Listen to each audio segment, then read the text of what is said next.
นิทานเรื่องสะใภ้ซ่าแม่ย่าแสบ ณ บ้านเรือนไทยหลังหนึ่ง ทุกครั้งที่อยู่กันพร้อมหน้า พ่อแม่และลูกชายรวมถึงลูกสะใภ้บ้านหลังนี้จะมีแต่เสียงหัวเราะครื้นเครงแต่เมื่อไหร่ที่สะใภ้อยู่กัน2 คนกับแม่ย่าเมื่อนั้นเสียงหม้อไหจานชามและเสียงทะเลาะวิวาทก็ดังไป3 บ้าน 8 บ้านซึ่งเพื่อนบ้านต่างก็รู้กันดีว่านั่นคือเสียงของสะใภ้จอมซ่ากับแม่ย่าตัวแสบแต่ไม่มีใครอยากเข้ามายุ่งมันจึงกลายเป็นเรื่องปกติของคนแถวนั้นไปแล้วสะใภ้จอมซ่านั้นมีชื่อว่ารำไพสามีชื่อว่านายจอมลูกชายคนเดียวของนางสมัยหญิงสูงวัยที่หวงลูกชายยิ่งกว่าไข่ในหินเหตุเกิดจากนางสมัยเคยเป็นคู่แค้นกับแม่ของสะใภ้ตั้งแต่สมัยในชุดนักเรียนเคยตบตีกันจนฝังใจและไม่มองหน้ากันตั้งแต่วันนั้นแต่เมื่อทั้งคู่โตขึ้นลูกๆกลับมารักชอบพอกันแม้ว่าแม่จะไม่ยอมแต่ลูกๆก็ไม่ยอมเช่นกันที่สุดจึงได้แต่งงานกันซึ่งลูกๆก็มีความสุขกันดีพวกเขาไม่สนใจว่าแม่จะเคยเป็นอริกันมาก่อนแม่ของรำไพไม่เท่าไหร่เพราะอยู่คนละหมู่บ้านแต่แม่สามีกับรำไพอยู่บ้านเดียวกันจึงหนีไม่พ้นต้องฟาดฟันกันอยู่ร่ำไปแม่ย่ากับสะใภ้ไม่มีใครยอมใครซึ่งเรื่องนี้พ่อสามีและสามีนางรำไพก็ไม่เคยทราบมาก่อนเพราะเห็นทั้งคู่รักใคร่กันดีไม่เคยทะเลาะกันให้ได้ยินแม้แต่ครั้งเดียวเพราะทั้งสองเล่นละครตบตาได้เนียนจนพ่อและสามีจับไม่ได้นั่นเองวันหนึ่งขณะที่ทุกคนกำลังนั่งพูดคุยกันอยู่ที่นอกชานแม่ย่าก็นึกอยากจะแกล้งสะใภ้บอกกับสะใภ้ว่านางอยากกินปลาไหลต้มเปรตจึงสั่งให้สะใภ้ไปหาปลาไหลมาแกงให้กินด้านสะใภ้ก็รับปากอย่างดิบดีว่าตนจะลงทุ่งไปหาปลาไหลมาแกงให้แม่ย่ากินตามที่แม่ย่าต้องการได้จ้ะแม่เดี๋ยวฉันจะรีบไปหาปลาไหลมาต้มเปรตให้แม่กินเดี๋ยวนี้ละจ้ะแม่ย่าได้ยินดังนั้นก็กระหยิ่มยิ้มย่องเพราะคิดว่านางพูดต่อหน้าทุกคนแบบนี้สะใภ้คงไม่กล้าหือและไม่กล้าแกล้งตนอีกเป็นแน่แต่สะใภ้ก็มีแผนในใจเช่นกันเธอถือข้องใส่ปลาเดินออกจากบ้านแต่ไม่ได้ไปทุ่งอย่างที่พูดรำไพเดินเข้าไปในป่าหาอะไรบางอย่างหาอยู่สักพักก็เจองูสิงเลื้อยผ่านหน้าไปนั่นไงเจอแล้วปลาไหลของฉันนี่แหละรำไพนำงูสิงตัวนั้นใส่ข้องและรีบกลับบ้านเมื่อถึงบ้านก็จัดการมันเผาไฟลอกหนังออกจนเนื้อขาวโพลนดูเผินๆก็คล้ายปลาไหลก่อนจะนำไปต้มเปรตให้แม่กินในเย็นวันนั้นสามีกับพ่อก็ไม่อยู่ไปทำธุระอีกหมู่บ้านหนึ่งแม่ย่าจึงกินข้าวเย็น2 คนกับสะใภ้แม่ย่าสดน้ำแกงด้วยความอร่อยเอ็งทำต้มเปรตอร่อยเหมือนกันนะนางรำไพขอบคุณจ้ะแม่ลองชิมปลาไหลดูหน่อยสิจ๊ะนี่ฉันทำสุดฝีมือเลยนะจ๊ะแม่ย่าก็ตักปลาไหลมากินดูสะใภ้ก็แอบสะใจเนื่องจากแม่ย่าเกลียดและกลัวงูมากเมื่อกินปลาไหลคำแรกก็รู้สึกแปลกๆมันเหนียวพิกลหรือตนเองนั้นแก่แล้วฟันเลยไม่ค่อยดีเอ๊ะปลาไหลของเองทำไมมันเหนียวฮะรำไพอ๋อมันคงแก่มากนะจ๊ะแม่เนื้อมันก็เลยเหนียวนะจ๊ะงั้นเด้อจ้ะแม่ขณะที่ทั้งสองกำลังกินข้าวอยู่นั้นเพื่อนบ้านก็ตักแกงสายบัวมาให้ เพราะอยู่บ้านใกล้เรือนเคียงเมื่อเห็นต้มเปรตในชามที่วางอยู่กลางโต๊ะก็นึกแปลกใจงูต้มเปรตอร่อยหรือจึงถามลอยๆออกไปเอ๊ะแม่สมัยทั้งเกลียดและกลัวงูทำไมถึงได้กินต้มเปรตงูล่ะจ๊ะอะไรนะนี่งูงั้นเหรอนางรำไพนี่แกเอางูมาต้มเปรตให้ฉันกินงั้นเหรอกว่าแม่ย่าจะหันมาด่าสะใภ้สะใภ้ก็รีบวิ่งไปที่หน้าบ้านเพื่อรับสามีและพ่อสามีที่กลับมาทันเวลาพอดีพ่อผัวกับลูกชายจึงได้มากินข้าวร่วมวงกันเมื่อเห็นต้มเปรตงูพ่อสามีก็ถูกใจนักรีบตักกินใหญ่ส่วนสามีก็บอกว่าคราวหน้าต้องผัดเผ็ดสับให้ละเอียดใส่เครื่องเยอะๆใบกะเพราเยอะๆจะอร่อยมากแม่ย่าได้ฟังก็ผะอืดผะอมรีบลุกออกจากวงข้าวทันทีในใจนึกแค้นสะใภ้ที่แกล้งตนแบบนั้นจึงคิดหาแผนเอาคืนสะใภ้ในคืนหนึ่งแม่ย่าก็เตรียมผ้าขาวพื้นใหญ่สำหรับแผนคืนนี้นางรู้ดีว่าสะใภ้ตัวแสบมักจะออกมาเข้าห้องน้ำในช่วงกลางดึกซึ่งห้องน้ำก็ตั้งอยู่ริมรั้วห่างจากตัวบ้านประมาณ10 เมตรเป็นห้องเล็กๆหลังคามุงสังกะสีทำเป็นเพิงยื่นออกมาและเมื่อได้เวลาก็เห็นสะใภ้ถือตะเกียงออกมาจากบ้านอย่างเช่นทุกวันและเดินตรงไปที่ห้องน้ำทันใดนั้นเองเธอก็ตกใจเมื่อเห็นผีในชุดขาวยืนอยู่หน้าห้องน้ำท่ามกลางความมืดสลัวรำไพซึ่งกลัวผีอยู่แล้วเธอก็ช็อกจนเป็นลมลงกับพื้นฝ่ายผีในชุดขาวซึ่งก็คือแม่ย่าหัวเราะด้วยความสะใจก่อนจะรีบหลบไปเพราะกลัวว่าใครจะมาเห็นฝ่ายสามีเมื่อเห็นภรรยาหายไปนานก็ออกมาตามและพบว่าภรรยานอนสลบอยู่ที่หน้าห้องน้ำจึงอุ้มเข้าไปในบ้านเช้ามารำไพก็จับไคร่หัวโกรนผมฟูตั้งพูดจาเพ้อเจ้อและหวาดกลัวตลอดเวลาพ่อสามีดูอาการก็รู้แล้วว่าเธอถูกผีหลอกจึงบอกลูกชายให้พาภรรยาไปหาหลวงพ่อที่วัดเพื่ออาบน้ำมนต์หลังจากไปอาบน้ำมนต์มาแล้วรำไพก็นอนพักอยู่หลายวันกว่าจะหายเป็นปกติในช่วงที่เธอป่วยแม่ย่าก็ทำข้าวต้มให้เธอกินทำทีเป็นห่วงเป็นใยสะใภ้แต่ในใจก็หัวเราะเยาะด้วยความสะใจโถแม่คุณน่าสงสารจริงๆแล้วเองจำได้หรือเปล่าว่าเองเห็นอะไรหน้าตามันเป็นยังไงไหนลองบอกแม่มาหน่อยสิรำไพฉันไม่เห็นหรอกจ้ะแม่ฉันแค่รู้สึกหน้ามืดก็เลยเป็นลมมาจ้ะ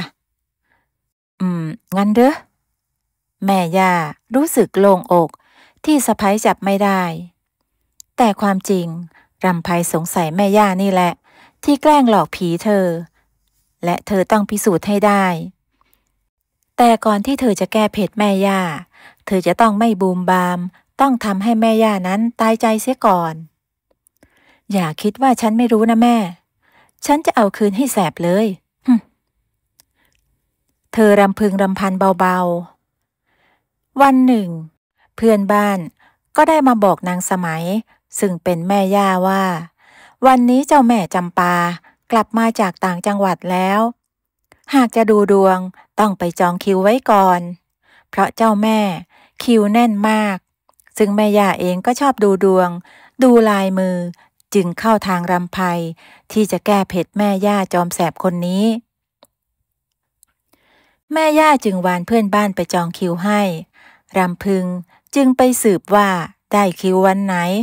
เมื่อรู้แล้วก็จัดการตามแผนโดยการเข้าไปหาเจ้าแม่จำปาซึ่งเธอกับเจ้าแม่เองก็คุ้นเคยกันดีในช่วงที่แม่ย่าไปดูดวงเพื่อปลอมตัวเป็นเจ้าแม่จำปาเองทั้งนี้รำไพก็ได้จ่ายเงินค่าเสียเวลาให้กับเจ้าแม่จำปาตัวจริงและบอกเรื่องแม่ย่านั้นเธอจะเป็นคนดูดวงให้นางเองเจ้าแม่จำปาก็ไม่ว่าอะไรดีเสียอีกนางจะได้พักผ่อนบ้างอีกอย่าง ก็ได้เงินมาตั้งก้อนหนึ่งจึงปล่อยให้รำไพทำงานได้อย่างสะดวกเอาละวันนี้ข้ายกสำนักนี้ให้เองรำไพดีเหมือนกันข้าจะได้พักผ่อนบ้างขอบใจจ้ะแม่หมอฉันใช้เวลาไม่นานหรอกจ้ะเสร็จแล้วจะรีบคืนสำนักให้แม่หมอทันทีจ้ะตามสบายข้าขอตัวไปนอนเอาแรงก่อนละกันแล้วแม่หมอก็เข้าไปในห้องนอนปิดประตูนอนหลับพักผ่อนด้วยความสบายใจส่วนรำไพก็จัดแจงสวมเสื้อผ้าของแม่หมอให้เหมือนแม่หมอตัวจริงทุกอย่างแต่วันนี้แม่หมอใช้ผ้าปิดปากเพราะอ้างว่าเป็นหวัดเดี๋ยวชาวบ้านจะติดหวัดไปด้วยเมื่อได้เวลาแม่ย่าก็เดินทางมาที่สำนักเจ้าแม่จำปาแห่งนี้โดยไม่รู้เลยว่าเจ้าแม่จำปาที่จะมาดูดวงให้วันนี้คือสะใภ้จอมซ่าของนางและรำไพก็เล่นเหมือนจริงทุกอย่างไม่ว่าจะเป็นท่วงท่าในการพูดจาถอดแบบเจ้าแม่จำปาแบบไม่มีผิดเพี้ยนทำให้แม่ย่านั้นยิ่งศรัทธาเจ้าแม่จำปามากขึ้นไปอีกแต่ยังไม่ทันที่นางสมัยผู้เป็นแม่ย่าจะนั่งลงถึงพื้นเจ้าแม่นั้นก็ได้เอ่ยทักขึ้นว่าเจ้ามีเคราะห์กรรมครั้งใหญ่รีบแก้ให้เร็วที่สุดเรื่องใหญ่จะได้เป็นเรื่องเล็กเรื่องเล็กจะได้ไม่มีอีกแม่ย่าได้ฟังก็ตกใจเพราะตนเชื่อเรื่องเคราะห์กรรมอยู่แล้วจึงถามเจ้าแม่ว่าตนจะต้องทำยังไงถึงจะแก้กรรมนี้ได้เจ้าแม่จำปาก็ได้บอกว่าต้องทำขนมชั้น7 ชั้นให้สะใภ้เพราะสะใภ้นั้นเป็นเจ้ากรรมนายเวรและห้ามหาเรื่องหรือแกล้งสะใภ้คนนี้อีกไม่เช่นนั้นเคราะห์กรรมจะยิ่งหนักไปกว่าเดิมหลายเท่าจริงหรือเจ้าคะได้เจ้าค่ะลูกช้างจะทำตามที่เจ้าแม่บอกนะเจ้าคะเจ้าแม่จำปาตัวปลอมถึงกับแอบหัวเราะในใจและหลังจากที่แม่ย่าลงจากสำนักไปแล้วเธอก็รีบคืนสำนักให้กับเจ้าแม่ตัวจริงแล้วรีบกลับบ้านทันทีรำไพได้เดินทางไปทางลัดและถึงบ้านก่อนแม่ย่าเธอจึงรีบเปลี่ยนเสื้อผ้าเหมือนคนอยู่บ้านปกติแล้วก็มานั่งเล่นที่หน้าบ้านเหมือนเช่นทุกวันเมื่อแม่ย่าเดินเข้ามาถึงหน้าบ้านที่สะใภ้นั่งอยู่ก็พยายามทำหน้าให้ปกติและยิ้มให้กับสะใภ้ทั้งที่ในใจก็ไม่อยากทำด้านสะใภ้ก็เอ่ยถามแม่ย่าด้วยสีหน้าที่ยิ้มแย้มเช่นกันแม่ไปไหนมาจ๊ะดูสีหน้าอิ่มเอิบมีราศีขึ้นเยอะเลยจ้ะฉันไปบ้านยายสมมานี่ก็กะว่าจะทำขนมชั้นกินสักหน่อยขนมชั้นเหรอจ๊ะงั้นเดี๋ยวฉันช่วยทำนะจ๊ะแม่ไม่ต้องฉันทำเองแม่ย่ารีบห้ามทันทีเนื่องจากแม่หมอได้สั่งห้ามไม่ให้สะใภ้มาช่วยทำขนมและทำให้ยิ่งเพิ่มกรรมหนักเข้าไปอีกดังนั้นแม่ย่าจึงต้องทำคนเดียวทุกอย่างตั้งแต่ผ่ามะพร้าวขูดมะพร้าวขันกะทิและอื่นๆโดยไม่ให้สะใภ้แตะต้องเลยรำไพก็ไม่รบเร้าปล่อยให้แม่ย่าจัดการเองทุกอย่างกว่าจะเสร็จเรียบร้อยก็กินเวลาทั้งวันแต่แม่ย่าก็ไม่ยอมแพ้เพราะไม่อยากมีเคราะห์กรรมหนักจนเวลาล่วงเลยไปตะวันเกือบตกดินแม่ย่าก็นำขนมชั้นมาให้สะใภ้ได้ชิมรำไพก็กินข้าวอิ่มแล้วไม่อยากกินขนมหวานแม่ย่าก็รบเร้าให้กินให้ได้เธอเห็นสภาพแม่ย่าผมเผ่ากระเซาะกระเซิงเหงื่อท่วมกายก็เห็นใจจึงยอมกินขนมชั้น7 ชั้นที่แม่ย่าทำให้ชิมแม่ย่าถึงกับโล่งอกคราวนี้เคราะห์กรรมคงลดลงไปได้บ้างแล้วสะใภ้ก็แอบสะใจอย่างแรงที่วันนี้เธอเหมือนคุณหนูแทบไม่ต้องทำอะไรเลยแม่ย่าทำให้ทุกอย่างจนวันหนึ่งแม่ย่าก็ได้ไปแอบรู้มาว่าคนที่ดูดวงให้แกวันนั้นคือสะใภ้ตัวแสบของแกก็เจ็บใจมากทั้งเจ็บใจและอายจนไม่กล้าสู้หน้าสะใภ้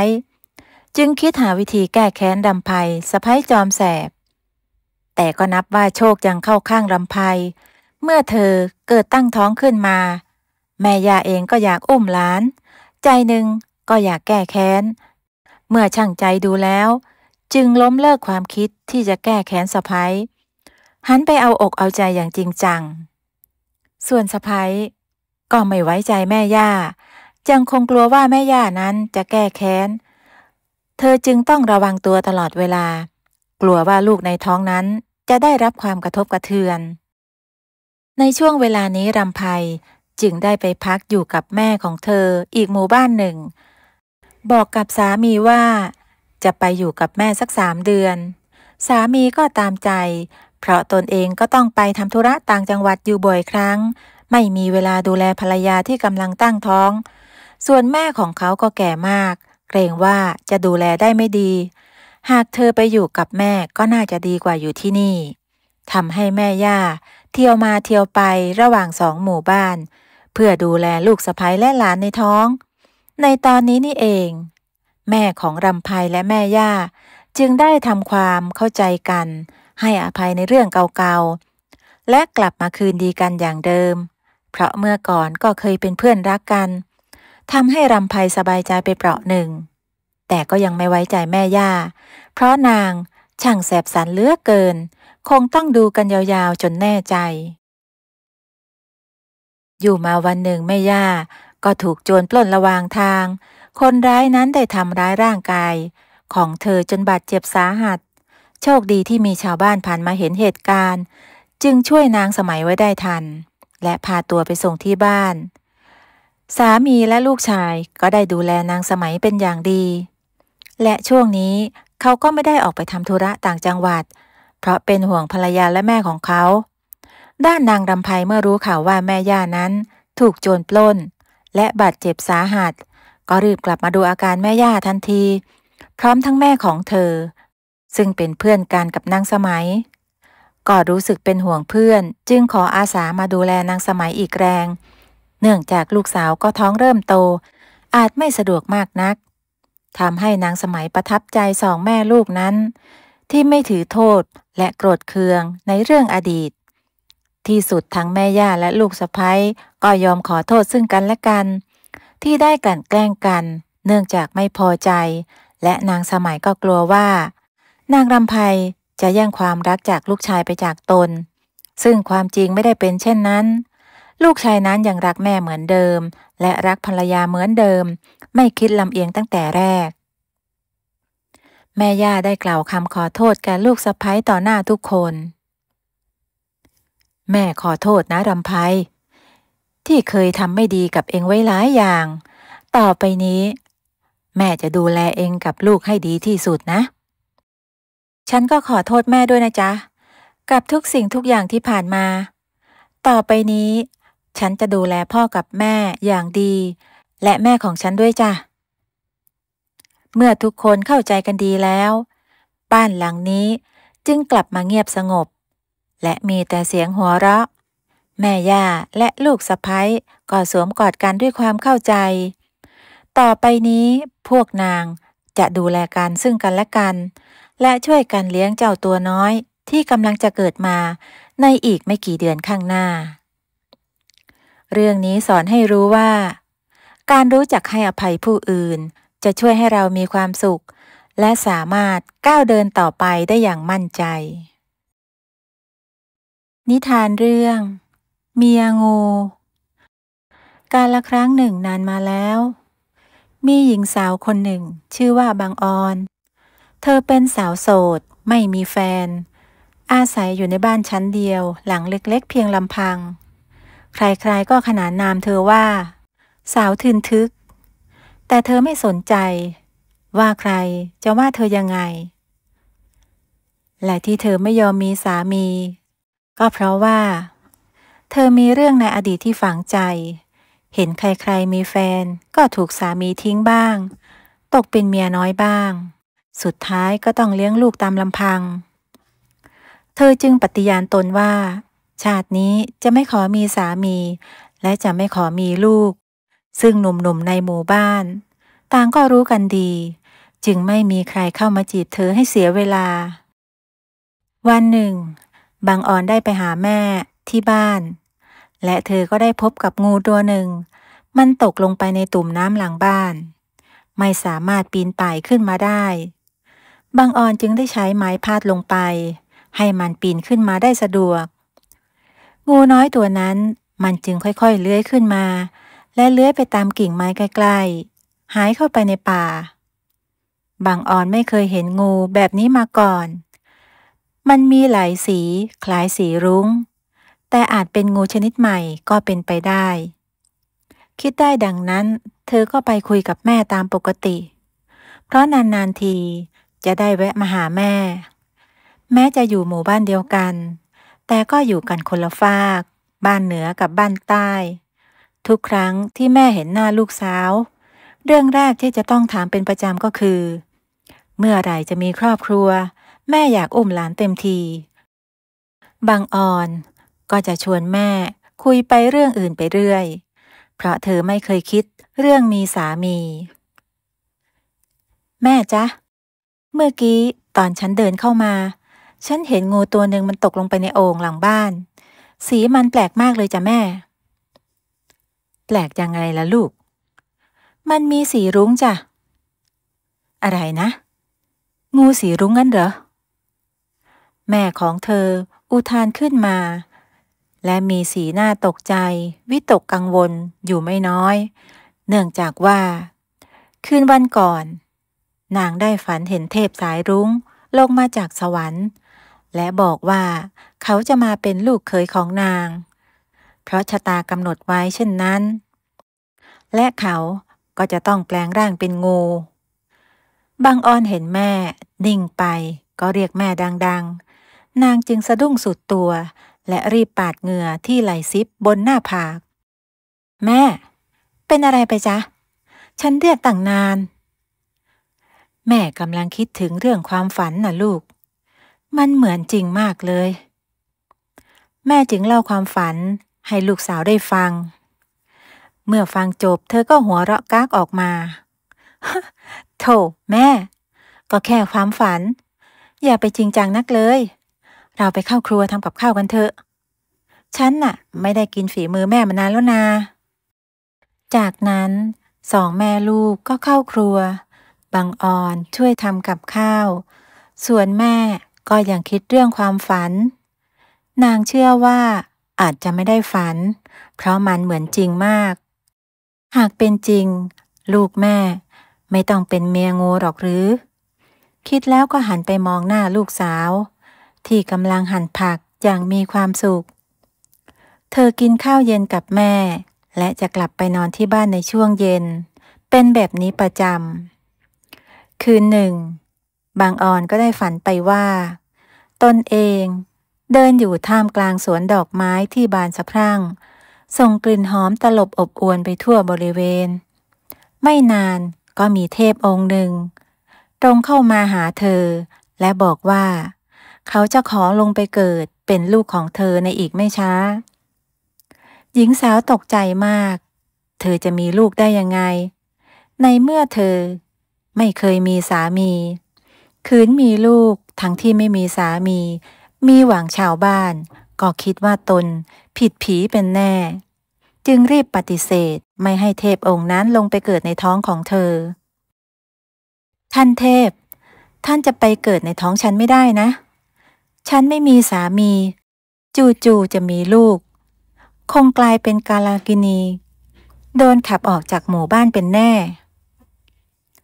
ถ้าเช่นนั้นข้าก็จะลงไปเกิดกับหญิงข้างบ้านของเจ้าแทนดีจ้ะบ้านนั้นเขาอยากมีลูกมานานแล้วคงดีใจไม่น้อยเลยละจ้ะแล้วบางอ่อนก็สะดุ้งตื่นเมื่อรู้ว่าตนเองได้ฝันไปก็ถอนหายใจด้วยความโล่งอกที่แท้เราก็ฝันไปนี่นาค่อยโล่งอกหน่อยแล้วเธอ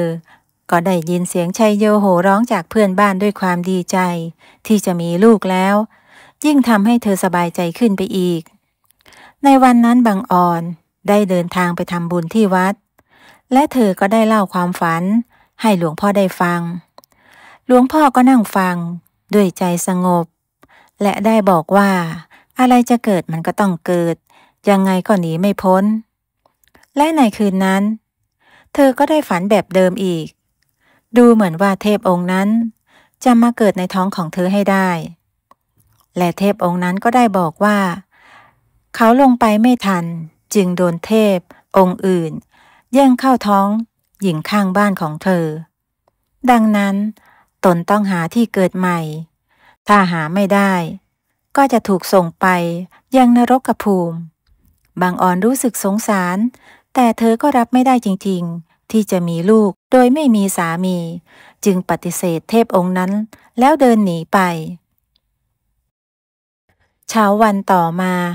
หลังจากที่เธอตื่นนอนกลับพบว่าตนเองได้ตั้งท้องเสียแล้วบางออนทั้งตกใจทั้งกลัวจะถูกคนคอรหาเธอจึงตัดสินใจไปอยู่บ้านแม่ที่บ้านใต้โดยการสวมเสื้อผ้าตัวใหญ่ๆและเลี่ยงที่จะเดินผ่านในหมู่บ้านแต่ถึงกระนั้นก็ไม่พ้นสายตาบรรดาสาวใหญ่และสาวแก่ที่สังเกตเห็นว่าเธอท้องโตผิดปกติแต่บางออนก็ไม่ได้สนใจรีบเดินจ้ำอ้าวไปข้างหน้าอย่างเร็วเมื่อไปถึงบ้านแม่ก็เล่าเหตุการณ์ทั้งหมดให้แม่ฟังแม่ก็ประหลาดใจยิ่งนักมีเรื่องแบบนี้ด้วยหรือและบอกให้ลูกสาวเก็บตัวไม่ให้ใครเห็นเป็นอันขาดทางด้านชาวบ้านที่สงสัยในตัวบางออนก็ได้พากันไปที่บ้านของเธอเมื่อไม่พบจึงยกขโยงไปที่บ้านใต้ซึ่งเป็นบ้านแม่ของบางออนในตอนนั้นบางออนกำลังตากผ้าอยู่ที่หลังบ้านเมื่อได้ยินเสียงเอะอะโวยวายจากหน้าบ้านเธอจึงย่องไปดูแล้วก็พบกับผู้ใหญ่บ้านพร้อมทั้งชาวบ้านนับ10 คนเธอทั้งกลัวและตกใจคิดหาวิธีหนีออกมาจากบ้านนั้นเธอพยายามปีนรั้วที่ไม่สูงมากนักแต่ด้วยท้องที่โตจึงค่อนข้างลำบากแต่ก็ไม่ทันชาวบ้านได้บุกเข้าไปจับตัวเธอไว้ได้บางออนได้ถูกจับตัวและขับไล่ออกจากหมู่บ้านเพราะเชื่อว่าเธอจะนำพาสิ่งอัปมงคลเข้ามาในหมู่บ้านแม่ของเธอก็ได้แต่สงสารลูกสาวที่จะต้องระเหเร่ร่อนเพียงลำพังหลังจากร่ำลากับแม่บางออนก็อุ้มท้องเดินทางออกจากหมู่บ้านเพียงลำพังแม่ก็มองตามลูกสาวจนลับตาหญิงสาวได้เดินทางมาเรื่อยๆไม่มีบ้านเรือนผู้คนแม้แต่หลังเดียวเธอเริ่มหิวน้ำและหิวข้าวแสงแดดก็เริ่มร้อนบางออนมองหาที่พักเพื่อพักเอาแรงแต่ก็ไม่มีต้นไม้ใหญ่เพื่อให้ร่มเงาเลยหญิงสาวเดินไปเรื่อยๆด้วยความอ่อนแรงอากาศก็ร้อนขึ้นทำให้เธอหน้ามืดและเป็นลมล้มลงไปนอนกับพื้นท่ามกลางอากาศที่ร้อนระอุในช่วงบ่ายเธอหมดสติไปหลายชั่วโมงมารู้สึกตัวอีกทีเธอก็มานอนอยู่ในกระท่อมแห่งหนึ่งกลางป่าใหญ่หญิงสาวแปลกใจมากว่ามาอยู่ที่นี่ได้ยังไงบางออนเดินดูรอบๆที่นี่เป็นป่าโปร่งมีต้นไม้สูงไม่รกทึบไม่ไกลนักจะเป็นที่โล่งซึ่งมีลำธารเล็กๆไหลผ่านและน่าจะเป็นทางน้ำในช่วงฤดูน้ำหลากบริเวณริมลำธารมีผักป่าที่กินได้มากมายหลายชนิดมีแอ่งน้ำเล็กๆอยู่ใกล้ๆและมีปลาชุกชุมมากโดยรวมแล้วเธอคิดว่าน่าจะเป็นที่อยู่อาศัยได้เป็นอย่างดีบางออนจึงปักหลักอาศัยอยู่ที่กระท่อมกลางป่าแห่งนี้เพราะมีอาหารการกินสมบูรณ์บรรยากาศก็เงียบสงบมีเสียงนกร้องและริดริ่งเรไรขับกล่อมตลอดเวลาทำให้เธอคลายเหงาลงได้บ้างบางออนใช้ชีวิตอยู่ในป่าอยู่หลายเดือนเธอก็ยังไม่คลอดเสียทีทั้งที่ก็น่าจะเกินกำหนดไปนานแล้วเหตุใดลูกในท้องจึงไม่มีวี่แววว่าจะคลอดเลยในคืนหนึ่งเธอก็ได้ฝันไปว่ามีงูใหญ่ตัวหนึ่งมาพันรอบกระท่อมและพูดกับเธอว่าหากเธอยอมแต่งงานกับตนท้องของเธอก็จะแฟบเป็นปกติบางออนกลัวมากเพราะงูมันตัวใหญ่สามารถกลืนเธอได้สบายๆ แต่ใจหนึ่งเธอก็อยากกลับไปเป็นปกติไม่ต้องท้องโยโดยไม่มีสามีซึ่งเป็นสิ่งที่เธอต้องตัดสินใจดูไปงูใหญ่ตัวนั้นก็ไม่ได้ดุร้ายแถมมันยังพูดจานุ่มนวลอ่อนโยนดังนั้นจึงคิดว่าเธอน่าจะเลือกแต่งงานกับงูน่าจะดีที่สุดก็ได้ฉันเลือกแต่งงานกับเจ้าก็ได้แต่เจ้าต้องทำให้ท้องโตๆของฉันหายไปให้ได้เสียก่อนแน่นอนทันทีที่เจ้าเข้าพิธีแต่งงานกับข้าท้องของเจ้าก็จะแฟบลงเป็นปกติเมื่องูยักษ์รับปากเช่นนั้นเธอจึงได้ตกลงแต่งงานกับงูในฝันหลังจากเข้าพิธีแต่งงานท้องของเธอก็ยังคงโตเหมือนเดิมไม่ได้แฟบลงอย่างที่คิดทำให้เธอโกรธงูยักษ์ที่ทุกอย่างไม่เป็นไปตามที่เธอต้องการตอนนั้นบังอ่อนสะดุ้งตื่นพอรู้สึกว่ากระท่อมของเธอนั้นสั่นไหวจึงได้รีบวิ่งออกไปดูแล้วเธอก็ต้องตกตะลึงอ้าปากค้างเมื่อเห็นงูยักษ์ขนาดใหญ่กำลังเลื้อยผ่านรอบกระท่อมของเธอและเมื่อตั้งสติได้เธอก็จำได้ว่าเจ้างูตัวนี้คืองูในฝันนั่นเองหญิงสาวจึงได้หาท่อนไม้มาถือไว้ในมือและฟาดลงไปที่ลำตัวของงูอย่างแรงจนมันต้องร้องออกมาโอ้ยเจ้ามาตีข้าทำไมเนี่ยก็แกมันผิดสัญญาบอกว่าถ้าฉันแต่งงานกับแกท้องของฉันก็จะแฟบลงไงล่ะก็หรือไม่จริงล่ะก็ไม่จริงนะสิท้องของฉันยังโตเหมือนเดิมแต่เอ๊ะตอนนั้นมือของเธอได้คลำไปที่ท้องด้วยจึงเกิดความแปลกใจนี่ท้องของเธอกลับมาเป็นปกติแล้วนี่นาหญิงสาวดีใจมากที่เธอไม่ท้องแล้วเธอกลับมาเป็นปกติแล้วงูยักษ์จึงถือโอกาสทวงสัญญาบ้างไงล่ะตอนนี้เจ้าก็กลับมาเป็นปกติตามที่เจ้าต้องการแล้วคราวนี้ถึงทีข้าบ้างเจ้าจะต้องแต่งงานกับข้าจริงๆไม่ใช่แค่ความฝันไม่เช่นนั้นท้องของเจ้าจะโตอยู่อย่างนั้นจนเจ้าแก่ชราเลยละแล้วฉันมีทางเลือกอื่นหรือไงบางอ่อนไม่มีทางเลือกจึงได้ยอมแต่งงานกับงูยักษ์ตัวนั้นแต่ก็มีข้อแม้อีกว่า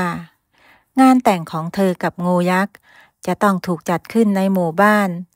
ที่เธอถูกขับไล่ออกมาแต่มันจะเป็นไปได้ยังไงกันหากชาวบ้านเห็นงูยักษ์ก็จะต้องพากันคิดว่าเธอเป็นกาลกิณีอีกแน่บางอ่อนจึงได้ให้เขาแปลงเป็นคนเพื่อทุกอย่างจะได้ราบรื่นงูยักษ์จึงยอมแปลงร่างเป็นคนและอย่างรูปงามอีกด้วยบางอ่อนได้เห็นโฉมหน้าครั้งแรกเธอก็รู้สึกชอบทั้งที่เธอเกลียดผู้ชายมาทั้งชีวิตจากนั้นทั้งสองก็เดินทางเข้าไปในหมู่บ้านคนแรกที่จะต้องไปกราบคือมารดาของเธอที่เป็นห่วงลูกสาวมากตั้งแต่ลูกสาวถูกขับไล่ออกจากหมู่บ้านเธอกินไม่ได้นอนไม่หลับเมื่อได้เห็นลูกสาวกลับมาพร้อมกับชายหนุ่มคนหนึ่งก็มีความยินดีอีกทั้งตอนนี้ท้องของลูกก็แฟบลงเป็นปกติผู้เป็นแม่จึงไปเป่าประกาศทั่วหมู่บ้านว่าลูกสาวเธอกลับมาแล้วและเธอไม่ได้เป็นกาลกิณีเป็นเพียงแค่ท้องมารหรือท้องลมเท่านั้นชาวบ้านต่างก็แปลกใจทีแรกพวกเขาไม่เชื่อจึงได้ส่งตัวแทนมาพิสูจน์ว่าท้องของบังออนเป็นอย่างไรจึงได้พบว่าเป็นความจริงทุกคนจึงยินดีที่บังออนได้แต่งงานและมีลูกอย่างถูกต้องตามประเพณีเสียทีหลังจากแต่งงานไม่นานบังออนก็ตั้งท้องคราวนี้เป็นท้องจริงๆซึ่งเด็กในท้องก็คือเทพบนสวรรค์ที่จะมาจุติพอดีส่วนงูใหญ่สามีของเธอคือเทพคนที่เธอฝันเห็นนั่นเองและสามีก็ได้เล่าความเป็นมาของเขาให้บังออนได้ฟังกับแม่ยายทั้งสองรู้ว่าพ่อและลูกล้วนมาจากสวรรค์ก็ปลื้มใจแต่เรื่องนี้รู้กันแค่ในครอบครัวเท่านั้น วันหนึ่งเป็นช่วงฤดูน้ำหลากถนนหนทางก็ถูกตัดขาดน้ำกัดเซาะจนไม่สามารถสัญจรไปมาได้ก็ได้งูยักษ์สามีของบางออนช่วยเป็นสะพานให้ผู้คนได้เดินทางช่วยกั้นเอาลำตัวกั้นน้ำไม่ให้น้ำไหลท่วมเข้าไปในหมู่บ้านและช่วยเรื่องอื่นๆอีกมากมายซึ่งชาวบ้านเองก็เริ่มคุ้นเคยกับงูยักษ์สามีของบางออนเพราะเห็นกันมาหลายปีอีกอย่างงูยักษ์ก็ใจดีไม่เคยทำร้ายใครทุกคนจึงไว้ใจและไม่กลัวว่างูจะทำร้ายบางออนกับแม่และลูกชายวัยซนจึงภูมิใจในตัวพ่อบางออนและแม่ก็ภูมิใจในตัวลูกเขยงูคนนี้มากแต่หลายปีต่อมาก็หมดวาระในร่างงูเขาได้กลับมาเป็นคนปกติไม่มีพลังเทพหลงเหลืออยู่ส่วนลูกชายก็เช่นกันเขาก็เริ่มโตเป็นหนุ่มเหมือนเช่นคนทั่วไปไม่มีพลังวิเศษใดๆทุกคนใช้ชีวิตอย่างคนอื่นๆและมีความสุขตามอัตภาพตั้งแต่นั้นมานิทานเรื่องคุณหญิงจอมแก่นกาลครั้งหนึ่งนานมาแล้วณหมู่บ้านอันแห้งแล้งแห่งหนึ่งมีครอบครัวหนึ่งปลูกกระต๊อบเล็กๆอยู่ที่ท้ายวัดซึ่งเป็นบ้านของนายเจิดและนางแจ่มสองสามีภรรยาซึ่งมีอาชีพรับจ้างทั่วไปทั้งสองมีลูกชายหญิง2 คนคนพี่ชื่อว่าอุ่นเรือนคนน้องเป็นชายชื่อว่าทองอ้นฐานะครอบครัวนั้นค่อนข้างยากจนครั้นจะให้ลูกไปทำงานในเมืองลูกๆก็ยังเด็กเกินไปไม่มีใครรับเข้าทำงาน2 พี่น้องจึงรับจ้างเลี้ยงควายให้กับเศรษฐีคนหนึ่งในหมู่บ้านได้ค่าแรงเล็กน้อยพอได้ซื้อข้าวสารแต่โชคอย่างดีที่เจ้าของควายนั้นใจดีมากมักจะให้ของกินของใช้อยู่เสมอแต่ถึงอย่างไรลูกทั้ง2ก็กำลังกินกำลังโตพ่อแม่จึงต้องพยายามทำงานให้มากขึ้นในคืนหนึ่ง2 สามีภรรยาก็มานั่งปรึกษากันว่าพวกเขาควรจะเช่าที่นาสักแปลงเพื่อจะได้ปลูกข้าวไว้กินเองอย่างน้อยจะได้ไม่ต้องซื้อข้าวสารเขากินเหมือนอย่างทุกวันนี้ก็ดีเหมือนกันนะจ๊ะพี่เราจะได้ไม่ต้องซื้อข้าวหรือก็แพงขึ้นทุกวันนายเจิดผู้เป็นสามีจึงคิดถึงท่านเศรษฐีเจ้าของควายท่านมีที่นามากมายอาจจะแบ่งให้ตนเช่าได้บ้างไม่มากก็น้อยพอรุ่งเช้านายเจิดก็ออกเดินทางไปที่บ้านท่านเศรษฐีแต่เขาก็ต้องผิดหวังเมื่อท่านได้บอกว่าไม่มีที่ว่างสักแปลงเพราะได้ปล่อยให้เช่าหมดแล้วเองมาช้าไปไอ้เจิดฉันเพิ่งปล่อยเช่าไปเมื่อเช้านี่เองแล้วท่านเศรษฐีพอจะมีที่อื่นบ้างไหมขอรับกับผมต้องการที่นาทำกินจริงๆลูกกับผมกำลังกินกำลังโตจะให้ไปทำงานในเมืองก็เป็นห่วงมันท่านเศรษฐีครุ่นคิดอยู่สักพักแล้วก็นึกขึ้นได้ว่าท่านมีที่นาตาบอดอยู่แปลงหนึ่งที่ตรงนั้นยังไม่มีใครเช่าเพราะมันไม่มีทางเข้าต้องไปบุกเบิกถากถางเอาเองเพื่อเป็นทางเข้าจึงได้บอกให้นายเจิดไปบุกเบิกเอาและให้ทำกินฟรีๆไม่เก็บค่าเช่าซึ่งมันก็อยู่ไม่ห่างจากบ้านของนายเจิดมากนักนายเจิดดีใจมากรีบขอบคุณท่านเศรษฐีและรีบนำเรื่องนี้ไปบอกกับภรรยาก็ดีใจที่จะมีที่ทำกินแถมยังไม่ต้องเสียค่าเช่าอีกด้วยจริงเหรอจ๊ะพี่ท่านเศรษฐีใจดีจังเลยนะจ๊ะนอกจากจะให้ลูกๆเราได้มีงานทำแล้วท่านยังให้มีที่ทำกินอีกใช่เราต้องไม่ลืมบุญคุณของท่านงั้นพรุ่งนี้เราไปดูที่แปลงนั้นกันนะนี่ก็ใกล้หน้าฝนเข้ามาเต็มทีแล้วประเดี๋ยวจะไม่ทันการเช้าวันต่อมาทั้งสองก็ได้เดินทางไปดูที่นาดังกล่าวซึ่งมันก็รกมากจริงๆแถมยังไม่มีทางเข้าอีกต่างหาก ต้องใช้วิธีถางป่าเพื่อทำทางเข้าแต่สองสามีภรรยาก็ไม่ย่อท้อจัดการถางป่าจนเตียนโล่งถางที่นาจนเรียบร้อยแต่คงต้องรอฝนตกลงมาจึงจะไถคราดได้ไม่นานก็ถึงฤดูทำนาฝนฟ้าก็ตกลงมาน้ำท่าก็มากพอที่จะไถคราดได้แล้วสองผัวเมียจึงได้ไปดูที่นาของตนแต่ลืมคิดไปว่าจะเอาควายที่ไหนมาไถคราดพี่เราต้องมีควายไถคราดนะ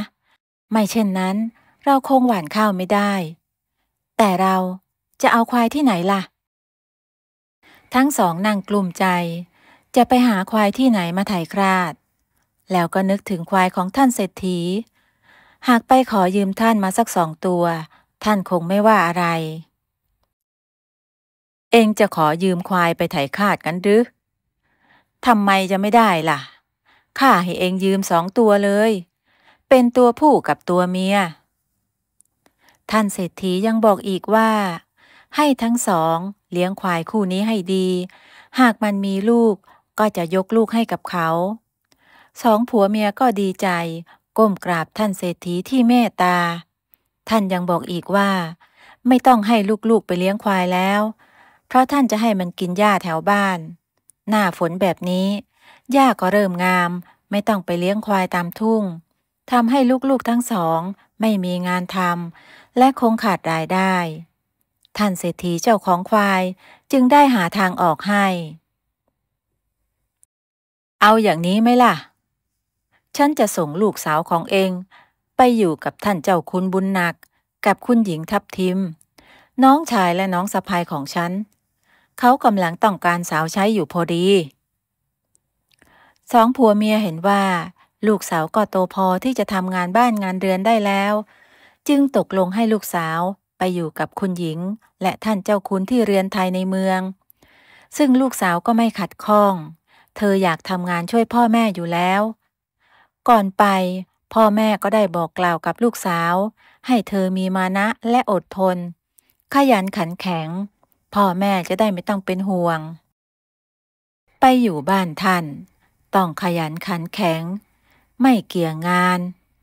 ที่สำคัญต้องมีความซื่อสัตย์เจ้านายจะได้เอ็นดูนะลูกนะจ้ะแม่หนูจะตั้งใจทำงานอย่างเต็มที่ตามที่แม่เคยสอนจ้ะคืนนั้นอุ่นเรือนได้นอนหนุนตักแม่เป็นคืนสุดท้ายเพราะพรุ่งนี้เช้า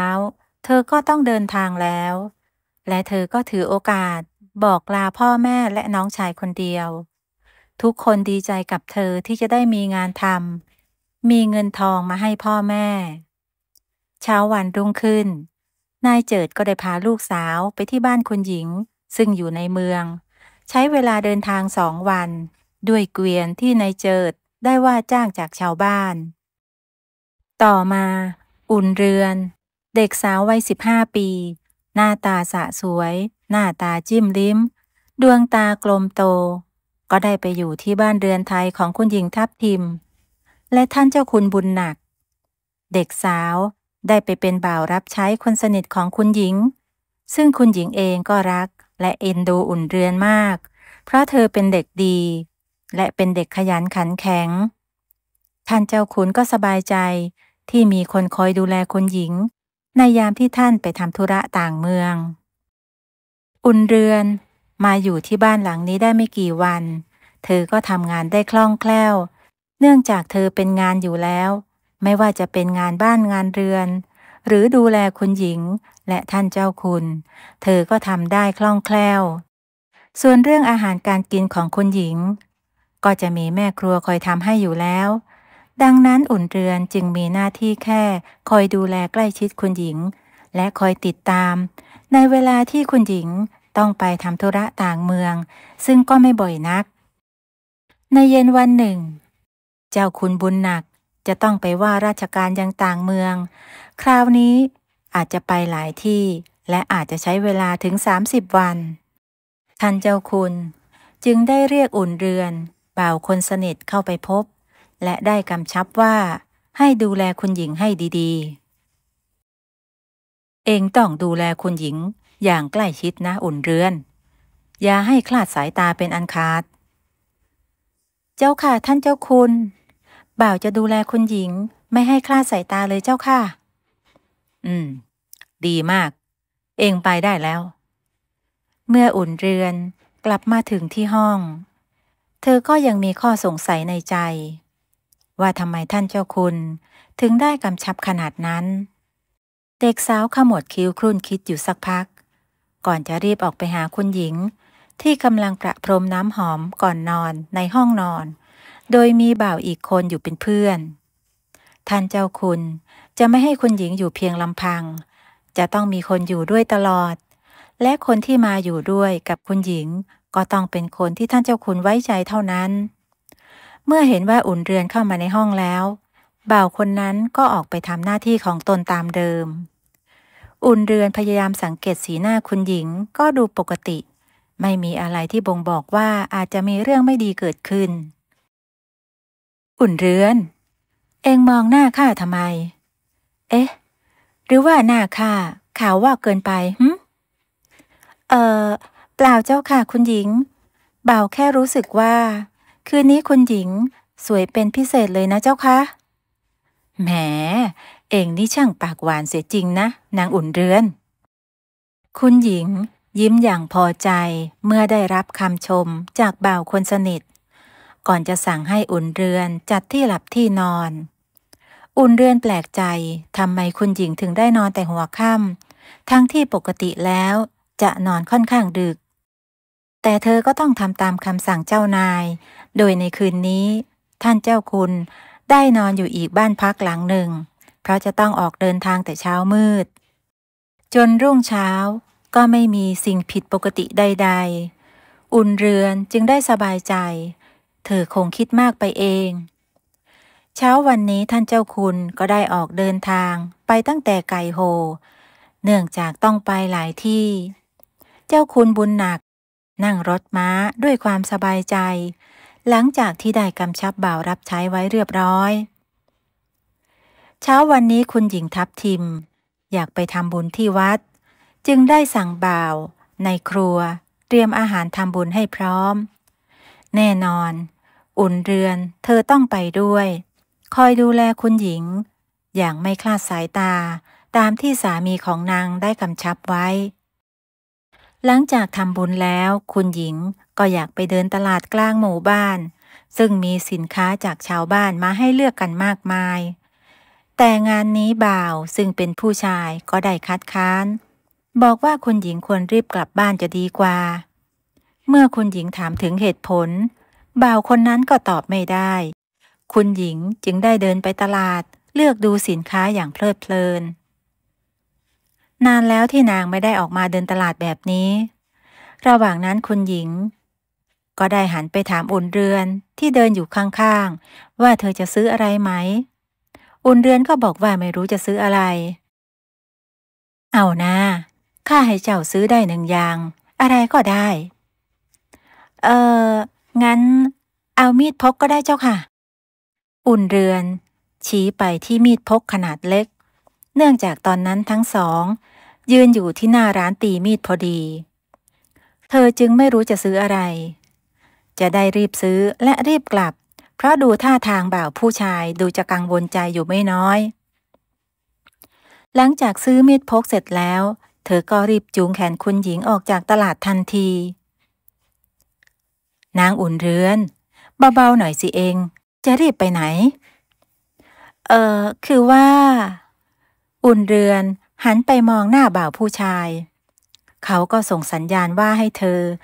รีบพาคุณหญิงกลับบ้านให้เร็วที่สุดอุ่นเรือนจึงได้บอกว่าได้เวลาทานอาหารกลางวันหากกินไม่ตรงเวลาจะปวดท้องได้จึงรีบดึงแขนคุณหญิงไปที่รถลากที่จอดอยู่หน้าตลาดคุณหญิงและอุ่นเรือนก็ขึ้นรถลากเรียบร้อยก่อนที่บ่าวผู้ชายจะทำหน้าที่ลากรถไปตามถนนแต่ทันใดนั้นเองสิ่งที่ไม่คาดคิดก็เกิดขึ้นเมื่อมีคนร้ายใส่ชุดดำโพกหน้าโพกตากระโจนออกมาดักหน้าถึง2 คนพร้อมมีดยาวคนละเล่มแล้วบอกว่านี่คือการปล้นทุกคนหยุดอยู่กับที่คุณหญิงและอุ่นเรือนก็ลงจากรถลาก ด้วยสีหน้าที่ตกใจอุ่นเรือนนั้นได้พูดกับโจรทั้งสองว่าพวกแกต้องการอะไรรู้หรือไม่ว่าผู้หญิงคนนี้เป็นใครท่านเป็นถึงคุณหญิงทับทิมที่ใครๆก็ต้องเกรงขามนะก็เพราะข้ารู้นี่แหละถึงได้มาดักรออยู่นี่ไงเล่าพวกแกต้องการอะไรอย่าทำอะไรคุณหญิงของเรานะบ่าวผู้ชายกระโจนมาดักหน้าผู้หญิงทั้งสองแต่ถูกหนึ่งในคนร้ายใช้ด้ามมีดตีจนเลือดกบปากทั้งนี้โจรสองคนนี้ไม่ใช่โจรทั่วไปแต่เป็นฝ่ายอริศัตรูของเจ้าคุณบุญหนักซึ่งมีความขัดแย้งกันมานานและพยายามใส่ร้ายเจ้าคุณหลายครั้งเนื่องจากหัวหน้าของคนทั้งสองอยากเป็นใหญ่เป็นโตนั่นเองครั้งนี้ก็เช่นกันเมื่อรู้ว่าท่านเจ้าคุณไม่อยู่บ้านหลายวันพวกมันก็จะมาจับตัวภรรยาของท่านเจ้าคุณเพื่อไปต่อรองแต่งานนี้อุ่นเรือนได้ใช้วิธีป้องกันตัวประกอบกับมีดพกเล็กๆที่เพิ่งซื้อมาทำให้คนร้ายได้แผลไปคนละแผล2 แผลทั้งนี้ก็เพราะว่าพ่อของเธอเคยสอนตั้งแต่เด็กทำเอาคนร้ายทั้งสองอ่วมไปตามๆกันและวิ่งหนีหัวซุกหัวซุนคุณหญิงไม่รู้มาก่อนว่าบ่าวคนสนิทจะมีฝีมือต่อสู้เก่งกาจขนาดนี้อุ่นเรือนเอ็งทำได้ยังไงเหลือเชื่อจริงๆตัวแค่นี้สามารถเล่นงานผู้ชายอก3 ศอกได้อย่างสบายๆนิดหน่อยเจ้าค่ะคุณหญิงเรารีบกลับกันเถอะเจ้าค่ะก่อนที่พวกมันจะย้อนกลับมาจากนั้นบ่าวผู้ชายก็รีบลากรถม้านำหญิงทั้งสองไปถึงบ้านอย่างปลอดภัยบ่าวผู้ชายนั้นรู้ดีว่าท่านเจ้าคุณมีศัตรูปองร้ายจึงได้ป้องกันคุณหญิงไม่ให้ออกไปในที่เสี่ยงซึ่งบ่าวชายคนนี้ท่านเจ้าคุณก็ไว้วางใจที่สุดคนหนึ่งและเขารู้ดีว่านายใหญ่ของ2 คนนี้นั้นไม่ปล่อยผ่านเรื่องนี้แน่ๆเขาต้องบุกมาจับตัวคุณหญิงถึงบ้านอย่างแน่นอนไม่คืนใดก็คืนหนึ่งเขาจึงบอกให้คนหญิงหนีไปอยู่ที่อื่นสักพักเพื่อความปลอดภัยแล้วเองจะให้ข้าหนีไปอยู่ที่ใดเล่าที่เมืองบ้านเก่าบ้านพ่อแม่ของข้าก็อยู่ไกลโพ้นข้าไปไม่ไหวหรอกอุ่นเรือนจึงเสนอความคิดว่าให้คุณหญิงทับทิมหนีไปอยู่ที่บ้านแม่ของเธอสักพักและเท่าที่เธอทราบท่านเศรษฐีก็เป็นพี่ชายของท่านเจ้าคุณด้วยเขาน่าจะช่วยเธอได้มาถึงตอนนี้คุณหญิงทับทิมจึงได้บอกกับบ่าวทั้งสองว่าท่านเศรษฐีซึ่งเป็นพี่ชายสามีของเธอนั้นไม่ค่อยชอบหน้าเธอและเคยบอกว่าห้ามไปเหยียบที่บ้านของเขาอีกเธอพูดไปก็มีสีหน้าเศร้าส้อยดังนั้นอุ่นเรือนจึงได้พาคุณหญิงไปที่บ้านพ่อแม่ของเธอส่วนบ่าวผู้ชายก็รอรายงานท่านเจ้าคุณอยู่ที่บ้านหลังนั้นและมันก็เป็นไปตามคาดเพราะหลังจากที่อุ่นเรือนพาคุณหญิงหนีออกมาจากบ้านคล้อยหลังนิดเดียวก็มีกลุ่มคนร้ายบุกไปรื้อค้นข้าวของจนพังเสียหายทั้งหมดพวกมันตั้งใจจะจับตัวคุณหญิงแต่เมื่อไม่เจอก็ทำร้ายข้าวของและผู้คนอย่างป่าเถื่อนส่วนคุณหญิงทับทิมเมื่อได้ไปอยู่ที่บ้านนอกคอกนาก็ได้แต่งตัวเหมือนชาวบ้านทั่วไปและดูจะมีความสุขมากกว่าอยู่ที่บ้านของเธอเสียอีกได้ฝึกทำไร่ทำนาหาปูหาปลากับครอบครัวของอุ่นเรือนเธอทำตัวเป็นกันเองกับทุกคนต่างก็เคารพนับถือในความเป็นกันเองของคุณหญิงที่ไม่ถือตัวเลยหลังจากที่เรื่องร้ายๆผ่านไปคุณหญิงและอุ่นเรือนก็ได้กลับไปอยู่ที่บ้านตามเดิมและคู่อริของท่านเจ้าคุณก็ถูกทางการลงโทษที่ใส่ร้ายท่านเจ้าคุณบุญหนักเรือนไทยหลังใหญ่แห่งนี้จึงกลับมาสงบอีกครั้ง5 ปีต่อมาอุ่นเรือนก็โตเป็นสาวเต็มตัวเธอสวยเหมือนตอนเด็กๆไม่มีเปลี่ยนคุณหญิงก็หมายตาจะให้อุ่นเรือนนั้นมาเป็นอนุของท่านเจ้าคุณจึงได้เอ่ยเปรยๆกับสามีว่าหากนางเป็นอะไรไปขอให้ยกอุ่นเรือนมาเป็นคุณหญิงแทนคุณหญิงพูดอะไรเช่นนั้นอุ่นเรือนเราก็เลี้ยงมันมาตั้งแต่เด็กข้าทำไม่ลงล็อกเด็กที่ไหนคะคุณพี่เมื่อ5 ปีก่อนนี้เองค่ะไม่นานเลยเชื่ออีฉันเถอะอุ่นเรือนเหมาะสมที่สุดแล้ว ฉันไม่พูดกับคุณหญิงแล้วฉันนอนดีกว่าท่านเจ้าขุนล้มตัวลงนอนและหันหลังให้คุณหญิงในใจก็แอบคิดในสิ่งที่คุณหญิงพูดจะว่าไปนางอุ่นเรือนมันก็สวยดีมีสง่าราศีหากตนจะเอามาเป็นอนุก็คงจะได้คิดแล้วก็หลับไปยันเช้าหลังจากวันนั้นคุณหญิงก็พยายามเปิดโอกาสให้อุ่นเรือนได้อยู่กันตามลำพังกับท่านเจ้าคุณเพื่อให้ทั้งสองได้ใกล้ชิดกันและสนิทสนมกันมากขึ้นอุ่นเรือนเองก็เกรงเพราะเกรงใจคุณหญิงแต่ก็ต้องทำตามคำสั่งต่อมาท่านเจ้าคุณก็เริ่มมีใจให้อุ่นเรือนทำให้คุณหญิงทับทิมพอใจและวางใจอยู่มาวันหนึ่งคุณหญิงทับทิมก็ได้ล้มป่วยอย่างหนักไม่มีหมอคนไหนรักษาได้เลยต่างก็บอกว่าเป็นโรคที่แปลกประหลาดไม่เคยพบมาก่อนและทำให้คุณหญิงทับทิมทรุดลงอย่างรวดเร็วเมื่อรู้ตัวว่าไม่รอดแล้วคุณหญิงจึงได้สั่งเสียท่านเจ้าคุณบุญหนักผู้เป็นสามีว่าจะต้องแต่งงานกับอุ่นเรือนและยกเธอให้เป็นคุณหญิงแทนตนทุกคนในห้องนั้นต่างก็ร้องไห้ระงมโดยเฉพาะอุ่นเรือนกอดร่างคุณหญิงไว้และร้องไห้ตลอดเวลา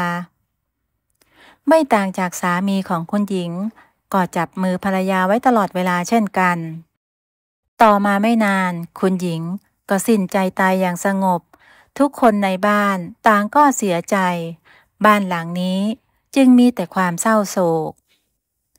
หลังจากเสร็จงานศพของคุณหญิงท่านเจ้าคุณก็ไม่มีกระจิตกระใจคิดเรื่องอื่นจนเวลาผ่านไปหลายเดือนจึงได้คิดทบทวนเรื่องราวที่คุณหญิงได้สั่งเสียไว้และต่อมาท่านเจ้าคุณจึงได้แต่งงานกับอุ่นเรือนและยกเธอขึ้นเป็นคุณหญิงตั้งแต่บัดนั้นเป็นต้นมา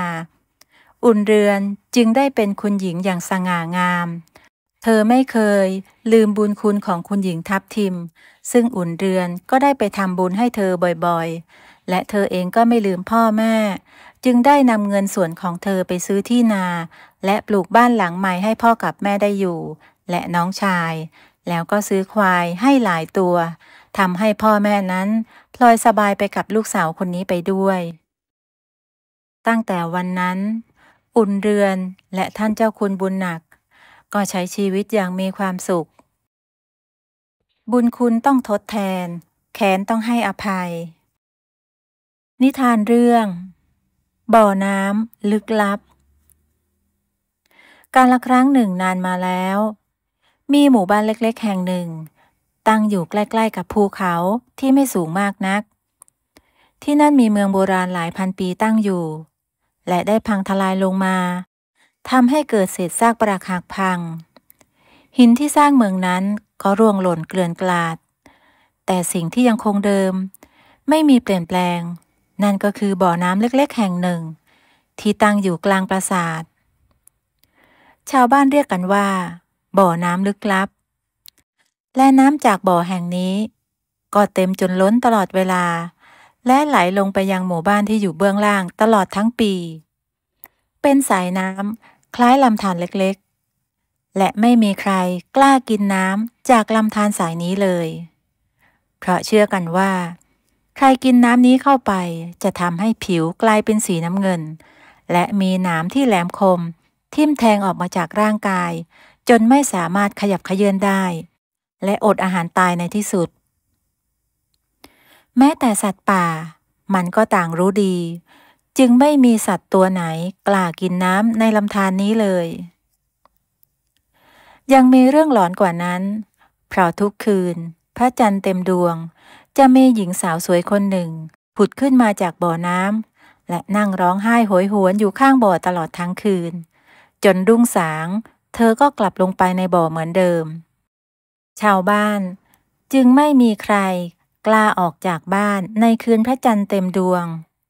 เพราะแค่นอนฟังเสียงร้องโหยหวนก็ชวนขนลุกเกลียวแล้วมีอยู่ปีหนึ่งปีนั้นเกิดภัยแล้งอย่างหนักน้ำท่าที่ชาวบ้านใช้ดื่มกินก็แห้งขอดไม่ว่าจะเป็นห้วยหนองคลองบึงหรือบ่อน้ำกินน้ำใช้ก็แห้งขอดดินก็แตกระแหง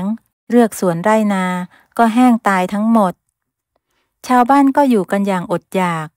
วัวควายก็ล้มตายไปทีละตัว2 ตัวมองไปทางไหนก็มีแต่สีเหลืองของความแห้งแล้งมีเพียงบ่อน้ำลึกลับแห่งนั้นที่ยังคงล้นอยู่ตลอดเวลาและไหลไปตามลำธารเล็กๆเหมือนเดิมไม่มีทีท่าว่ามันจะหยุดไหลหรือแห้งขอดเลยทุกคนต่างก็แปลกใจว่ามันเกิดอะไรขึ้นกันแน่เหตุใดน้ำในบ่อนั้นจึงมีทั้งปีทั้งบริเวณแห่งนั้นแห้งแล้งกันดารผู้นำหมู่บ้านจึงได้เรียกลูกบ้านมาประชุมว่าจะแก้ปัญหานี้ยังไงดีไหนมีใครรู้บ้างว่าเราจะแก้ปัญหาเรื่องนี้ยังไงดีผู้นำหมู่บ้าน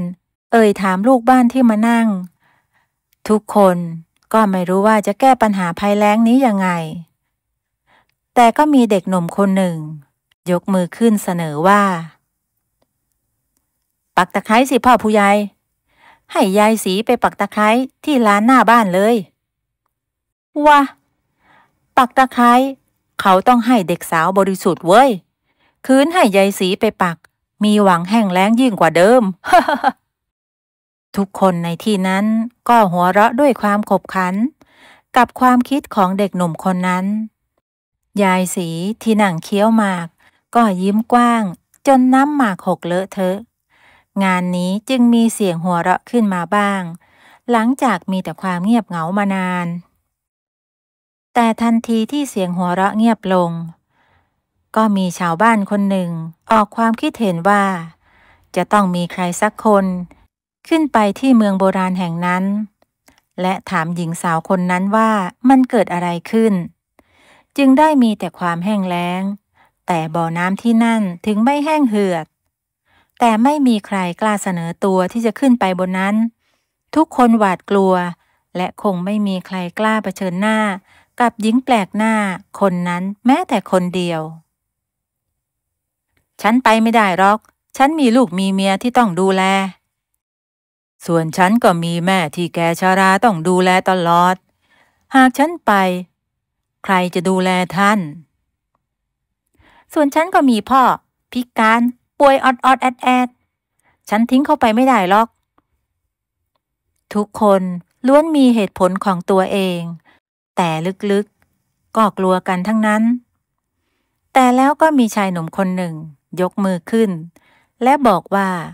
เขาจะเป็นคนไปที่นั่นเองฉันจะเป็นคนไปที่นั่นเองจ้ะฉันกำพร้าไม่มีญาติพี่น้องที่ต้องห่วงฉันขอไปเองจ้ะพ่อผู้ใหญ่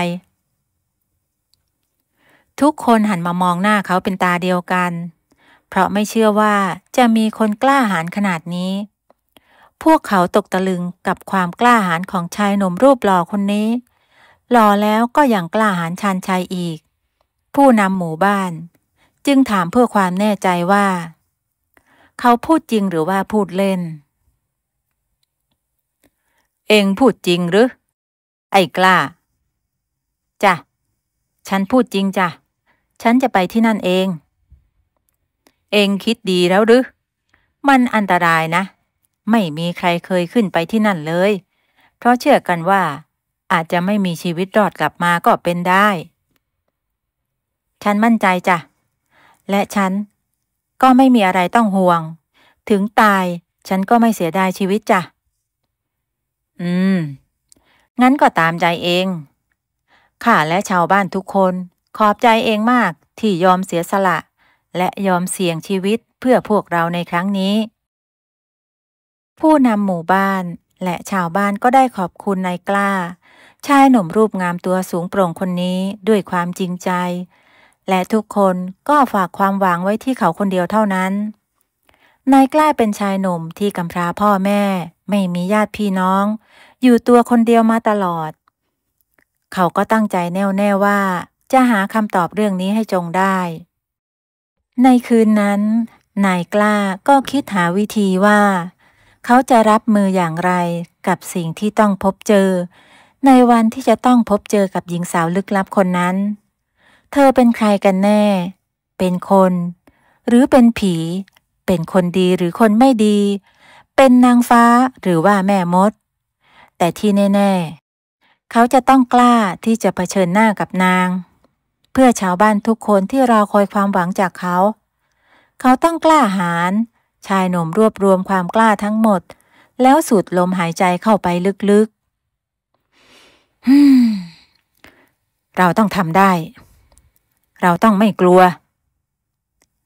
จากนั้นเขาก็ล้มตัวลงนอน และหลับจนถึงเช้า พอตื่นมาก็ได้ยินเสียงชาวบ้านร้องห่มร้องไห้ บอกว่าควายของนางตายไปอีก2 ตัว เพราะไม่มีน้ำไม่มีหญ้าให้มันกิน และยังมีชายชราที่ป่วยออดๆแอดๆมานานก็ตายไปอีกคนหนึ่ง ชายหนุ่มมองลงไปจากหน้าต่าง เห็นชาวบ้านร้องห่มร้องไห้ กอดร่างอันไร้วิญญาณของญาติพี่น้อง ช่างน่าเวทนาจริงๆทำให้เขาหมดสิ้นความกลัวอย่างสิ้นเชิง เขาต้องทำภารกิจนี้ให้สำเร็จจงได้ เมื่อถึงคืนพระจันทร์เต็มดวง นายกล้าก็ออกเดินทางไปที่เมืองร้างบนเนินเขาดังกล่าว ชาวบ้านทุกคนก็ส่งกำลังใจ ขอให้เขาทำภารกิจนี้ให้สำเร็จทำให้นายกล้ามีพลังใจมากขึ้น มีความกล้าสมชื่อ เขาเดินทางไปที่บ่อน้ำผีสิงแห่งนั้นด้วยความกล้าหาญสลัดความกลัวทิ้งไปจนหมดสิ้น เสียงลมพัดผ่านมาแต่ละครั้งคล้ายเสียงคนโหยหวน ชายหนุ่มข่มใจเดินต่อไปรวบรวมความกล้าทั้งหมดเดินต่อท่ามกลางแสงจันทร์ที่สลัวไม่นานนักเขาก็เดินมาถึงบ่อน้ำดังกล่าวแต่ยังไม่ถึงเวลาที่หญิงสาวคนนั้นจะปรากฏตัวเขาจึงได้นั่งรออยู่ที่บริเวณขอบบ่อและรออยู่อย่างนั้นหลายชั่วโมงหญิงสาวคนนั้นก็ยังไม่ปรากฏกายชายหนุ่มพยายามข่มตาไม่ให้หลับเขาใช้มือราน้ำที่เย็นเยือกในบ่อมันล้นบ่อและไหลลงไปตามลำธารเล็กๆตลอดเวลาปากก็พร่ำบ่นไปว่าใครก็ได้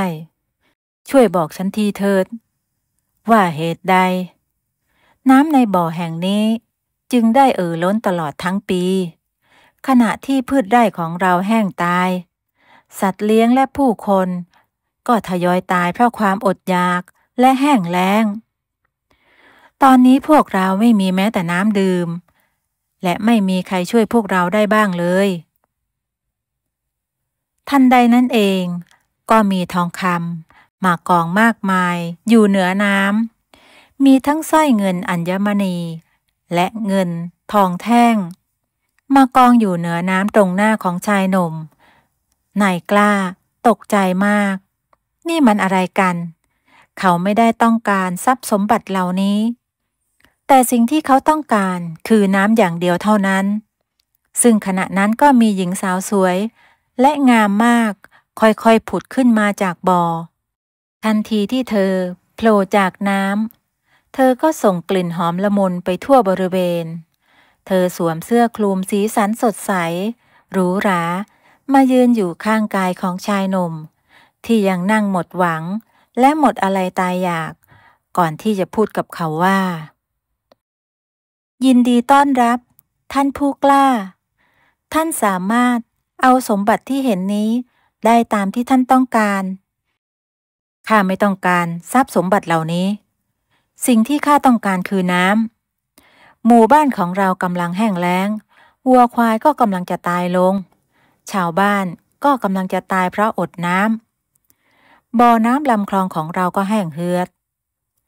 ข้าแค่ต้องการอยากให้ท่านช่วยเราด้วยจนกว่าธรรมชาติจะปราณีเราก็ไม่เห็นจะยากนี่ท่านก็เอาทรัพย์สินเหล่านี้ไป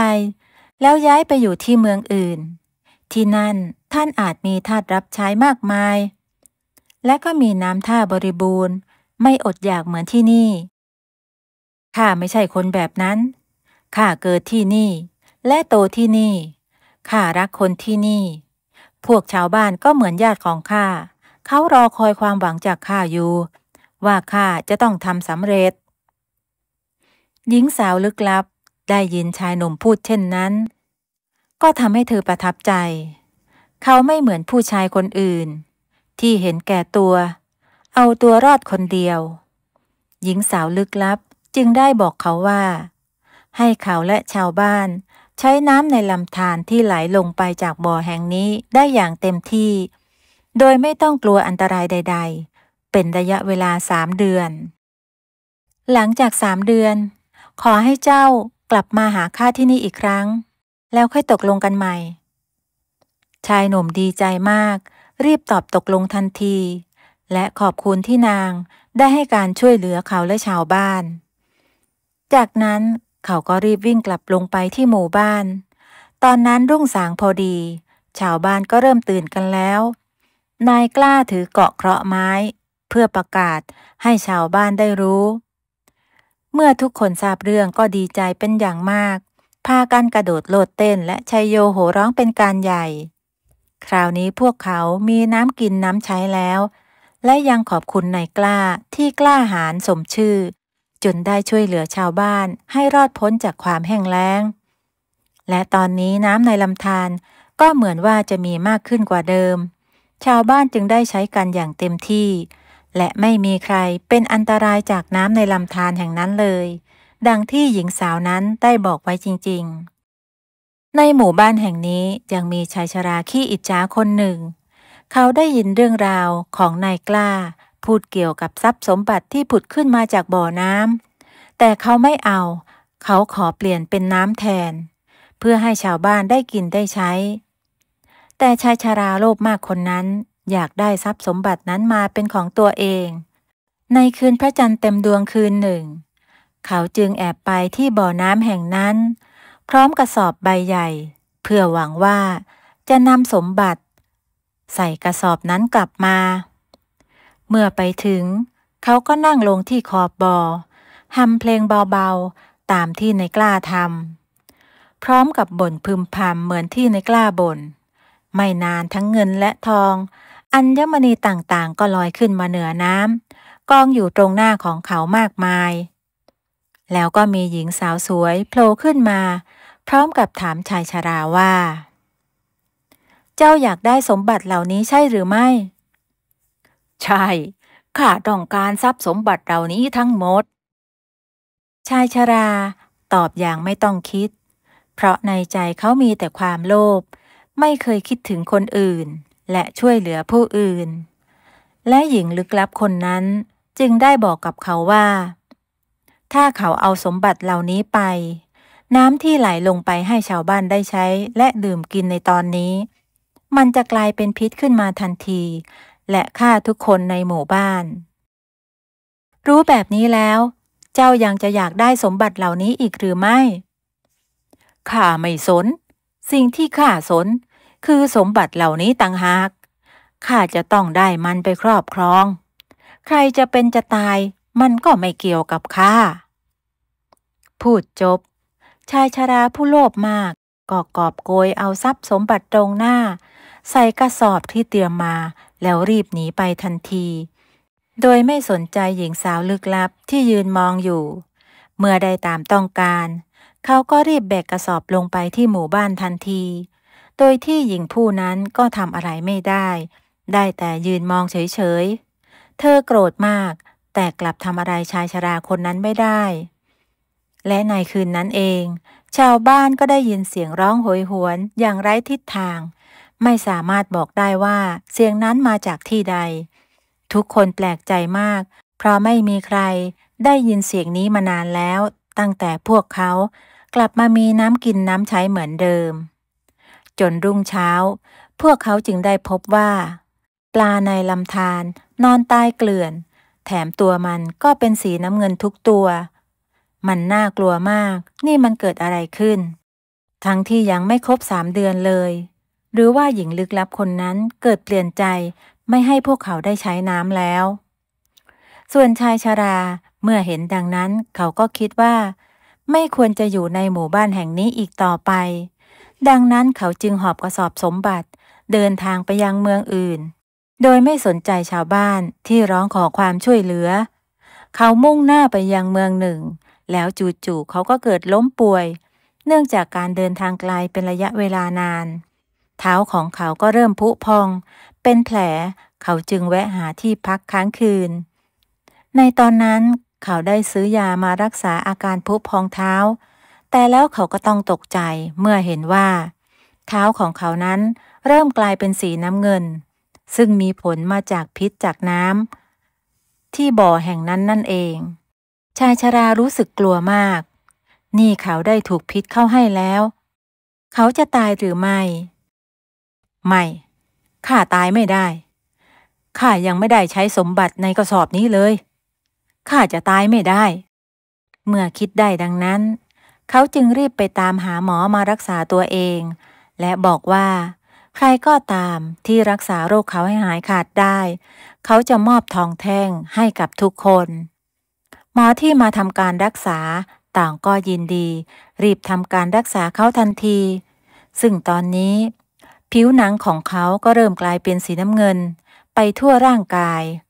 และเริ่มมีหนามแหลมคมทิ่มแทงออกมาตามร่างกายหมอหลายคนที่มาทำการรักษาก็ช่วยกันอย่างเต็มที่ทั้งให้ยาทั้งฉีดยาหลังจากทำการรักษาเรียบร้อยแล้วชายชราก็ยกกระสอบที่บรรจุทองคำและสมบัติอื่นๆให้หมอได้ไปแบ่งกันหมอหลายคนตื่นเต้นและดีใจที่จะได้ทองคำมาเป็นกระสอบ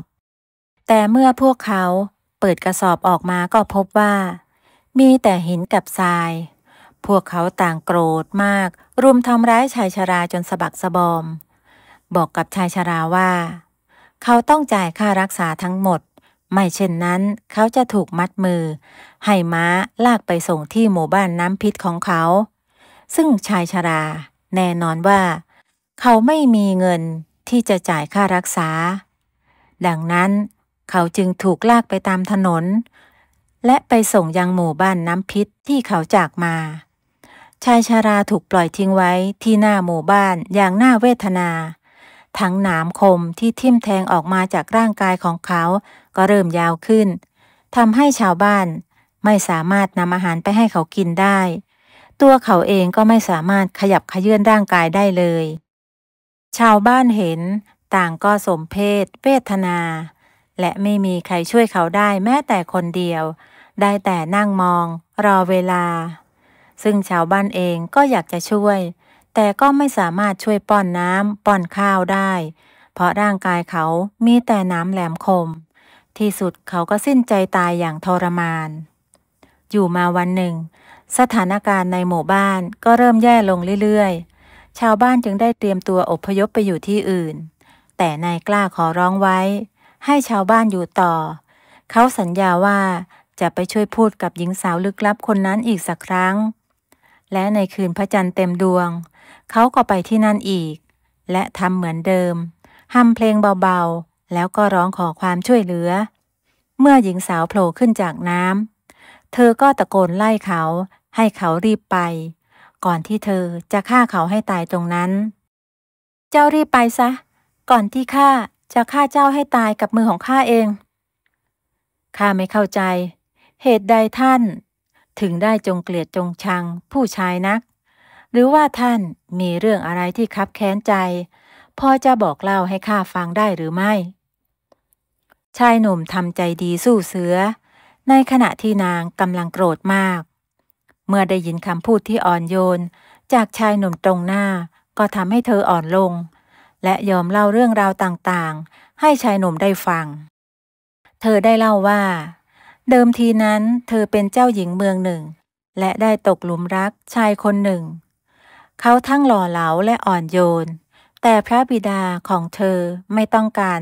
ให้เธอและเขาแต่งงานกันเพราะกลัวว่าชายคนนั้นต้องการแต่งงานกับเธอเพียงเพราะว่ารู้ว่าเมื่อเธอตายไปแล้วร่างกายของเธอนั้นจะมีเกล็ดเงินเกล็ดทองทั้งร่างหลังจากแต่งงานเขาอาจจะฆ่าเธอเพื่อได้ในสิ่งที่เขาปรารถนาก็เป็นได้แต่เธอนั้นไม่ฟังที่พระบิดาได้คัดค้านดึงดันที่จะแต่งงานกับเขาให้ได้ที่สุดพระบิดาจำต้องยอมจัดงานแต่งให้ลูกสาวเธอและเขาได้อยู่กินฉันสามีภรรยากันอย่างมีความสุข ช่วงระยะเวลาหนึ่งจนเธอตั้งครรภ์เมื่อสามีรู้ว่าเขากำลังจะมีลูกก็ตะโกนออกมาด้วยความดีใจและพาเธอมาที่บ่อน้ำแห่งนี้บอกว่าเขามีของขวัญจะให้เธอและเธอจะต้องชอบมากแน่ๆเธอจึงยอมมากับสามีและแอบตื่นเต้นว่าของขวัญที่สามีจะให้นั้นคืออะไรกันนะและเมื่อมาถึงบ่อน้ำแห่งนี้เขาก็ได้ใช้มีดแทงเธอจากข้างหลังจนเธอสิ้นลมหายใจและทันใดนั้นร่างกายของเธอก็กลายเป็นเกล็ดเงินเกล็ดทองทั่วร่างกายสามีผู้โหดร้ายจึงได้กอบโกยเอาเงินทองจากร่างกายของเธอไปจนหมดแล้วโยนเสื้อผ้าลงไปในบ่อน้ำแห่งนี้ขณะที่เธอเล่านั้นน้ำตาของเธอก็ไหลอาบแก้มตลอดเวลาเธอเสียใจที่ไม่เชื่อพระบิดาในตอนนั้นทำให้เธอและลูกในท้องต้องตายอย่างน่าอานาถเธอจึงเกลียดผู้ชายและอยากจะฆ่าผู้ชายให้ตายชายหนุ่มได้ฟังก็สงสารเธอมากและอยากจะช่วยให้เธอพ้นทุกข์จึงได้บอกกับเธอว่าหากการฆ่าผู้ชายทำให้เธอมีความสุขงั้นก็ขอให้เธอฆ่าเขาเสียเขาขอแค่อย่างเดียวเท่านั้นคือขอให้ชาวบ้านได้กลับมามีความสุขอย่างเดิมได้มีน้ำท่าอุดมสมบูรณ์ไม่มีพิษร้ายหญิงสาวได้ฟังก็รู้สึกซาบซึ้งใจไม่คิดว่าจะมีผู้ชายที่ยอมเสียสละเพื่อคนอื่นเช่นนี้อยู่บนโลกใบนี้ท่านเป็นคนดีมากเท่าที่ข้าเคยพบมาข้าจะไม่ฆ่าท่านและจะให้ทุกอย่าง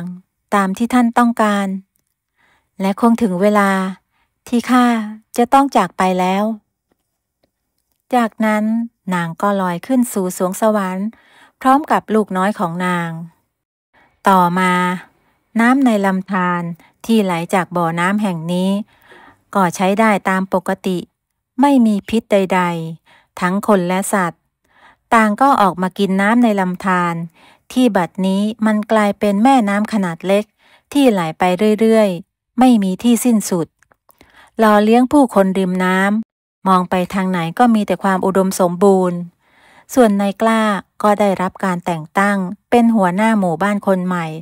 หลังจากที่คนเก่านั้นอายุมากแล้วเรื่องของบ่อน้ำลึกลับก็จบลงเพียงเท่านี้นะคะขอบคุณที่รับชมและรับฟังสวัสดีค่ะลูกเมียน้อยกาลครั้งหนึ่งนานมาแล้วมีหญิงสาวคนหนึ่งชื่อว่าสร้อยอายุ18 ปีเธออาศัยอยู่กับพ่อแม่ในหมู่บ้านเล็กๆแห่งหนึ่งครอบครัวของเธอนั้นมีฐานะยากจนพวกเขามีอาชีพทำนาสร้อยมีพี่สาวอีก2 คนแต่พวกเขาก็แต่งงานแยกย้ายกันไปมีครอบครัวกันหมดด้วยความที่ฐานะทางบ้านค่อนข้างยากจนทำให้พ่อแม่นั้นไม่มีเงินส่งสร้อยเรียนหนังสือเธอจึงเรียนจบแค่ชั้นป.4 แล้วต้องมาช่วยพ่อแม่ทำนาเลี้ยงควายหลายครั้งที่เธอนึกน้อยใจในโชคชะตาชีวิตของตัวเองอยากมีโอกาสได้เรียนหนังสือเหมือนเพื่อนคนอื่นๆแต่พ่อและแม่ของสร้อยไม่ให้ความสำคัญกับเรื่องเรียนมากนักพวกเขาคิดแต่เรื่องทำมาหากินจึงไม่อยากให้สร้อยไปเรียนหนังสือและให้มาช่วยทำงานแทนอยู่มาวันหนึ่งสร้อยไปซื้อของที่ตลาดกับแม่ระหว่างที่เธอกำลังเดินถือของตามหลังแม่อยู่นั้นก็มีผู้ชายคนหนึ่งเดินเข้ามาชนกับเธอจนล้มชายผู้นั้นเป็นหนุ่มวัยกลางคนแต่งตัวดูดีมีฐานะเขาช่วยประคองสร้อยขึ้นมาชายหนุ่มคนนั้นรู้สึกประทับใจในรูปร่างหน้าตาของสร้อยเขาจึงถือโอกาสพูดคุยกับเธอขอโทษครับผมผิดเองที่เดินไม่ดูตาม้าตาเรือเจ็บตรงไหนบ้างไหมครับฉันไม่เป็นไรจ้ะชายหนุ่มคนนั้นช่วยเก็บของขึ้นมาให้เธอสายตาของเขาจับจ้องมาที่สร้อยแล้วยิ้มทำให้สร้อยรู้สึกเขินคุณชื่ออะไรครับ มาเดินตลาดคนเดียวเหรอครับฉันชื่อสร้อยจ้ะฉันมาเดินกับแม่เดินไปข้างหน้าโน้นจ้ะผมชื่อทองครับเรียกผมว่าพี่ทองก็ได้ครับพี่น่าจะอายุมากกว่าน้องสร้อยประมาณ10 กว่าปีได้จ้ะพี่ทองยินดีที่ได้รู้จักนะน้องสร้อยยินดีเช่นกันจ้ะถ้าอย่างนั้นฉันขอตัวไปหาแม่ก่อนนะจ๊ะสร้อยยิ้มให้ก่อนจะเดินจากไปนายทองหันไปมองสร้อยรู้สึกถูกใจในตัวเธอสักพักเพื่อนของเขาก็เดินเข้ามาหาเมื่อกี้ข้าเห็นเองยืนคุยกับผู้หญิงมีอะไรหรือเปล่าข้าเดินชนน้องเขาล้มเลยช่วยเขาแล้วก็คุยกับเขาอยู่พักหนึ่งไม่มีอะไรหรอกแต่ข้าเห็นสายตาเองมองเขานะท่าทางเองดูสนใจเขาไม่น้อยแต่ข้าว่าเองอย่าไปยุ่งกับเขาเลยเองก็มีลูกมีเมียอยู่แล้วนี่นาหน้าที่การงานเองก็ดีเป็นถึงปลัดอำเภอถ้าชาวบ้านรู้ว่าเองไปยุ่งกับผู้หญิงคนอื่นมันจะไม่ดีเอานะข้าไม่ได้คิดจริงจังอะไรหรอกนะเองก็รู้อยู่อีกอย่างข้าก็ไม่ใช่ปลัดอำเภอที่นี่ซะหน่อยแค่มาเที่ยวหาเองกับเพื่อนๆที่นี่ไม่มีใครรู้หรอกว่าข้าเป็นใครแต่ข้าก็รู้สึกชอบน้องสร้อยคนนั้นนะดูสวยและท่าทางใส่ซื่อดีเองนะนิสัยเจ้าชู้ไม่เคยเปลี่ยนเลยจริงๆทองอยากทำความรู้จักกับสร้อยให้มากขึ้นและอยากได้สร้อยมาเป็นเมียน้อยอีกคนเขาจึงคิดหาทางไปเจอสร้อยและทำให้เธอตกหลุมรักเขาให้ได้และในที่สุดก็ตามสืบจนรู้ที่อยู่ของเธอตลอดหลายเดือนที่ผ่านมานายทองใช้เวลาว่างในวันหยุดแวะเวียนมาหาเพื่อนในอำเภอที่สร้อยอาศัยอยู่แล้วทำทีบังเอิญไปเจอสร้อยในหมู่บ้านโดยอ้างว่ามาหาเพื่อนที่เป็นครูในโรงเรียนนายทองพยายามเข้าหาสร้อยเพื่อตีสนิทและทุกครั้งที่เขาไปหาสร้อยที่บ้านเขามักจะมีของฝากติดไม้ติดมือฝากสร้อยและพ่อแม่อยู่เสมอเขาพยายามทำดีกับครอบครัวของเธอมาตลอดจนพวกเขาไว้ใจและในที่สุดนายทองก็สารภาพรักกับสร้อยและขอสร้อยเป็นแฟน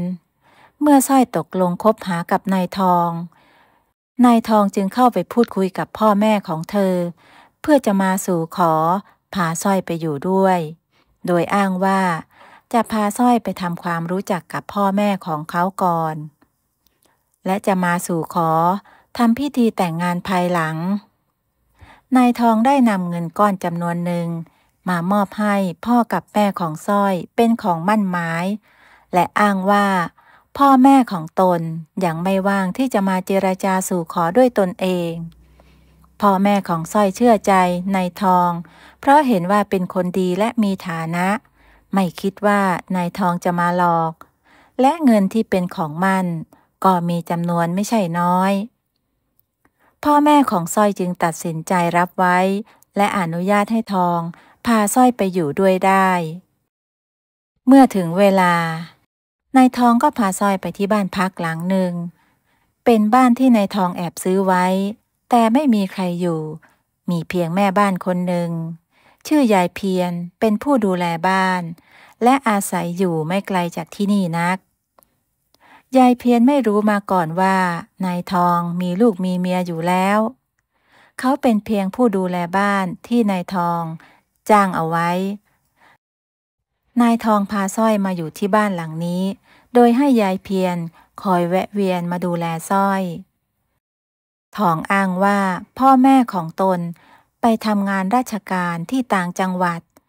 จึงยังไม่ว่างมาหานายทองเองก็จะแวะมาหาสร้อยเป็นบางวันโดยอ้างว่างานเยอะจำเป็นต้องเดินทางบ่อยทำให้ไม่ค่อยมีเวลาอยู่ด้วยทั้งสองใช้ชีวิตคู่เช่นสามีภรรยาทั่วไปสร้อยหลงรักทอง และไว้เนื้อเชื่อใจเขาเป็นอย่างมาก เธอไม่ลังเลสงสัยในตัวของเขาเลยด้วยความที่เธอยังเป็นเพียงหญิงสาววัย18 ปียังอ่อนต่อโลกมากนักและไม่เคยมีความรักมาก่อนไม่มีโอกาสได้เข้าสังคมและมีเพื่อนเหมือนคนอื่นๆสร้อยจึงไม่เคยได้เรียนรู้ชีวิตภายนอก2 เดือนต่อมาสร้อยรู้สึกไม่สบายมีอาการคลื่นไส้อาเจียนอย่างหนักยายเพียรจึงพาสร้อยไปหาหมอบอกว่าเธอนั้นตั้งครรภ์ได้2 เดือนแล้วสร้อยกับยายเพียรรู้สึกดีใจมากเธอรอที่จะบอกข่าวดีกับนายทองซึ่งเป็นสามีและในคืนนั้นนายทองก็กลับมาหาสร้อยที่บ้านพี่ทองจ๊ะเมื่อเช้าฉันไปหาหมอมาจ้ะฉันรู้สึกไม่สบายมา2-3 วันแล้วยายเพียรเลยพาไปหาหมอจริงเหรอสร้อยพี่ขอโทษนะที่ไม่ค่อยมีเวลามาดูแลสร้อยเลยแล้วหมอว่ายังไงบ้างล่ะสร้อยป่วยเป็นอะไรพี่ทองจ๊ะฉันท้องได้2 เดือนแล้วจ้ะเรากำลังจะมีลูกด้วยกันฉันดีใจมากเลยพี่ดีใจไหมจ๊ะนายทองรู้สึกอึ้งไปพักหนึ่งเพราะเขาไม่ได้คิดที่จะมีลูกกับสร้อยตั้งแต่แรกนายทองแซงทำเป็นดีใจไปกับเธอดีใจสิจ๊ะลูกของเราทั้งคนพี่ดีใจจริงๆต่อไปสร้อยต้องดูแลตัวเองให้มากขึ้นนะลูกของเราจะได้แข็งแรงจ้ะพี่แต่ฉันก็กังวลอยู่เรื่องนึงฉันยังไม่มีโอกาสไปเจอกับพ่อแม่ของพี่เลยเรายังไม่ได้แต่งงานกันเลยนะพ่อกับแม่ของฉันก็ยังไม่รู้ว่าฉันท้องเราจะทำยังไงดีเราควรรีบบอกพ่อกับแม่ของเราให้รู้และจัดงานแต่งเร็วๆดีไหมจ๊ะพี่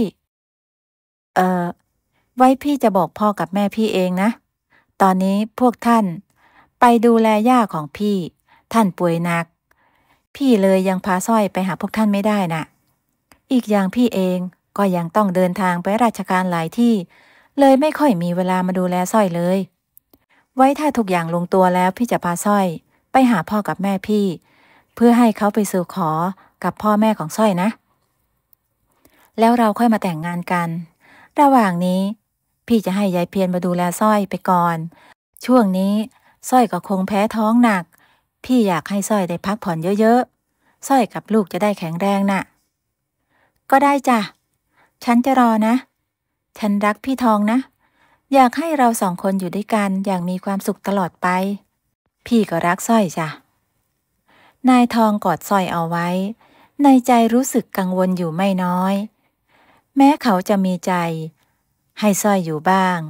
แต่เขาก็ไม่ได้คิดจะสร้างครอบครัวกับสร้อยเลยเขาเพียงแค่อยากเก็บสร้อยไว้เป็นเมียน้อยแก้เหงาในบางครั้งแต่สร้อยเป็นคนดีและรักเขามากเขาไม่เคยเจอผู้หญิงคนไหนที่รักและดูแลเขาได้ดีเท่าสร้อยมาก่อนเขาจึงพยายามดูแลสร้อยให้ดีเท่าที่จะทำได้และให้ความหวังกับสร้อยต่อไปเรื่อยๆเมื่อเวลาผ่านไปหลายเดือนนายทองแวะเวียนมาหานางสร้อยเพียงไม่กี่ครั้งเขายังคงอ้างเหตุผลเดิมๆว่างานเยอะจนไม่มีเวลาจนถึงวันที่สร้อยคลอดลูกยายเพียรก็เป็นคนพาสร้อยไปโรงพยาบาลในวันนั้นสร้อยได้คลอดลูกสาวออกมาเธออุ้มลูกสาวอย่างทนุถนอมโดยมียายเพียรคอยดูแลไม่ห่างลูกสาวของเองหน้าตาน่ารักน่าชังเหลือเกินหน้าเหมือนเองนะนางสร้อยฉันก็ว่าอย่างนั้นแล้วจ้ะยายฉันดีใจที่ลูกออกมาแข็งแรงดีขอบคุณยายมากเลยนะจ๊ะที่ช่วยดูแลฉันอย่างดีมาตลอดไม่เป็นไรหรอกยายก็รักและเอ็นดูเองเหมือนหลานสาวแท้ๆนั่นแหละว่าแต่เองตั้งชื่อให้ลูกสาวหรือยังล่ะจะให้ชื่อลูกว่าอะไรดีคิดไว้แล้วจ้ะยายฉันตั้งชื่อลูกว่าแสงดาวจ้ะฉันชอบดูดาวบนท้องฟ้ามาตั้งแต่เด็กเลยอยากให้ลูกชื่อแสงดาวลูกคนนี้จะเป็นเหมือนแสงสว่างยามค่ำคืนให้กับฉันในวันที่ฉันรู้สึกมืดมนแม้แสงดาวจะไม่สว่างเท่าแสงอาทิตย์ก็ไม่เป็นไรจ้ะแต่อย่างน้อย ทุกครั้งที่ฉันมองดวงดาวบนท้องฟ้าฉันจะมีความสุขเสมอชื่อนี้ก็เพราะดีนะแสงดาวหลานยายยายจะช่วยเองดูแลลูกคนนี้ให้ดีไม่ต้องห่วงนะขอบคุณจ้ะยายมีแต่ยายที่ดูแลฉันมาตลอดแม้แต่วันที่ฉันคลอดลูกพ่อของลูกฉันก็ยังไม่มาดูเลยบางทีฉันอาจจะถูกพี่ทองทอดทิ้งฉันกับลูกไปแล้วก็ได้นะสร้อยน้ำตาไหลออกมาเล็กน้อยอย่าเพิ่งคิดมากไปเลยนางสร้อยตอนนี้ลูกเองก็คลอดออกมาแล้วเองต้องเป็นแม่ที่เข้มแข็งและดูแลแสงดาวให้ดีที่สุดจ้ะยายฉันจะดูแลแสงดาวให้ดีที่สุดเท่าที่แม่คนหนึ่งจะทำได้หลายวันต่อมาทองก็กลับมาหาสร้อยกับลูกนายทองดีใจที่ได้เห็นหน้าลูกสาวพ่อน่ารักน่าชังเหลือเกินพ่อขอโทษนะที่มาช้าวันนี้พ่อมาหาลูกแล้วนะฉันตั้งชื่อลูกสาวของเราว่าแสงดาวจากพี่ทองพี่ก็ชอบชื่อนี้นะแสงดาวทองอุ้มแสงดาวไว้ในอ้อมอกเขารักและเอ็นดูแสงดาวไม่น้อยในขณะเดียวกันสร้อยก็เริ่มรู้สึกไม่ไว้ใจทองเธอกำลังสงสัยว่าตัวเองอาจถูกหลอกให้เป็นเมียน้อยเพราะที่ผ่านมาทองอ้างเหตุผลต่างๆนานาที่ไม่สามารถพาตนไปเจอพ่อกับแม่ของเขาได้และทองเองก็มาอยู่กับสร้อยได้เพียงบางวันเพราะอ้างว่างานยุ่งตลอดสร้อยเล่าเรื่องทั้งหมดให้ยายเพียรฟังแล้วขอร้องให้ยายเพียรช่วยสืบหาความจริงในเรื่องนี้ในที่สุด3 เดือนหลังจากนั้นสร้อยกับยายเพียรก็รู้ความจริงทั้งสองพาแสงดาวไปโรงพยาบาลเพราะแสงดาวนั้นป่วยเขาบังเอิญเจอนายทองเดินจูงมืออยู่กับผู้หญิงที่ตั้งท้องและเด็กชายอีก2 คนสร้อยรู้สึกใจเต้นแรงเธอฝากให้ยายเพียรดูแลแสงดาวและแอบเดินตามหลังทองไปสร้อยตัดสินใจแกล้งเดินชนกับนายทองทำให้ทั้งหมดได้เผชิญหน้ากันนายทองรู้สึกตกใจเป็นอย่างมากที่ได้เจอสร้อยขอโทษค่ะเจ็บตรงไหนหรือเปล่าคะเธอถามนายทองด้วยน้ำตาคลอเบ้านายทองถึงกับพูดไม่ออกสร้อยหันไปคุยกับผู้หญิงที่ตั้งท้องที่ยืนอยู่ข้างๆนายทองคุณเจ็บตรงไหนไหมคะฉันเดินชนคุณกับคุณผู้ชายเมื่อสักครู่ไม่ทราบว่าโดนคุณด้วยหรือเปล่าคะไม่ค่ะดิฉันไม่เป็นไรฉันเป็นคนแถวนี้ค่ะแต่ไม่เคยเห็นหน้าพวกคุณมาก่อนไม่ทราบว่าพวกคุณ2 คนเป็นสามีภรรยากันหรือเปล่าคะเพิ่งย้ายมาอยู่แถวนี้เหรอคะใช่ค่ะเราเป็นสามีภรรยากันสามีดิฉันเป็นปลัดอำเภอใกล้เคียงค่ะพวกเรากับลูกๆแวะมาเยี่ยมเพื่อนที่โรงพยาบาลนี้แล้วอีกไม่นานพวกเราก็จะย้ายมาอยู่ที่นี่ค่ะพอดีสามีดิฉันได้รับคำสั่งย้ายมาเป็นปลัดอำเภอที่นี่ค่ะเหรอคะพวกคุณแต่งงานกันมานานแล้วเหรอคะเราแต่งงานกันมา10 กว่าปีแล้วค่ะนี่ก็กำลังตั้งครรภ์ลูกคนที่3แล้ว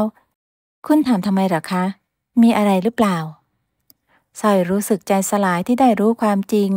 แต่ก็พยายามเก็บความรู้สึกเอาไว้นายทองเองก็รู้สึกเสียใจที่ทำให้สร้อยต้องมาเจอกับเรื่องนี้ไม่เป็นไรค่ะพอดีฉันเห็นคุณกับสามีเดินจูงมือกันมากับลูกๆแล้วดูเป็นครอบครัวที่น่ารักดีฉันไม่เคยได้รับการดูแลจากสามีแบบนี้มาก่อนก็เลยรู้สึกอิจฉานะคะสร้อยทำเป็นหัวเราะกลบเกลื่อนฉันขอตัวก่อนนะคะขอโทษอีกครั้งค่ะ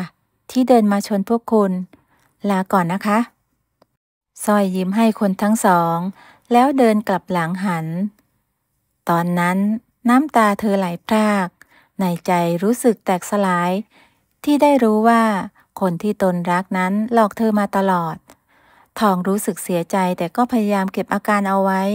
แล้วพาภรรยาและลูกๆเดินจากไป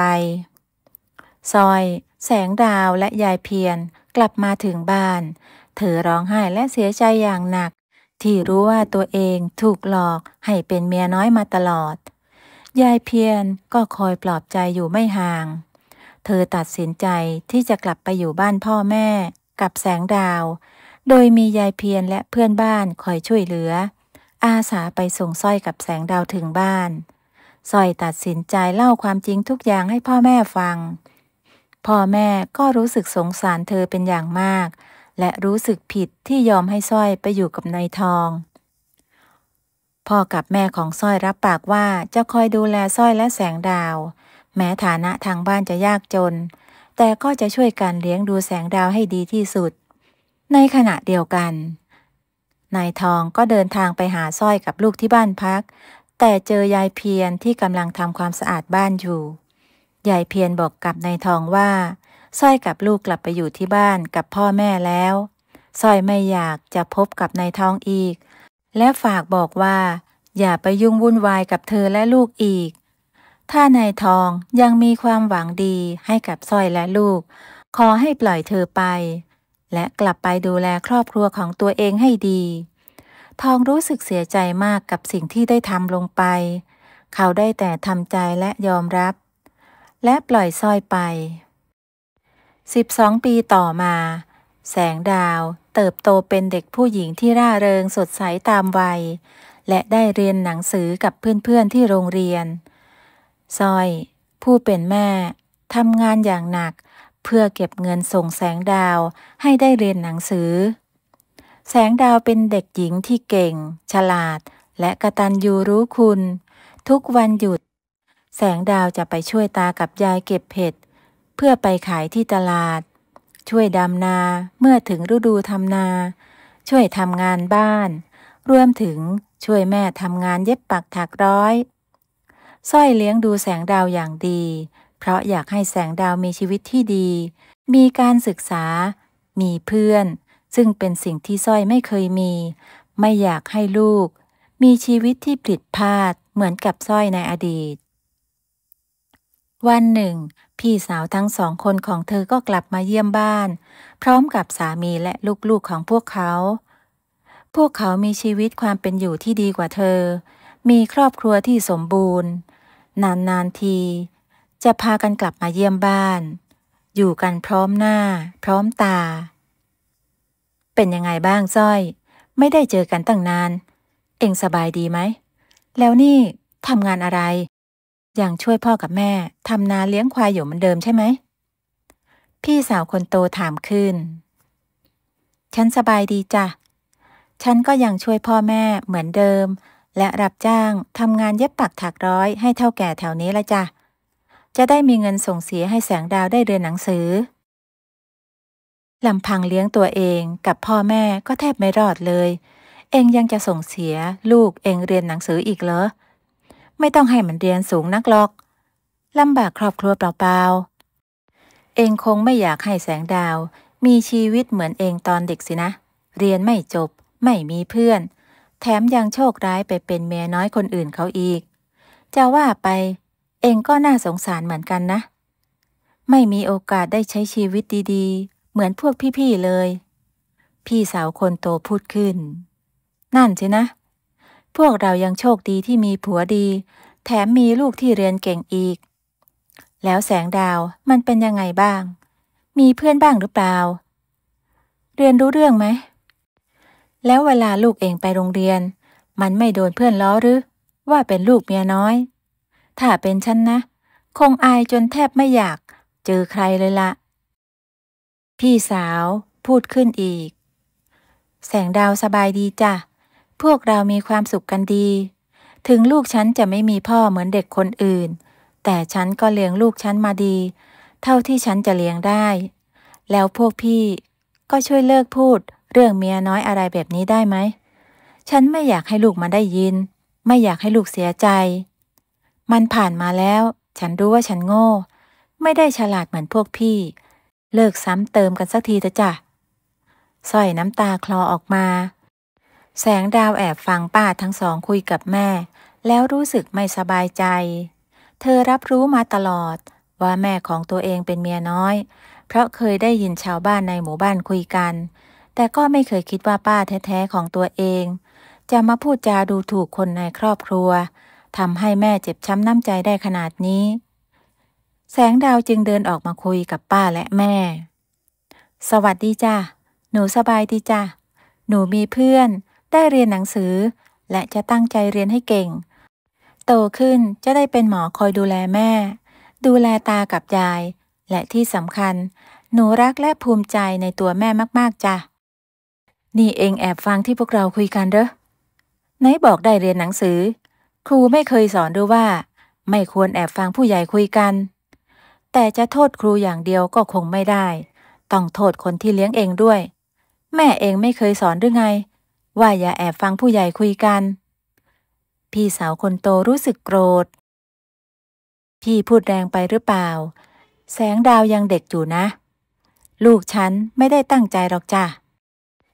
ป้าสองคนเป็นป้าของหนูจริงๆหรือเปล่าจ๊ะเด็กหญิงถามขึ้นทำไมเองถามโง่ๆอย่างนั้นข้าสองคนก็เป็นป้าเองนะสิเป็นพี่สาวแท้ๆของแม่เองมีปัญหาอะไรหรือพี่สาวคนรองร้องถามขึ้นป้าสองคนนิสัยไม่เหมือนแม่หนูเลยจ้ะแม่ไม่เคยพูดจาดูถูกใครแบบนี้ไม่ว่าจะกับคนอื่นหรือคนในครอบครัวแม่สอนหนูเสมอว่าเราควรให้เกียรติคนอื่นทั้งต่อหน้าและลับหลังไม่ควรพูดจาให้ร้ายใครและทุกครั้งเวลาที่ป้าสองคนกลับมาเยี่ยมบ้านก็ชอบพูดจาไม่ดีใส่แม่หนูตลอด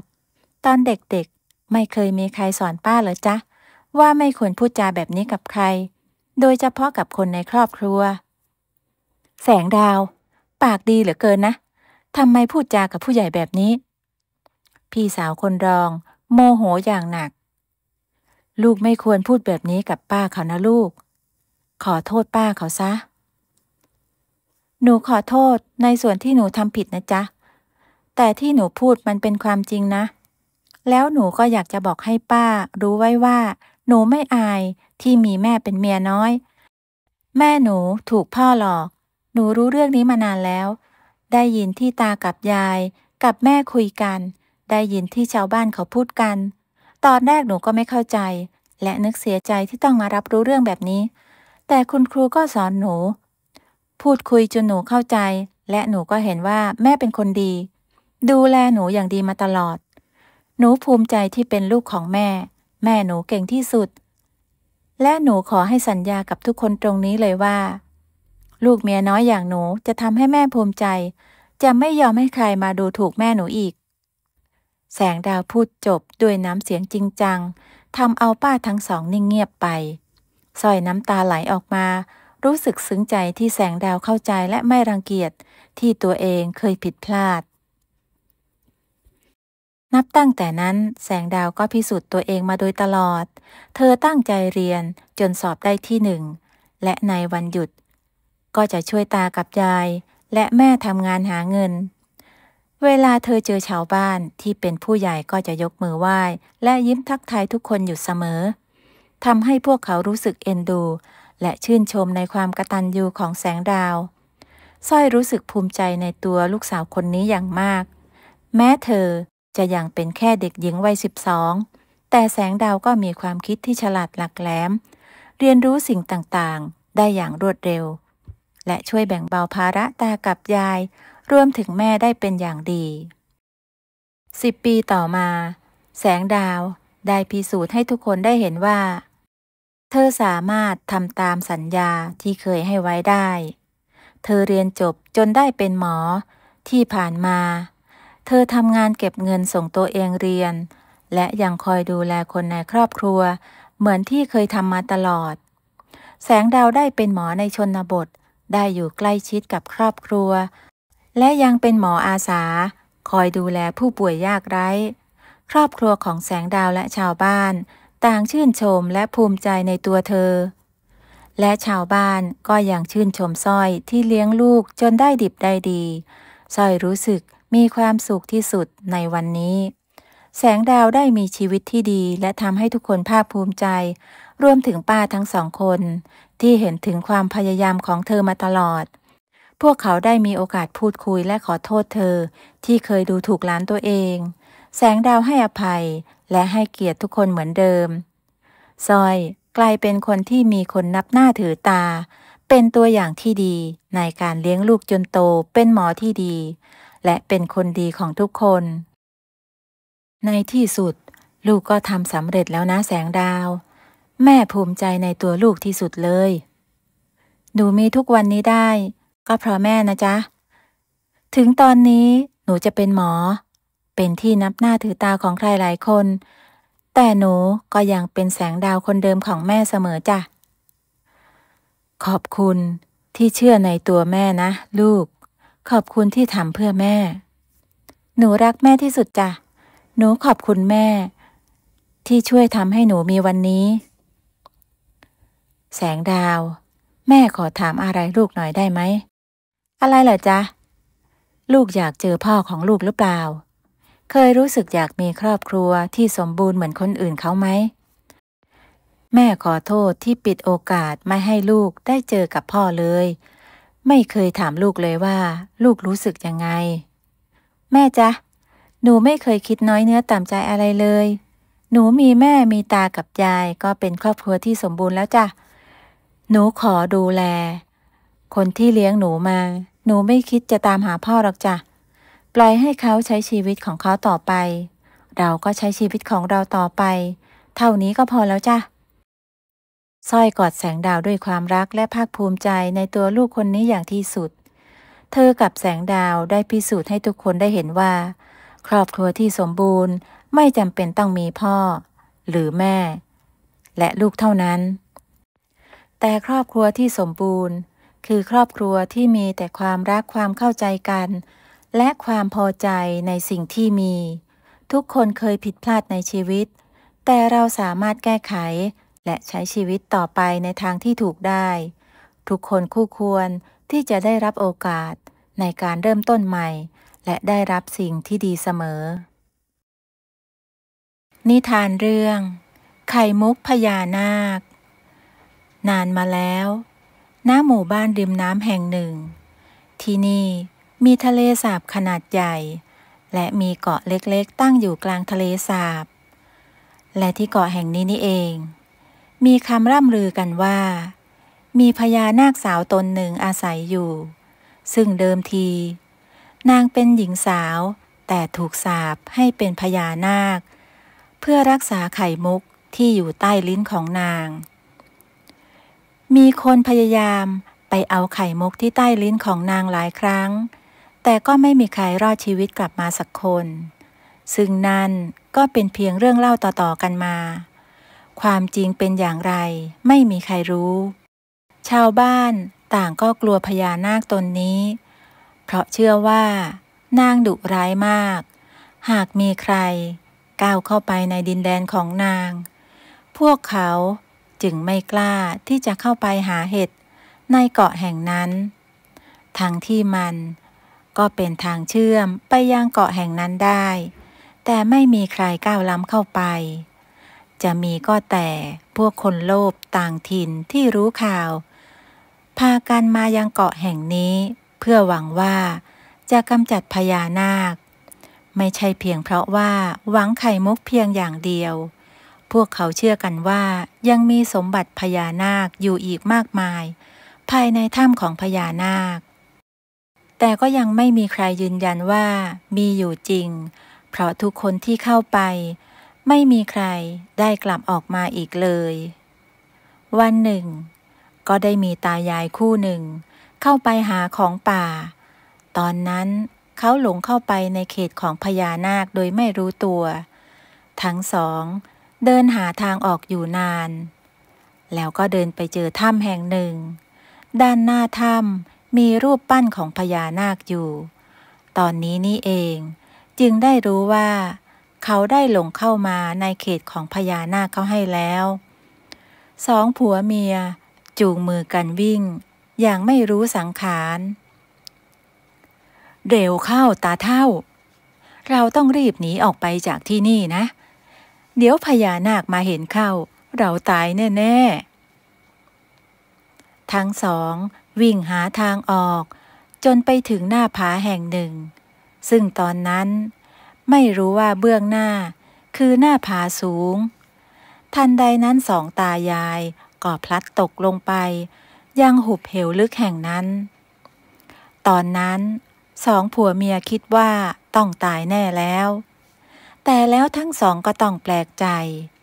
เมื่อร่างของพวกเขาตกลงไป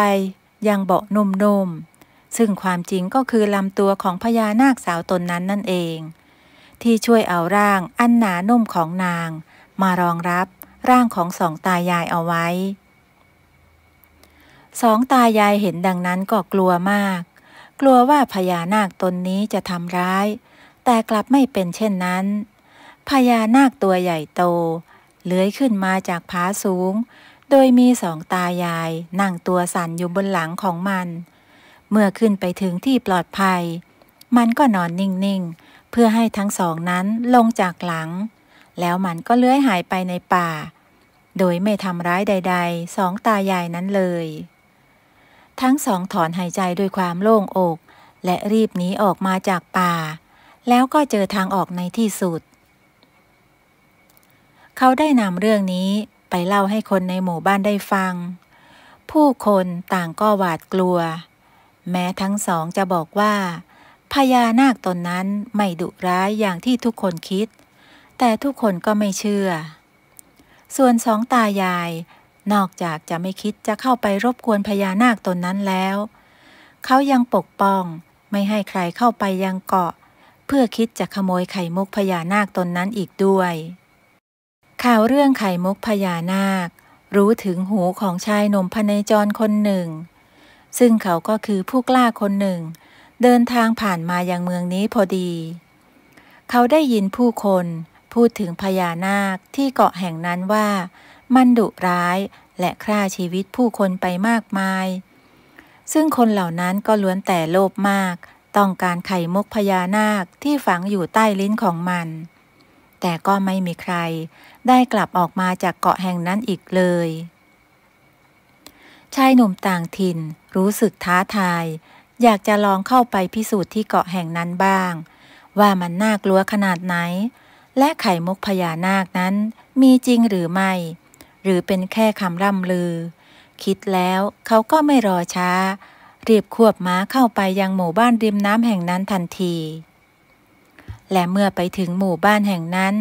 เขาก็ได้พบกับสองตายายที่พยายามปกป้องพญานาคชายหนุ่มจึงได้ถามทางไปยังเกาะแห่งนั้นแต่ทั้งสองไม่ยอมบอกและยังบอกอีกว่าอย่าไปยุ่งกับพญานาคตนนั้นเลยปล่อยให้นางได้อยู่ในที่ของนางเถิดพ่อหนุ่มอย่าไปยุ่งกับพญานาคตนนั้นเลยนะนางไม่เคยทำร้ายใครมีแต่จะช่วยเหลือผู้อื่นปล่อยให้นางได้อยู่ในที่ของนางเถอะไข่มุกอะไรนั่นไม่มีหรอกผู้คนก็ลือกันไปเองกลับไปเสียเถิดข้าก็แค่อยากรู้ว่า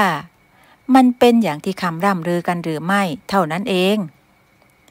ว่าแล้วชายหนุ่มคนนั้นก็กระตุกม้ามุ่งหน้าไปยังเกาะแห่งนั้นทันทีเขาลัดเลาะไปในส่วนที่เป็นทางเชื่อมซึ่งเป็นป่าใหญ่ซึ่งมันก็ไม่ง่ายนักเนื่องจากว่าสองตายายนั้นได้นำท่อนไม้ไปปิดทางเข้าออกทุกทางเพื่อไม่ให้คนเข้าไปยังเกาะแห่งนั้นได้เมื่อเห็นว่าชายหนุ่มคนนั้นดูจะมุ่งมั่น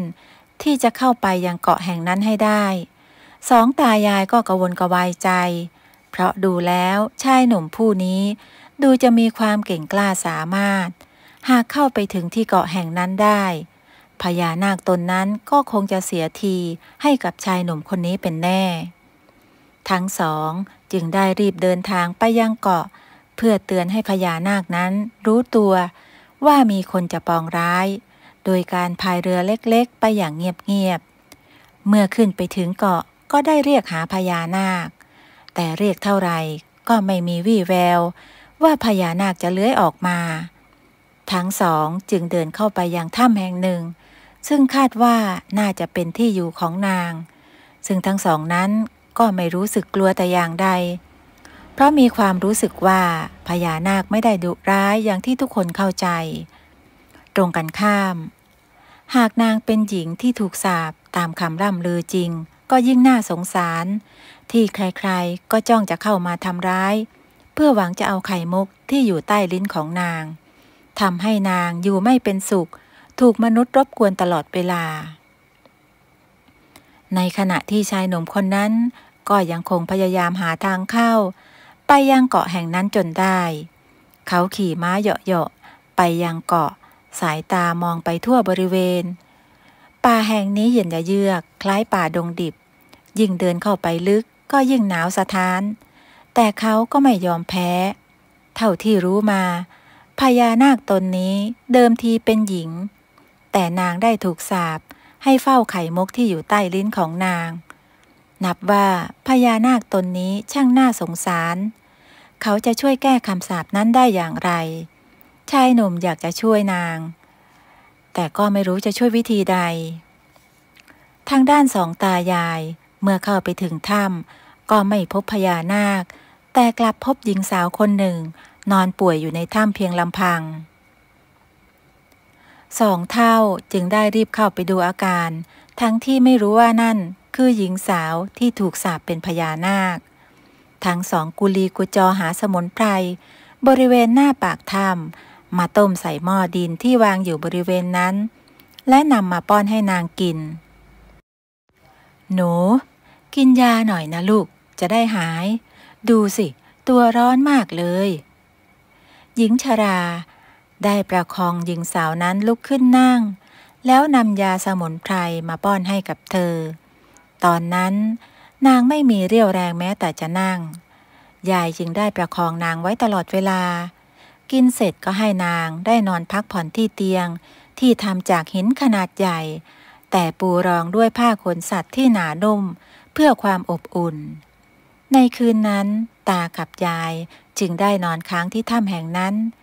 เนื่องจากว่าเป็นห่วงหญิงสาวที่กำลังป่วยหนักครั้นจะถามหาพญานาคนางก็ไม่มีแรงจะพูดทางด้านชายหนุ่มก็ยังไม่เจอกับพญานาคตามที่ตั้งใจ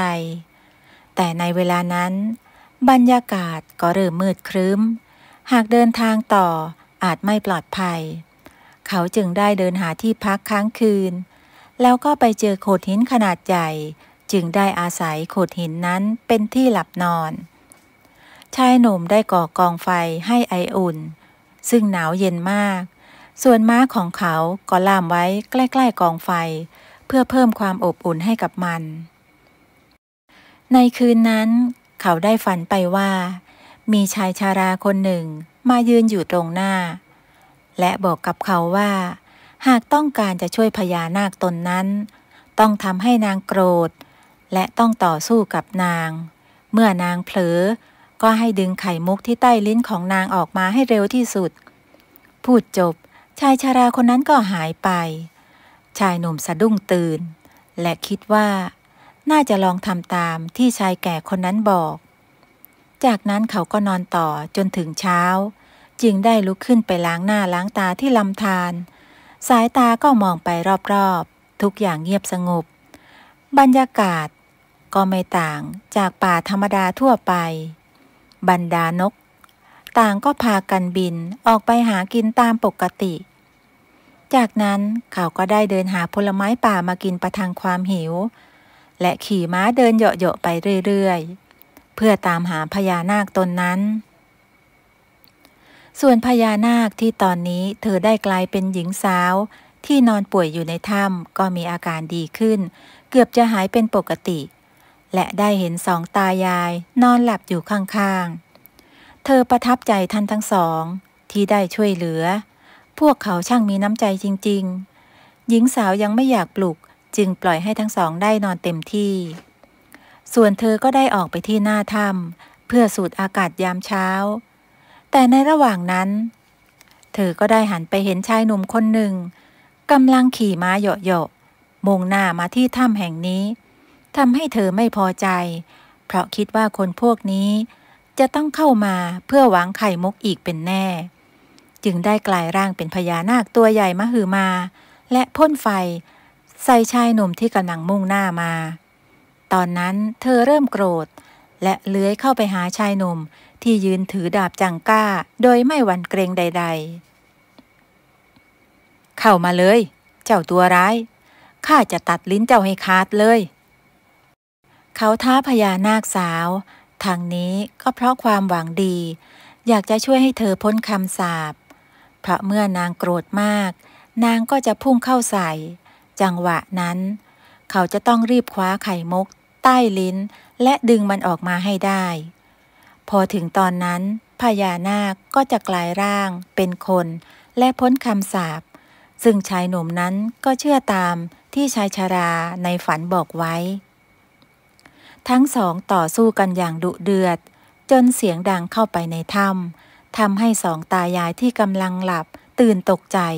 และรีบวิ่งออกมาดูแล้วก็ได้เห็นพญานาคกับชายหนุ่มต่างถิ่นคนนั้นกำลังต่อสู้กันไม่มีใครยอมใครสองตายายจึงตะโกนให้ชายหนุ่มนั้นหยุดอย่าทำร้ายพญานาคข้าหยุดไม่ได้หรอกตายายข้าต้องช่วยนางให้ได้ช่วยยังไงนั่นเจ้ากำลังทำร้ายนางอยู่นะหยุดเดี๋ยวนี้สองตายายพยายามใช้ไม้ขว้างปาไปที่ชายหนุ่มคนนั้นหลายครั้งแต่เขาก็ไม่ยอมหยุดจนกระทั่งจังหวะหนึ่งที่พญานาคพลาดท่าชายหนุ่มได้กระโดดเข้าไปดึงไข่มุกสีชมพูออกมาจากใต้ลิ้นของพญานาคได้สำเร็จหลังจากไข่มุกหลุดจากลิ้นของพญานาคแล้วร่างนั้นก็ค่อยๆกลายร่างเป็นคนซึ่งก็คือหญิงสาวที่ตายายป้อนยาสมุนไพรให้นั่นเองนางล้มลงคล้ายจะหมดแรงยายจึงรีบเข้าไปประคองนางเอาไว้ได้ทันยายหนูเป็นยังไงบ้างเจ็บตรงไหนหรือเปล่าเพราะเองคนเดียวไอ้หนุ่มต่างถิ่นข้าบอกแล้วว่าอย่ามารบกวนนางรีบไปเดี๋ยวนี้เลยตาได้เอ่ยปากไล่ชายหนุ่มที่มาทำร้ายพญานาคทั้งที่เธออ่อนแออยู่ชายหนุ่มจึงได้อธิบายให้ทั้งสองได้เข้าใจซึ่งหญิงสาวเธอก็รู้ตัวว่าบัดนี้เธอได้พ้นคำสาปนั้นแล้วเพราะไข่มุกได้หลุดออกจากลิ้นของเธอได้สำเร็จเพราะชายหนุ่มผู้นี้เธอจึงได้ขอบคุณเขาอย่างมากที่ได้ช่วยเหลือพร้อมกับขอบคุณตายายที่ได้ปกป้องเธอมาตลอดข้าขอบคุณตากับยายมากนะจ๊ะที่ปกป้องข้าและช่วยเหลือข้ามาตลอดและยังช่วยเหลือข้าตอนที่ข้าป่วยอีกด้วยไม่เป็นไรหรอกหนูจริงสิว่าแต่หนูมีญาติพี่น้องที่ไหนหรือเปล่าถ้าไม่มีใครไปอยู่กับตายายก็ได้นะได้ยังไงจ๊ะตายายข้าเป็นคนช่วยนางก็ต้องไปอยู่กับข้าสิถึงจะถูกชายหนุ่มเอ่ยขึ้นสายตาก็มองไปที่หญิงสาวที่กำลังเขินอายและต่อมาตายายก็รับเธอเป็นลูกบุญธรรม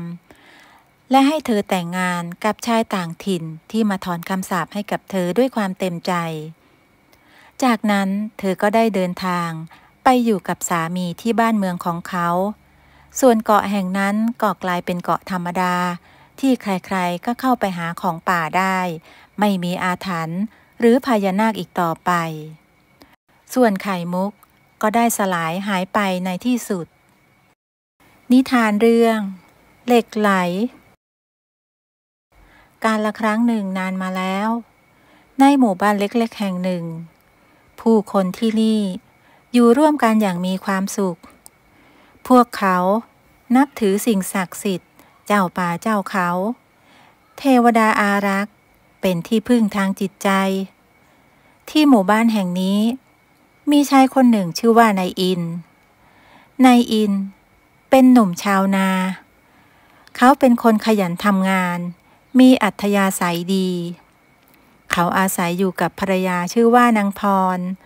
ซึ่งเป็นคนในหมู่บ้านเดียวกันนอกจากทำนาแล้วนายอินยังชอบออกไปหาจับปลากับเพื่อนๆและบางคืนก็จะออกไปหากบหาอึ่งอ่างซึ่งเป็นวิถีชีวิตปกติของชาวบ้านที่นี่ในคืนหนึ่งเป็นคืนพระจันทร์เต็มดวง นายอินออกไปหากบเหมือนทุกครั้งแต่คืนนี้เขาออกไปตามลำพังไม่ได้ชวนเพื่อนและภรรยาออกไปด้วยในระหว่างที่กำลังเดินส่องหากบอยู่นั้นเขาก็ได้ยินเสียงคล้ายฟ้าร้องจึงหันขึ้นไปมองบนฟ้าแต่ก็ไม่เห็นว่ามีทีท่าว่าฝนจะตกแต่ไม่นานนักเขาก็มองไปเห็นแสงสีขาวคล้ายกับดาวตกแต่ดูเหมือนว่าแสงสีขาวที่ตกลงมาอยู่ไม่ไกลนักเขาจึงรีบเดินเข้าไปดูว่าสิ่งที่ตกลงมานั้นคืออะไรเมื่อเดินไปถึงเขาก็เห็นก้อนหินก้อนหนึ่งมีสีเหมือนปีกแมลงทับผิวมันวาวรูปทรงวงรีขนาดเท่าหัวแม่มือเขาจึงหยิบหินก้อนนั้นขึ้นมาดูนี่มันเห็นอะไรกันทำไมหน้าตามันดูแปลกประหลาดนักหรือว่ามันจะเป็นดาวตกจากฟ้านายอินรู้สึกสงสัย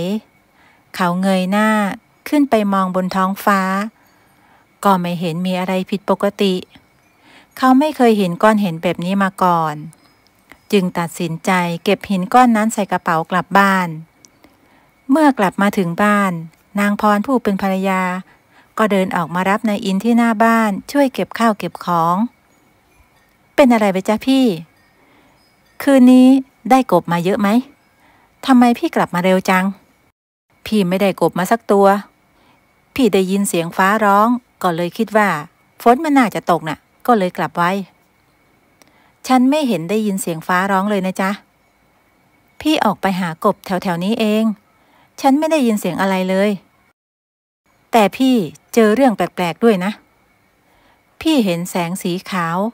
ตกลงมาจากท้องฟ้าเหมือนดาวตกแต่มันตกใกล้ๆกับที่พี่ยืนอยู่แถวทุ่งนาน่ะพี่ก็เลยเดินไปดูแล้วก็เจอก้อนหินก้อนนี้ตกอยู่นายอิน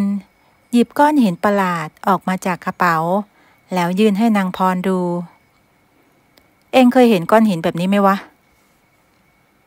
ฉันไม่เคยเห็นเลยจ้ะพี่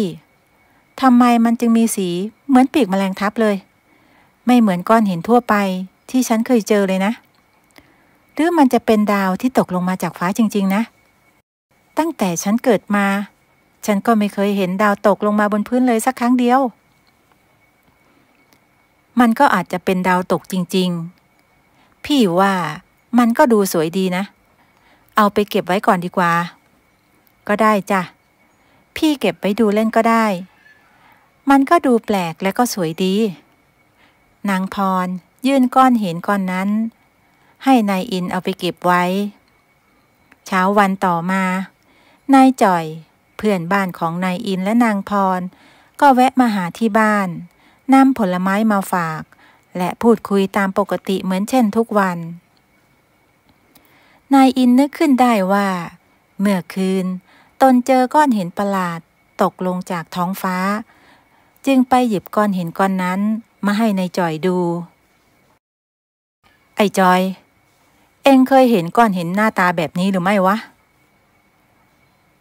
เอ็งไปเอามาจากไหนไอ้อินนายจอยมีสีหน้าตกใจก่อนเมื่อคืนข้าไปส่องกบที่ทุ่งนาแล้วก็เห็นแสงสีขาวบนท้องฟ้าเหมือนดาวตกแต่มันตกมาใกล้ๆน่ะข้าก็เลยรีบไปดูก็เจอหินก้อนนี้ตกอยู่ไม่แน่ใจว่ามันคือดาวตกหรือเปล่าแต่มันสวยดีนะข้าก็เลยเก็บเอามาทำไมเองทำหน้าตกใจแบบนั้นวะมีอะไรหรือเปล่า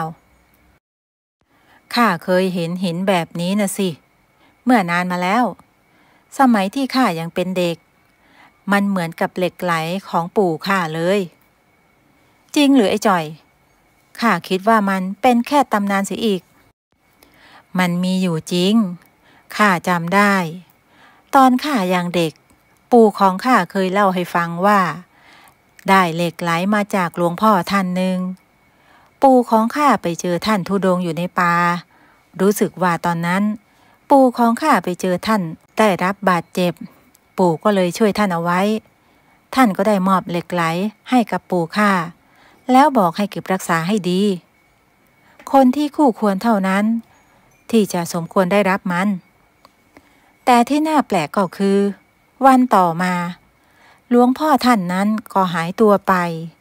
ปู่กับเพื่อนๆช่วยกันออกตามหาแต่ก็ไร้วี่แววราวกับว่าท่านไม่เคยอยู่ที่นั่นเลยแล้วตอนนี้ปู่ของเองอยู่ที่ไหนวะเขายังเก็บเหล็กไหลติดตัวไว้อยู่หรือเปล่าปู่ของข้าตายไปนานแล้วและเหล็กไหลนั่นก็หายสาบสูญไปด้วยไม่มีใครรู้ว่ามันหายไปไหนนายจ่อยยังบอกต่อไปอีกว่าตอนที่ปู่ของเขายังมีชีวิตอยู่ปู่เขาก็เล่าให้ฟังว่าที่ชีวิตของเขาดีขึ้นมาได้เป็นเพราะเหล็กไหลที่หลวงพ่อท่านนั้นให้มาเพราะตั้งแต่ได้เหล็กไหลนั้นมาชีวิตของเขาก็เปลี่ยนไปจากแต่ก่อนที่ยากจนแทบไม่มีจะกินกลายเป็นคนร่ำรวยทำอะไรก็สำเร็จไปเสียทุกอย่างและยังแคล้วคลาดปลอดภัยเคยเฉียดตายมาหลายครั้งแต่ก็รอดได้ทุกครั้งปู่ของเขาเชื่อว่าเหล็กไหลเป็นของศักดิ์สิทธิ์เขาเลยเก็บรักษามันไว้อย่างดีและเขาก็หมั่นทำบุญทำความดีมาโดยตลอดจนถึงวันที่เขาจากไปแต่ก้อนหินก้อนนี้ข้าเก็บได้ตอนมันตกลงมาจากท้องฟ้านะมันอาจจะไม่ใช่เหล็กไหลเหมือนของปู่เองก็ได้แต่มันเหมือนเหล็กไหลของปู่ข้าจริงๆนะทั้งรูปร่างผิวสัมผัสสีปีกแมลงทับแบบนี้มันต้องเป็นเหล็กไหลแน่นอนไม่แน่ว่าอาจจะมีสิ่งศักดิ์สิทธิ์ส่งมาให้เองก็ได้หรือถ้าเองไม่เชื่อก็ลองไปถามคนเก่าคนแก่ในหมู่บ้านดูก็ได้นี่นาพวกเขาบางคนก็เคยเห็นเหล็กไหลเขาอาจช่วยยืนยันได้ว่ามันคือของจริงหรือเปล่านายอินเมื่อได้ยินเช่นนั้นจึงตัดสินใจไปถามคนเก่าแก่ในหมู่บ้านโดยมีนายจ่อยกับนางพรไปเป็นเพื่อนคนที่เคยเห็นเหล็กไหลต่างก็พูดเป็นเสียงเดียวกันว่านี่คือเหล็กไหลของจริงเป็นของศักดิ์สิทธิ์ที่มีมาแต่โบราณไม่มีใครรู้ว่าแท้จริงแล้วมันมีที่มาที่ไปยังไงแต่ตามตำนานเชื่อกันว่าใครที่ได้ครอบครองผู้นั้นจะมีแต่ความโชคดีร่ำรวยทำสิ่งใดก็จะสำเร็จแคล้วคลาดปลอดภัยจากอันตรายทั้งปวงและเหล็กไหลก็เป็นของหายากมันจะเป็นผู้เลือกคนที่คู่ควรได้ครอบครองหลายคนพยายามตามหาเหล็กไหลตามป่าเขาตามถ้ำต่างๆหรือแม้ตามสถานที่ศักดิ์สิทธิ์แต่ก็ไม่มีใครเคยพบมีเพียงบางคนเท่านั้นที่จะได้ครอบครองและจะได้มาแบบไม่คาดคิดเมื่อนายอินรู้เช่นนั้นเขาจึงเชื่อว่าหินก้อนนี้คือเหล็กไหลของจริงและที่เขาได้มาครอบครองคงเป็นเพราะสิ่งศักดิ์สิทธิ์ตั้งใจส่งมาให้กับเขานายอินจึงตัดสินใจเก็บเหล็กไหลนี้ไว้กับตัวหลังจากวันนั้นนายอินกับนางพรก็ยังคงใช้ชีวิตตามปกติทำไร่ทำนาทำสวนจับปลาจับกบเหมือนทุกครั้งแต่แล้วก็มีเหตุการณ์บางอย่างเกิดขึ้นวันหนึ่งนายอินก็ออกไปหาของป่ากับนายจ่อยป่าแห่งนั้นอยู่ตรงเนินเขาไม่ไกลจากหมู่บ้านนักทั้งสองคนหาของป่ามาได้จำนวนมากทั้งเห็ดหน่อไม้และสมุนไพรในระหว่างที่ทั้งสองคนกำลังจะลงจากเขาเพื่อเดินทางกลับบ้านจู่ๆก็เกิดลมพัดแรงมาทางที่สองคนเดินอยู่ทำให้ทั้งสองล้มลงข้าวของกระจัดกระจายนายอินลุกขึ้นกำลังจะไปช่วยพยุงนายจอยและเก็บของในจังหวะนั้นเองนายอินก็ถูกลมพัดจนตัวเองกระแทกเข้ากับต้นไม้ด้านหลังแล้วล้มลงไปถลายกับพื้นจนใกล้ถึงขอบหน้าผานายอินคิดว่าตัวเองคงไม่รอดในขณะที่นายอินกำลังจะตกหน้าผานั้นก็มีแรงลมจากใต้ผาดันตัวนายอินขึ้นมาทำให้เขารอดตายจากการตกหน้าผาได้อย่างหวุดหวิดนายอินรู้สึกตกใจกับสิ่งที่เกิดขึ้นและนายจอยเองก็เห็นเหตุการณ์ทุกอย่างสักพักลมแรงนั้นก็หายไป นายจ่อยจึงรีบลุกขึ้นแล้ววิ่งมาหานายอินที่ยืนอยู่ใกล้ๆกับขอบหน้าผาเองเป็นยังไงบ้างข้าคิดว่าเองไม่รอดซะแล้วข้าเห็นกับตาเลยว่าเองลอยขึ้นมาทั้งที่เองน่าจะตกลงไปข้างล่างด้วยซ้ำนายจ่อยเดินไปดูตรงหน้าผาด้วยความสงสัยข้าก็ไม่เข้าใจเหมือนกันมันเกิดอะไรขึ้นมันเหมือนมีแรงลมหรืออะไรบางอย่างดันข้าไว้จนข้าตะเกียกตะกายขึ้นมาได้นี่แหละแล้วนี่เองเจ็บตรงไหนบ้างไออินเดินไหวไหมเจ็บที่หลังเพราะกระแทกกับต้นไม้ตอนโดนลมพัดน่ะแต่ข้าไม่เป็นไรหรอกยังไหวอยู่แล้วเองล่ะข้าไม่เป็นไรขอบใจเองนะที่จะมาช่วยแต่เองก็เกือบไม่รอดแล้วนะไม่น่าเชื่อเลยบางทีเจ้าป่าเจ้าเขาก็อาจจะช่วยเราไว้ก็ได้สาธุขอบพระคุณขอรับท่านเจ้าป่าเจ้าเขานายจ่อยยกมือไหว้ขึ้นท่วมหัวข้าว่าเรารีบเก็บของแล้วกลับบ้านกันเถอะไอ้จอยถ้ามีลมแปลกๆพัดมาอีกเกรงว่าคราวนี้เราอาจจะไม่โชคดีบางทีเจ้าป่าเจ้าเขาท่านอาจจะมาเตือนให้เรารีบกลับลงไปก็ได้นะข้าก็รู้สึกแบบนั้นเหมือนกันงั้นเรารีบเก็บของกันเถอะนายอินกับนายจอยรีบไปเก็บข้าวของที่กระจัดกระจายอยู่บนพื้นหลังจากที่เก็บของเสร็จนายอินก็ตรวจดูของในกระเป๋าย่ามที่นำติดตัวมาเขาเจอเหล็กไหลอยู่ในกระเป๋าย่ามใบนั้นเขารู้สึกตกใจจึงหยิบมันขึ้นมาดูเป็นไปได้ยังไงเหล็กไหลนี่มาอยู่ในย่ามข้าได้ยังไงอ้าวเอ็งไม่ได้พกติดตัวมาดอกหรือข้าเปล่านะข้าเอาเหล็กไหลวางไว้บนใต้หิ้งพระที่บ้านก่อนออกมาข้าก็ยังเห็นมันวางอยู่ที่เดิมเอ็งกำลังทำให้ข้าขนลุกอยู่นะไอ้อินข้าพูดจริงนะสาบานได้ข้าก็ไม่รู้ว่ามันมาอยู่ในย่ามได้ยังไงเมียข้าก็ไม่อยู่บ้านตอนข้าออกมาไออินหรือที่เรารอดมาได้เป็นเพราะเหล็กไหลนี่เองดูนี่สิ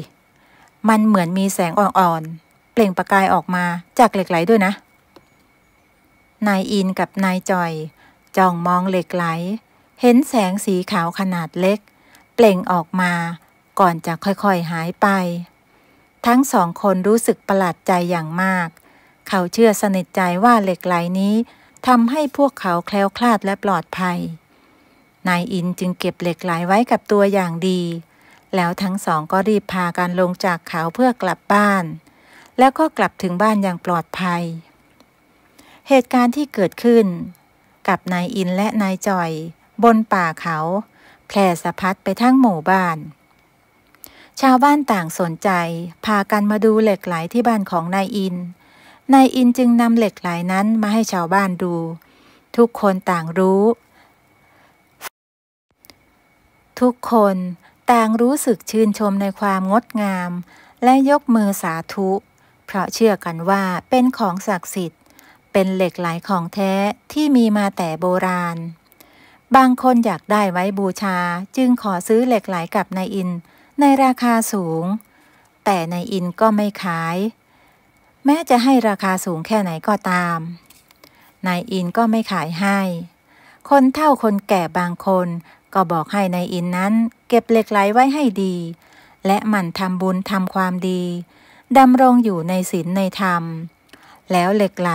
จะช่วยนำพาให้โชคดีนายอินรับปากว่าจะเก็บเหล็กไหลอย่างดีในระหว่างที่ชาวบ้านส่วนใหญ่กำลังชื่นชมเหล็กไหลอยู่นั้นก็มีกลุ่มผู้ชายกลุ่มหนึ่งรู้สึกอิจฉานายอินต้องการได้เหล็กไหลนั้นมาเป็นของตนชายผู้เป็นหัวหน้ากลุ่มจึงวางแผนกับลูกน้องที่จะขโมยเหล็กไหลของนายอินในค่ำคืนหนึ่งขณะที่นายอินกับนางพรกำลังนอนหลับอยู่ในบ้านกลุ่มชายกลุ่มนั้นก็ย่องเข้ามาในบ้านของนายอินหวังจะขโมยเหล็กไหลพวกเขาแ แอบวางยานอนหลับสองผัวเมียไม่ให้ตื่นขึ้นมาแล้วก็ค้นดูในบ้านเพื่อหาเหล็กไหลแต่ไม่ว่าจะหายังไงก็หาไม่เจอชายผู้เป็นหัวหน้ากลุ่มโจรจึงแอบไปค้นตรงที่นอนของสองผัวเมียที่กำลังหลับสนิทแต่ก็ไม่พบอีกอยู่ดีมันหายไปได้ยังไงวะหาจนทั่วแล้วก็ไม่เจอมันเอาเหล็กไหลไปซ่อนไว้ที่ไหนกันวะนั่นสิลูกพี่ผมว่าเราค่อยมาหากันอีกทีดีไหมไว้พวกผมจะมาสอดส่องดูลาดแล้วไหมเผื่อว่ามันจะเอาซ่อนไว้ที่อื่น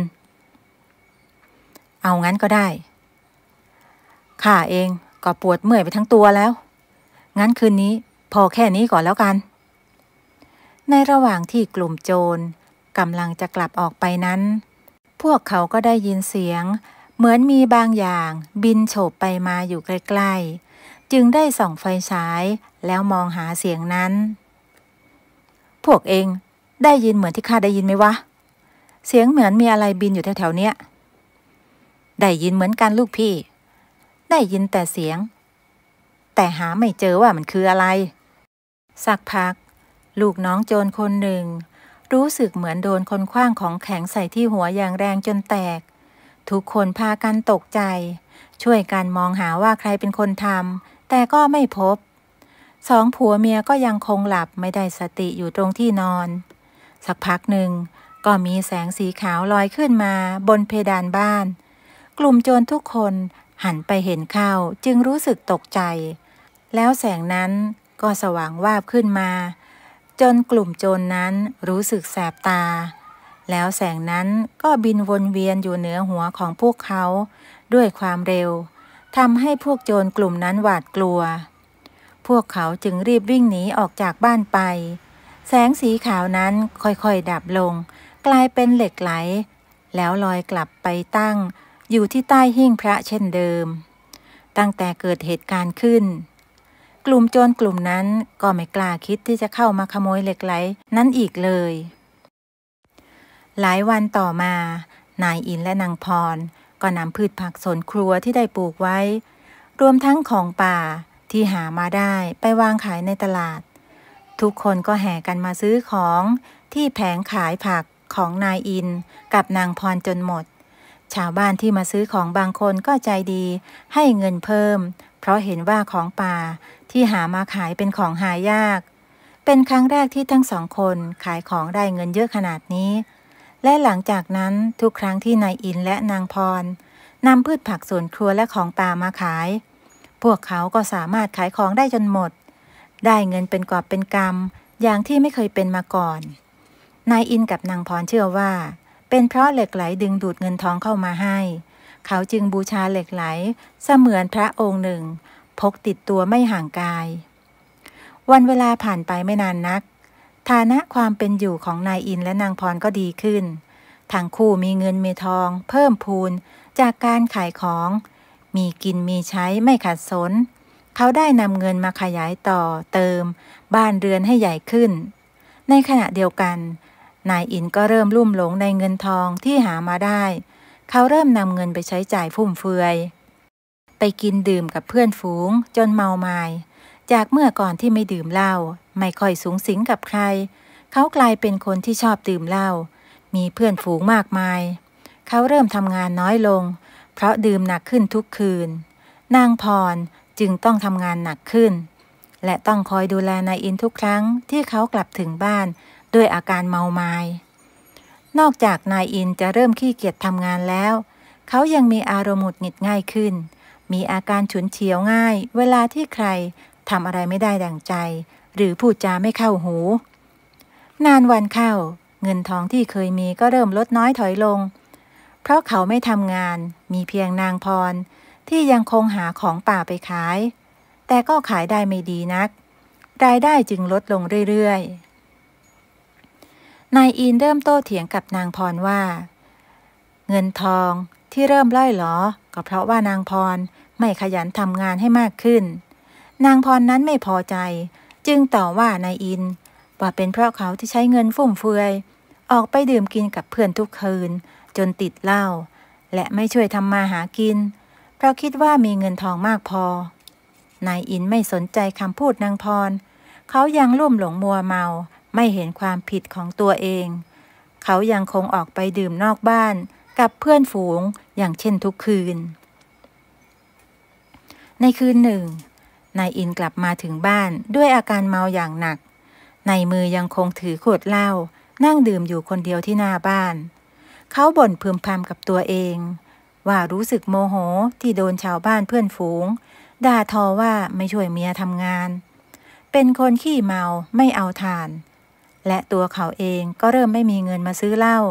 เงินทองที่เคยมีแทบไม่เหลือในระหว่างที่เขากำลังยกขวดเหล้าขึ้นมาดื่มนั้นเขาก็นึกขึ้นได้ว่าในกระเป๋าเสื้อมีเหล็กไหลอยู่เขาจึงหยิบออกมาดูไหนใครบอกว่าเหล็กไหลจะช่วยทำให้ข้ามั่งคั่งร่ำรวยแล้วทำไมตอนนี้ชีวิตข้ามันถึงได้ตกต่ำถึงเพียงนี้ไปไหนก็มีแต่คนด่าทอต่อว่าข้าทั้งที่ข้าก็ไม่ได้ทำอะไรผิดจะว่าไปไอ้หินก้อนนี้มันก็แค่หินธรรมดา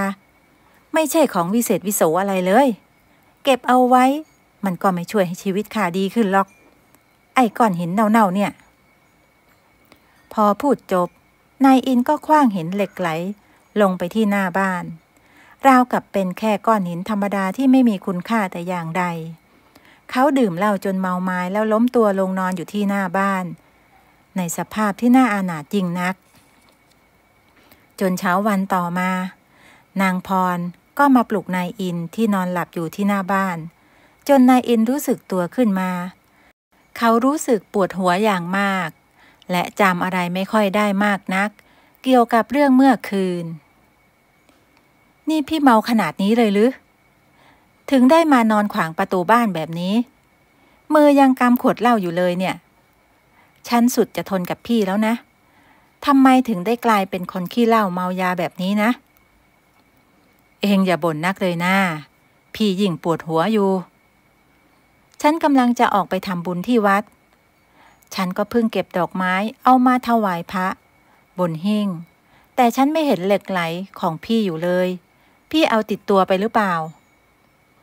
พี่เอาติดตัวมาตลอดแหละอยู่ในกระเป๋าเสื้อน่ะนายอินล้วงกระเป๋าเสื้อแต่ก็ไม่พบเหล็กไหลเขาตกใจที่เหล็กไหลนั้นหายไปจึงพยายามนึกว่าเอาไปไว้ที่ไหนจนสักพักก็นึกขึ้นได้ว่าเขาได้โยนทิ้งไปแล้วเมื่อคืนพี่เมามากแต่ก็พอจำได้ว่าเผลอโยนมันทิ้งไปแล้วอะไรนะพี่พูดจริงหรือจริงพี่จำได้ว่าพี่ขว้างทิ้งไปหน้าบ้านนั่นแหละลองช่วยกันหาดูมันไม่หายไปไหนหรอกทั้งนายอินและนางพรช่วยกันหาเหล็กไหลตามพื้นดินหน้าบ้านแต่หาเท่าไหร่ก็หาไม่พบสักพักนายจ่อยกับเพื่อนๆคนอื่นก็แวะมาหานายอินที่บ้านเห็นนายอินกับนางพรกำลังคุยหาบางอย่างบนพื้นดินด้วยความรีบร้อนนายจ่อยกับเพื่อนจึงเข้าไปสอบถามว่าหาอะไรกันนางพรจึงบอกว่านายอินนั้นขว้างหินเหล็กไหลทิ้งไปแถวหน้าบ้านเพราะเมาไม่ได้สตินายจ่อยและเพื่อนก็รู้สึกตกใจจึงช่วยกันหาจนทั่วบริเวณบ้านแต่หาเท่าไหร่ก็หาไม่พบชาวบ้านละแวกใกล้เคียงเมื่อรู้ข่าวว่านายอินขว้างเหล็กไหลทิ้งต่างก็พากันมาหาเหล็กไหลที่บ้านของนายอินเพราะหวังว่าจะได้เหล็กไหลนั้นไปครอบครองแต่ไม่ว่าทุกคนจะช่วยกันหาเท่าไหร่ก็ไม่มีใครหาเหล็กไหลนั้นพบราวกับว่าไม่เคยมีอะไรถูกทิ้งอยู่แถวนั้นเลยแต่แล้วไม่กี่วันต่อมาก็มีจอมปลวกผุดขึ้นอยู่กลางหน้าบ้านของนายอินทั้งนายอินและนางพรต่างก็รู้สึกแปลกใจว่ามีจอมปลวกโผล่ขึ้นมาได้อย่างไรนายอินนึกขึ้นได้ว่าบริเวณที่จอมปลวกโผล่ขึ้นมานั้นเป็นบริเวณเดียวกันกับที่นายอินนั้นทิ้งเหล็กไหลไว้ชาวบ้านที่ผ่านไปมาเห็นเข้าก็พากันเข้ามาดูจอมปลวกนั้นแล้วก็ได้รู้ว่าเป็นบริเวณที่เหล็กไหลนั้นถูกทิ้งไว้นายอินพยายามทุบจอมปลวกนั้นทิ้งเพราะหวังว่าจะมีเหล็กไหลอยู่ข้างในแต่สุดท้ายก็หาไม่เจอ นายอินรู้สึกเสียใจมากที่ตัวเองทิ้งเหล็กไหลนั้นไปเขาเริ่มได้สติกลับมาคิดทบทวนเรื่องราวที่ผ่านมาเขาจึงได้เข้าใจว่าทุกอย่างที่เกิดขึ้นเป็นเพราะเขาทำตัวเขาเอง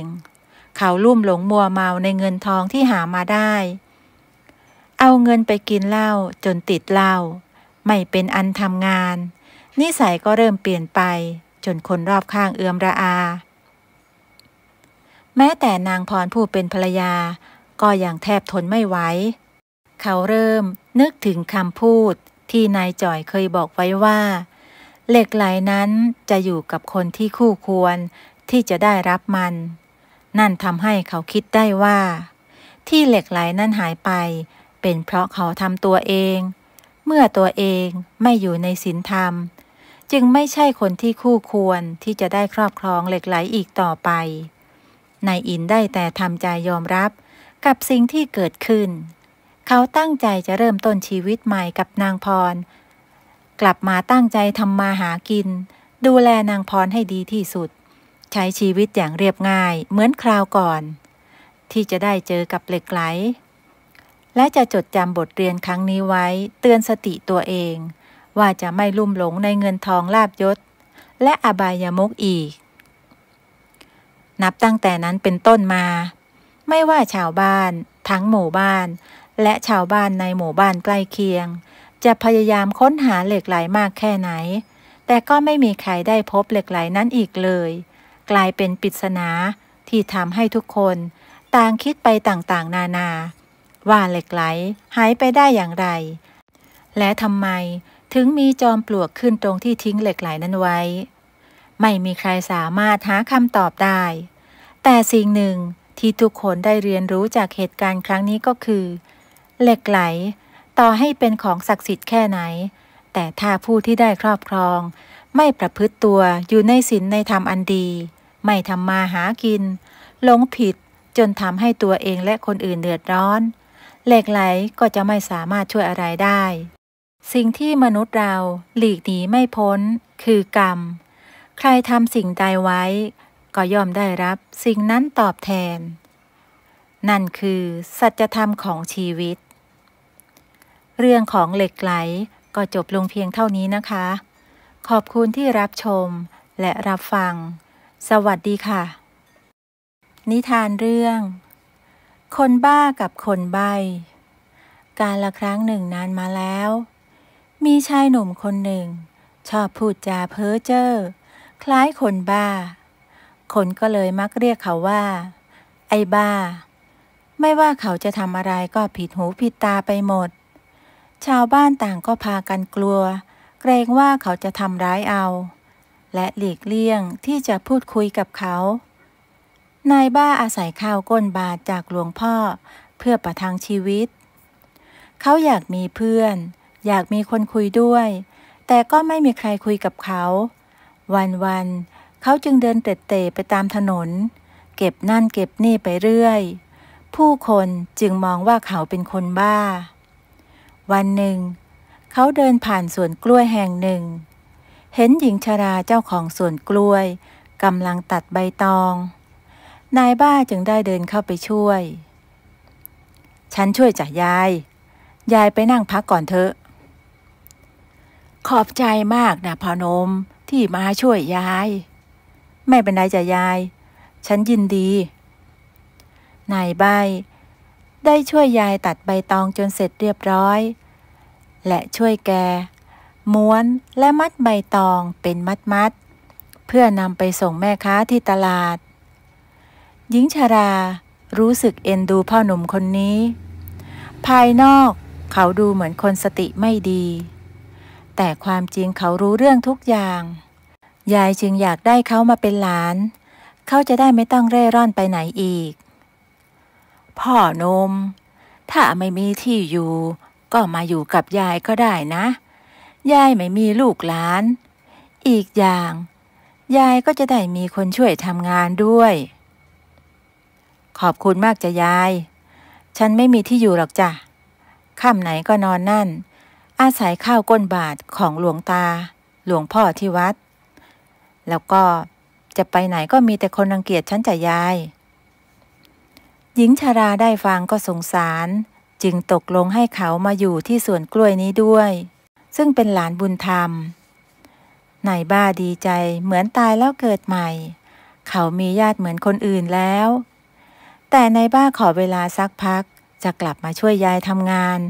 เขารู้สึกว่าเหมือนมีภารกิจบางอย่างที่รอเขาอยู่ข้างหน้าซึ่งยายก็ตามใจและเข้าใจเพราะบางครั้งสติสตังค์เขาก็ยังกลับมาไม่ครบกล่าวถึงนายใบ้ชายคนหนึ่งวัยไล่เลี่ยกันกับนายบ้าเขาเป็นใบ้ที่พูดไม่ได้ตั้งแต่กำเนิดทำอะไรก็ลำบากได้แต่พูดจาแบะและทำมือประกอบไปด้วยชาวบ้านต่างก็สงสารและเอ็นดู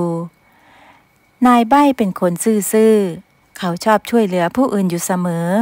และเขาก็จะได้ของกินเป็นสิ่งตอบแทนแม้ว่าเขาจะเป็นใบ้พูดไม่รู้เรื่องแต่ชาวบ้านก็เข้าใจภาษามือของเขาและเวลาจะใช้เขาทำอะไรก็ต้องทำภาษามือให้เขาเข้าใจซึ่งเขาก็เข้าใจและทำได้ทุกอย่าง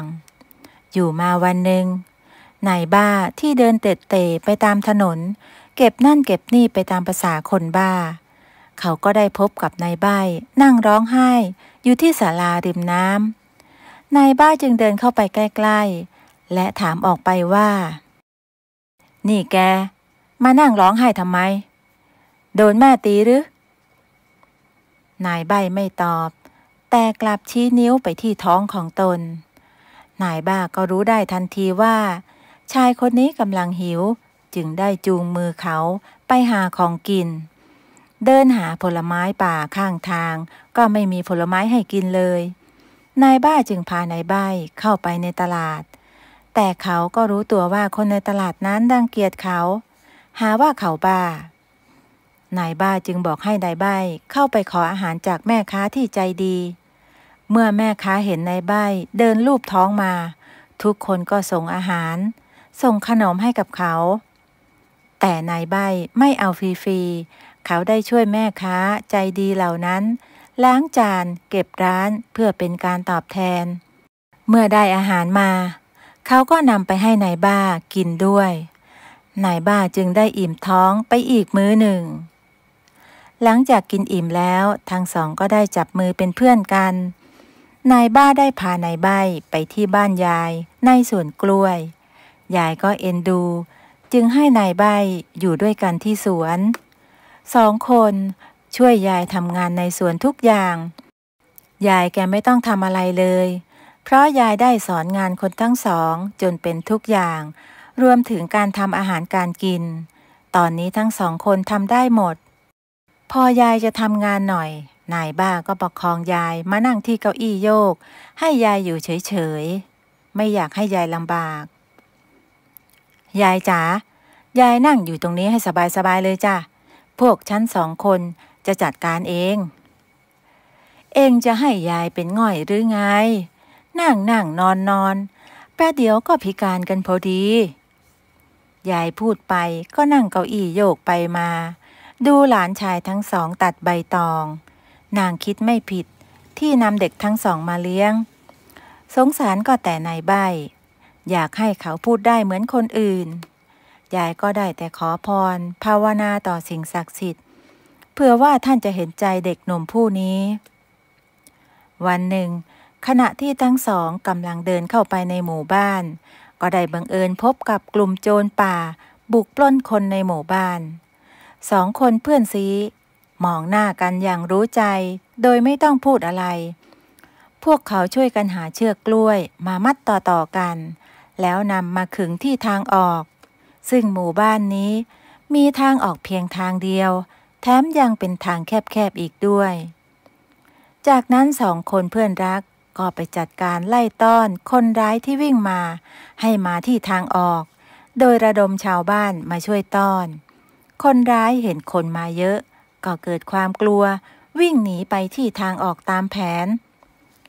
เมื่อไปถึงจุดที่ตั้งที่ทั้งสองขึงเชือกกล้วยไว้พวกมันก็ถูกเชือกดึงรั้งจนล้มไม่เป็นท่าชาวบ้าน กรูเข้าไปจับตัวเอาไว้ได้หมดทุกคนแล้วนำตัวมาที่บ้านผู้ใหญ่บ้านเพื่อให้ผู้ใหญ่บ้านนั้นจับส่งทางการต่อไปงานนี้ทุกคนต้องขอบคุณนายบ้าและนายใบ้ถ้าไม่ได้สองคนนี้คงจับคนร้ายไม่ได้แน่นอนชาวบ้านที่เคยรังเกียจพวกเขาก็หันมาทำดีด้วยทำให้ตอนนี้ทั้งสองใช้ชีวิตเหมือนคนทั่วไปขยันทำงานช่วยยายทุกอย่างไม่มีวันหยุดจนอยู่มาวันหนึ่งเพื่อนบ้านก็รวมตัวกันเพื่อจะออกไปล่าสัตว์ในป่าแห่งใหม่พวกเขาได้ข่าวว่าที่นั่นมีสัตว์ชุกชุมมากนายบ้ากับนายใบ้จึงขอไปด้วยชาวบ้านก็ยินดีแต่บอกให้ระวังตัวโดยเฉพาะนายใบ้พูดไม่ได้ทั้งนี้ก็ด้วยความเป็นห่วงนั่นเองยายเองก็ไม่อยากให้หลานทั้งสองไปเกรงว่าจะอันตรายแต่เขาก็อ้อนวอนขอไปด้วยให้ได้ยายจึงได้แต่ให้พรให้เขากลับมาอย่างปลอดภัยเช้าวันรุ่งขึ้นชาวบ้านและนายบ้านนายใบ้ก็ออกเดินทางพร้อมอุปกรณ์ครบมือนายพรานทุกคนจะใช้ธนูเป็นอาวุธยกเว้นนายใบ้ที่ใช้มีดเล็ก2 เล่มเผื่อว่าเกิดเหตุการณ์อะไรนายใบ้ก็จะได้ใช้มีดกระทบกันเพื่อส่งสัญญาณขอความช่วยเหลือเมื่อเดินทางมาถึงที่หมายกลางป่าใหญ่ทุกคนก็แยกย้ายกันล่าสัตว์โดยมีจุดนัดพบในเวลาเย็นที่โขดหินใหญ่ที่ตั้งเด่นเป็นสง่านายบ้ากับนายใบ้ก็ไปด้วยกันพวกเขา2 คนเดินมาหลายชั่วโมงก็ยังไม่เจอสัตว์สักตัวเดียวระหว่างนั้นนายใบ้ก็ได้สังเกตเห็นกระต่ายสีขาวตัวหนึ่งกระโดดไปมาอยู่ไม่ไกลนักจึงได้สะกิดให้นายบ้าตามไปดูนายบ้านั้นไม่เห็นมีอะไรเลยแต่ก็ต้องย่องตามนายใบ้อย่างเงียบๆนายใบ้ผู้เดินนำหน้าก็จับตาจ้องมองกระต่ายตัวนั้นไว้ตลอดเขาตั้งใจจะตะครุบตัวมันให้ได้ไม่ได้คิดฆ่ามันเพื่อเป็นอาหารทั้งสองย่องไปเงียบๆและเมื่อได้จังหวะนายใบ้ก็กระโดดตะครุบกระต่ายน้อยขนปุยตัวนั้นจนอยู่หมัด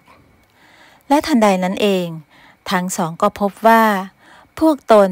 ได้มานั่งอยู่ที่ใดสักแห่งหนึ่งที่มีแต่ปุยนุ่นคล้ายเมฆหมอกแต่ก็ไม่ใช่จะคล้ายสวรรค์ก็ไม่เชิงตอนนั้นกระต่ายสีขาวที่นายใบ้ตะครุบมาก็ได้หายไปทั้งสองลุกขึ้นยืนมองไปรอบๆนายใบ้จึงตะโกนออกไปว่าที่นี่ที่ไหนมีใครอยู่บ้างตอนนั้นนายบ้าก็ตกตะลึงที่จู่ๆนายใบ้ก็พูดได้เขาอ้าปากค้างมองนายใบ้ตาไม่กระพริบ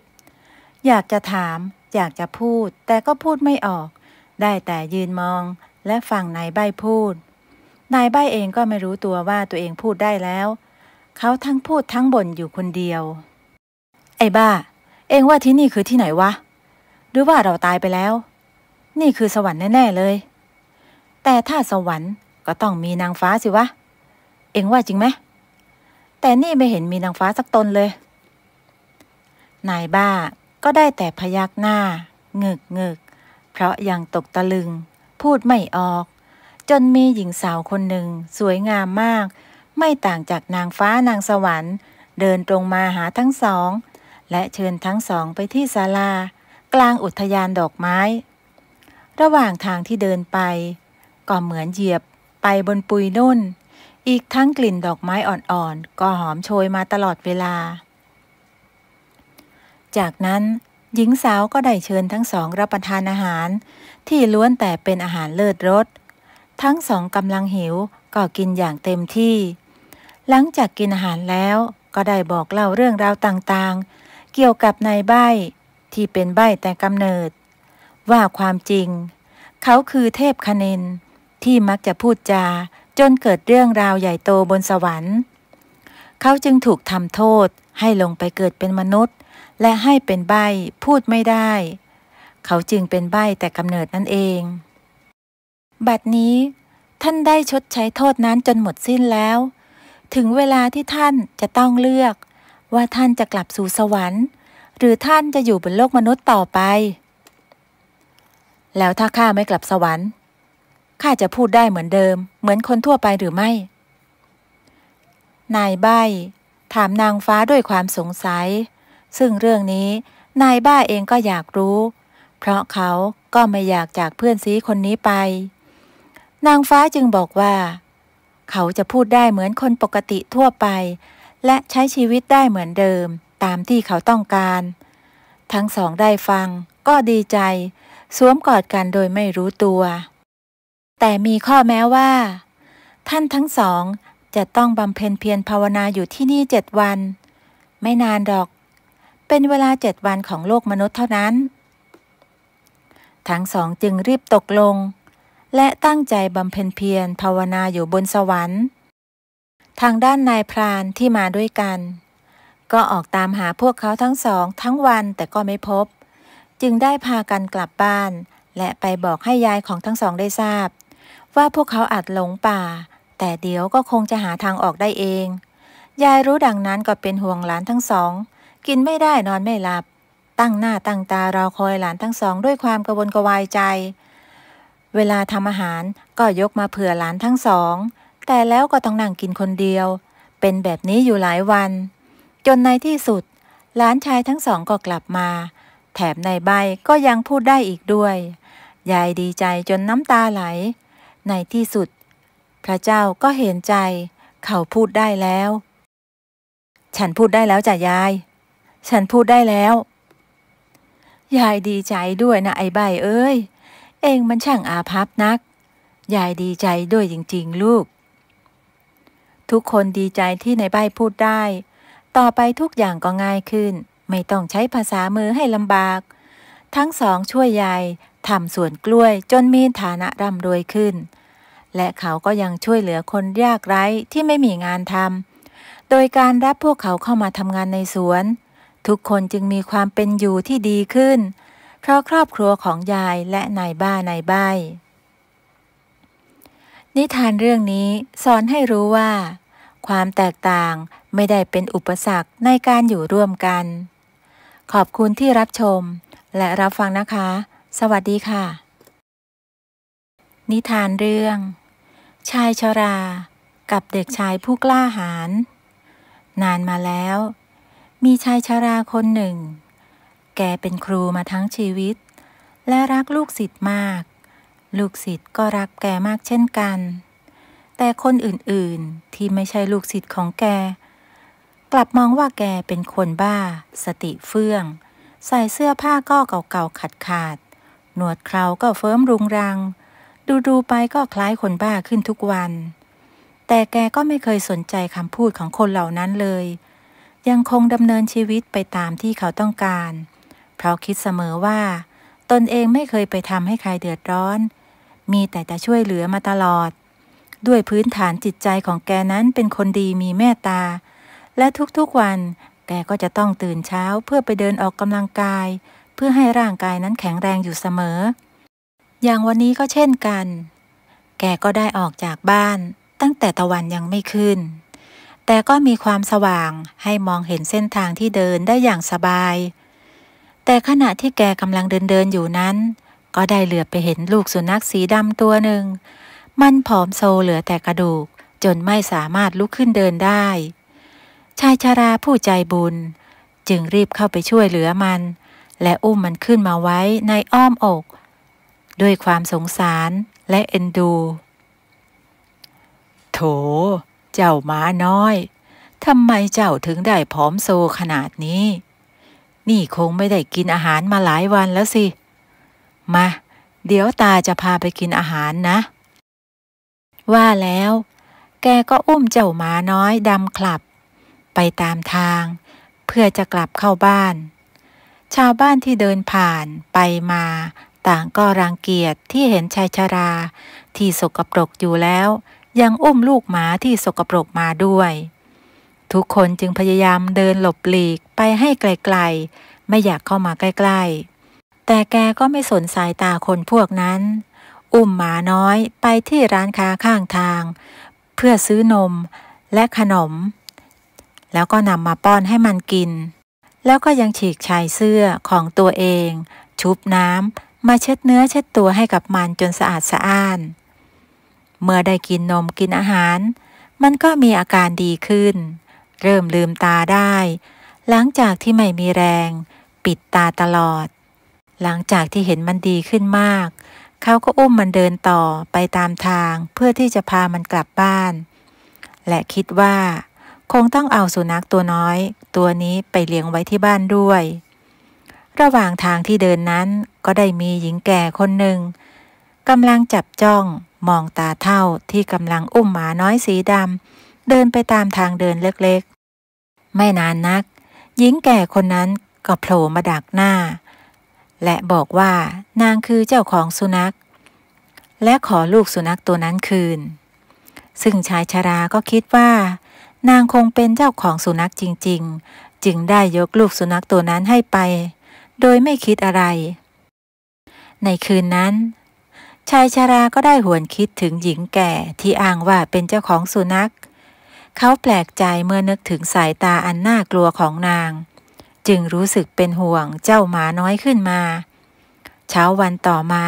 จึงรีบไปตามหาหมาน้อยกับหญิงชราคนนั้นเขาคิดว่านางต้องพักอยู่ที่เพิงพักริมทางที่ใดสักแห่งแต่เมื่อเดินไปตามหาตามเพิงพักข้างทางก็ไม่เจอแม้แต่เงาเขาร้อนใจมากป่านนี้เจ้าหมาน้อยมันจะเป็นอย่างไรบ้างและแล้วเขาก็ได้พบกับหญิงชราคนเดิมนั่งยิ้มให้กับเขาชายชราจึงรีบตรงเข้าไปสอบถามถึงลูกสุนัขตัวน้อยนั้นว่ามันเป็นอย่างไรบ้างข้าจะมาดูว่าเจ้าหมาน้อยตัวนั้นมันเป็นยังไงบ้างไม่ทราบว่าตอนนี้มันอยู่ที่ไหนทำไมข้าจะต้องบอกเจ้าด้วยล่ะในเมื่อมันเป็นสุนัขของข้าหญิงชราตอบแล้วก็เดินหายเข้าไปในป่าชายชราจึงได้แต่ยืนเศร้าสงสารเจ้าหมาน้อยตัวนั้นจากนั้นแกก็เดินคอตกไปตามทางแล้วจู่ๆแกก็ได้ยินเสียงหมาน้อยร้องขึ้นมาแกดีใจมากและคิดว่าจะต้องเป็นหมาน้อยตัวนั้นแน่ๆจึงรีบค้นหาว่ามันอยู่ที่ใดแล้วก็ไปเจอมันนอนอยู่ในท้องร่องริมทางนั่นเองชายชราไม่รอช้ารีบอุ้มมันขึ้นมาจากท้องร่อง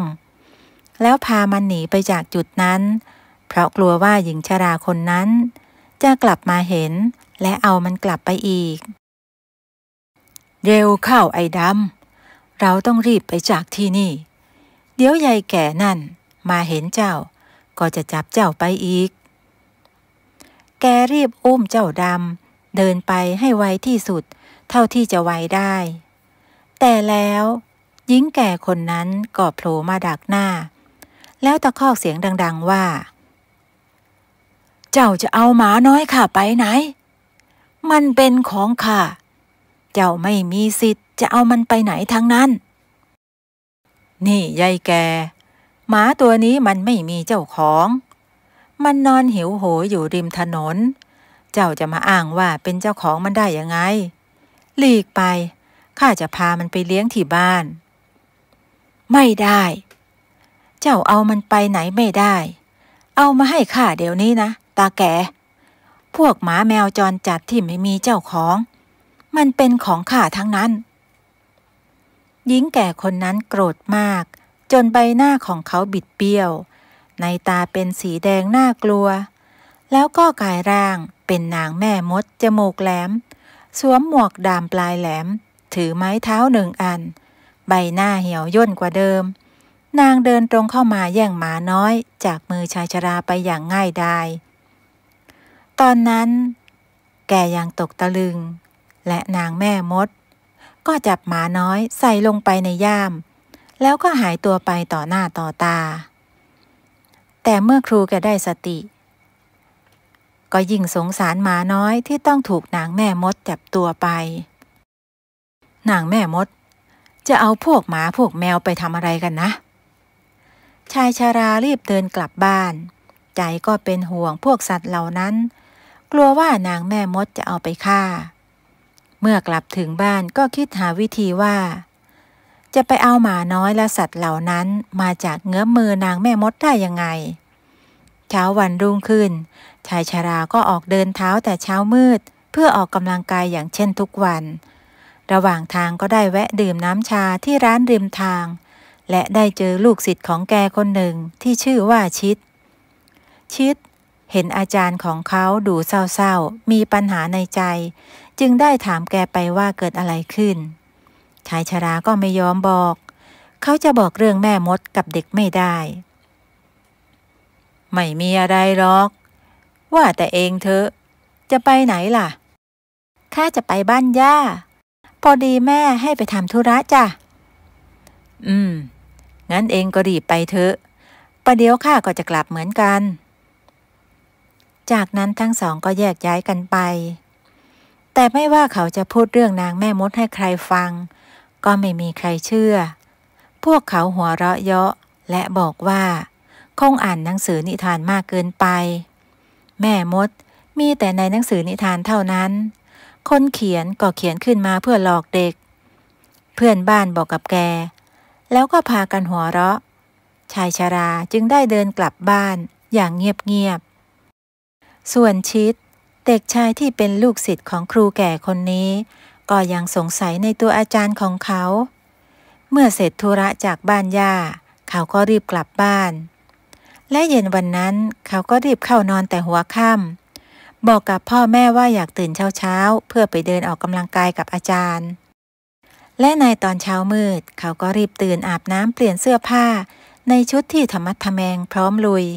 จากนั้นก็แอบย่องไปที่หน้าบ้านของอาจารย์ชราเพื่อดูว่าอาจารย์นั้นจะไปทำอะไรที่ใดดูเหมือนว่าอาจารย์ของเขาจะมีความลับกับเขาเด็กน้อยแอบดูอยู่สักพักชายชราซึ่งเป็นอาจารย์ของเขาก็เดินออกจากบ้านพร้อมไม้เท้า1 อันและเดินไปตามทางเดินเล็กๆที่ชาวบ้านใช้สัญจรไปมาชิดแอบสะกดรอยตามอาจารย์ไปเรื่อยๆโดยที่ชายชราไม่รู้ตัวว่าลูกศิษย์ตัวน้อยแอบตามเขาไปเมื่อไปถึงกลางป่าใหญ่นางแม่มดก็ปรากฏกายขึ้นชายชราก็หยุดชะงักชิดที่เดินตามมาห่างๆก็ตะลึงเขาไม่เคยเห็นแม่มดตัวเป็นๆแบบนี้มาก่อนเคยเห็นแต่ในหนังสือนิทานเด็กน้อยขยี้ตาและมองดูใหม่เพื่อความแน่ใจว่าตนเองนั้นไม่ได้ฝันไปนี่นางแม่มดจริงๆด้วยแล้วอาจารย์มาทำอะไรที่นี่นะเด็กน้อยแอบดูอย่างเงียบๆและเห็นว่าทั้งสองนั้นได้พูดคุยกันแต่ไม่ได้ยินว่าคุยเรื่องอะไรและนางแม่มดก็ดึงแขนอาจารย์และหายตัวไปพร้อมกันต่อหน้าต่อตาเขาชิดตะลึงตาค้างปากค้างนี่มันอะไรกันพวกเขาหายไปไหนเด็กชายรวบรวมสติและสูดลมหายใจเข้าไปลึกๆแล้วพนมมืออ้อนวอนต่อสิ่งศักดิ์สิทธิ์ขอให้ช่วยอาจารย์ของเขาด้วยเถิดแล้วก็มีแสงสีฟ้าปรากฏขึ้นตรงหน้าพร้อมกับนางฟ้าแสนสวยคนหนึ่งหนูน้อยเจ้ามีอะไรให้ข้าช่วยเหลือจงบอกข้ามาพี่นางฟ้าอาจารย์ของข้าถูกแม่มดจับตัวไปข้าไม่รู้ว่าจะช่วยอาจารย์ได้ยังไงโปรดชี้แนะข้าด้วยเมื่อนางฟ้าได้ฟังดังนั้นก็หยิบตลับเล็กๆออกมา2 ตลับแล้วก็ยื่นให้ชิดเด็กน้อยผู้มีความกตัญญูต่ออาจารย์ของเขาผงทั้ง2 อย่างนี้สามารถกำจัดนางแม่มดร้ายได้เป็นผงเย็นและผงพริกไทยเด็กน้อยก็รับเอาไว้ทั้งที่ไม่รู้ว่ามันใช้ยังไงนางฟ้าบอกเพียงว่าผงเย็นจะทำให้แม่มดแสบตาจนตาบอดส่วนผงพริกไทยจะทำให้นางแม่มดสลายตัวและหายไปในที่สุดเมื่อเด็กชายเข้าใจแล้วนางฟ้าก็ได้บอกทางที่จะไปช่วยชายชราซึ่งเป็นอาจารย์ของเขาชิดเดินไปตามทางที่นางฟ้าบอกพร้อมกับตลับผงทั้ง2 อย่างไว้ในมือเด็กชายเดินไปเรื่อยๆแล้วเขาก็พบว่าตัวเองได้เดินอยู่ในถ้ำใต้ดินที่มืดมิดและน่ากลัวแล้วจู่ๆไม้ในมือที่เขาถืออยู่ ก็กลายเป็นโคมไฟคล้ายกับคบเพลิงเพื่อให้แสงสว่างทำให้เขารู้สึกดีขึ้นและไม่กลัวอีกต่อไปเขาเดินถือคบเพลิงไปตามทางเดินแคบๆภายในถ้ำที่เงียบสงัดมีเพียงเสียงฝีเท้าของเขาที่เหยียบย่ำลงไปบนพื้นหินภายในถ้ำไม่นานเขาก็ไปโผล่อีกทางหนึ่งตอนนี้คบเพลิงในมือก็ดับลงเองเด็กชายเดินไปตามทางเดินที่สูงชันเล็กน้อยเนื่องจากเป็นภูเขาหินแต่เขาก็เดินอย่างระมัดระวังจนในที่สุดก็เดินมาถึงถ้ำแห่งหนึ่งเขารู้สึกได้ทันทีว่าที่นี่คือที่ที่เขาต้องการมาหาอาจารย์และรู้ว่าอาจารย์ต้องอยู่ที่นี่แน่ๆชิดแอบย่องเข้าไปใกล้ๆถ้ำด้วยความเงียบที่สุดกลัวว่านางแม่มดจะรู้ตัวเขากำตลับผงทั้ง2 ชนิดไว้แน่นและเมื่อดูแล้วว่าหน้าถ้ำนั้นไม่มีคนเฝ้าจึงค่อยๆย่องเข้าไปภายในถ้ำที่มืดมิดและเขาก็ได้พบกับแสงสว่างจากกองไฟเล็กๆภายในถ้ำเมื่อเดินเข้าไปใกล้ๆก็พบกับชายชราซึ่งเป็นอาจารย์ของเขากับหมาน้อยสีดำตัวหนึ่งกำลังนอนหลับอยู่บนตักอย่างเงียบๆเมื่ออาจารย์หันมาเห็นลูกศิษย์ตัวน้อยก็ตกใจมากนี่เจ้ามาที่นี่ได้ยังไงเจ้าชิดรู้ไหมว่ามันอันตรายรีบกลับไปซะก่อนที่นางแม่มดจะเข้ามาเห็นไม่ครับท่านอาจารย์ข้าจะมาช่วยอาจารย์ออกไปจากที่นี่ให้ได้ในขณะที่ทั้งสองกำลังพูดคุยกันอยู่ชายชราก็ได้ยินเสียงนางแม่มดกำลังเดินมาจึงรีบบอกให้ชิดไปหาที่ซ่อนตัวก่อนและอย่าส่งเสียงดังเด็ดขาดเร็วนางแม่มดกำลังจะเข้ามาที่นี่แล้วเจ้าไปหาที่หลบก่อนชิดรีบไปหาที่ซ่อนซึ่งในนั้นมีหินก้อนใหญ่ก้อนหนึ่งวางอยู่เขาจึงได้ใช้มันเป็นที่กำบังกายเสียงนางแม่มดเดินสวบสาบเข้ามาอย่างช้าๆเมื่อเห็นชายชรากำลังลูบหัวหมาน้อยนางก็มาแย่งหมาน้อยจากเขาไปอุ้มและลูบหัวมันบ้างเจ้าห้ามมาอุ้มลูกหมาของข้าอีกข้าต้องการให้มันได้กลิ่นข้าคนเดียวเท่านั้นนางพูดไปก็เดินไปมาแล้วก็ไปนั่งบนก้อนหินก้อนนั้นที่ชิดแอบซ่อนอยู่ตอนนั้นนางทำท่าฟุดฟิตเหมือนได้กลิ่นแปลกปลอมชายชราเริ่มใจไม่ดีว่านางแม่มดอาจจะรู้ว่ามีเด็กชายซ่อนอยู่หลังก้อนหินที่นางนั่งอยู่จึงทำทีกระแอมกระไอเพื่อเบี่ยงเบนความสนใจด้วยความไม่พอใจนางแม่มดจึงตะคอกเสียงใส่นี่เจ้าไออะไรฮะไอซะเสียงดังลั่นข้ารำคาญแต่ข้าได้กลิ่นแปลกปลอมเข้ามาในนี้ก็กลิ่นข้านี่ไงเล่ายายแม่มดเท่าไม่ใช่กลิ่นเจ้าอย่างแน่นอนหรือว่าหลังก้อนหินนั่นนางแม่มดหันไปที่ก้อนหินขนาดใหญ่พอที่คนคนหนึ่งจะสามารถแอบซ่อนกายอยู่ด้านหลังหินนั้นได้นางค่อยๆก้าวเท้าอันเหี่ยวย่นเข้าไปใกล้ๆอย่างช้าๆชายชรากระวนกระวายใจกลัวว่าชิดจะถูกจับได้แต่เขาก็ได้แค่นั่งอยู่เฉยๆเท่านั้นซึ่งในตอนนั้นชิดก็ได้เตรียมผงแป้ง2 ชนิดไว้พร้อมแล้วและทันทีที่นางแม่มดผลักก้อนหินขนาดใหญ่ออกไปนางก็พบกับเด็กชายวัย10 ขวบคนหนึ่งซ่อนอยู่น้อยเจ้าเด็กน้อย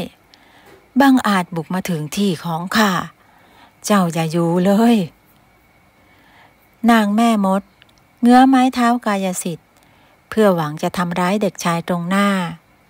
แต่ช้าไปเสียแล้วเพราะชิดได้สาดผงเย็นใส่นางแม่มดอย่างจัง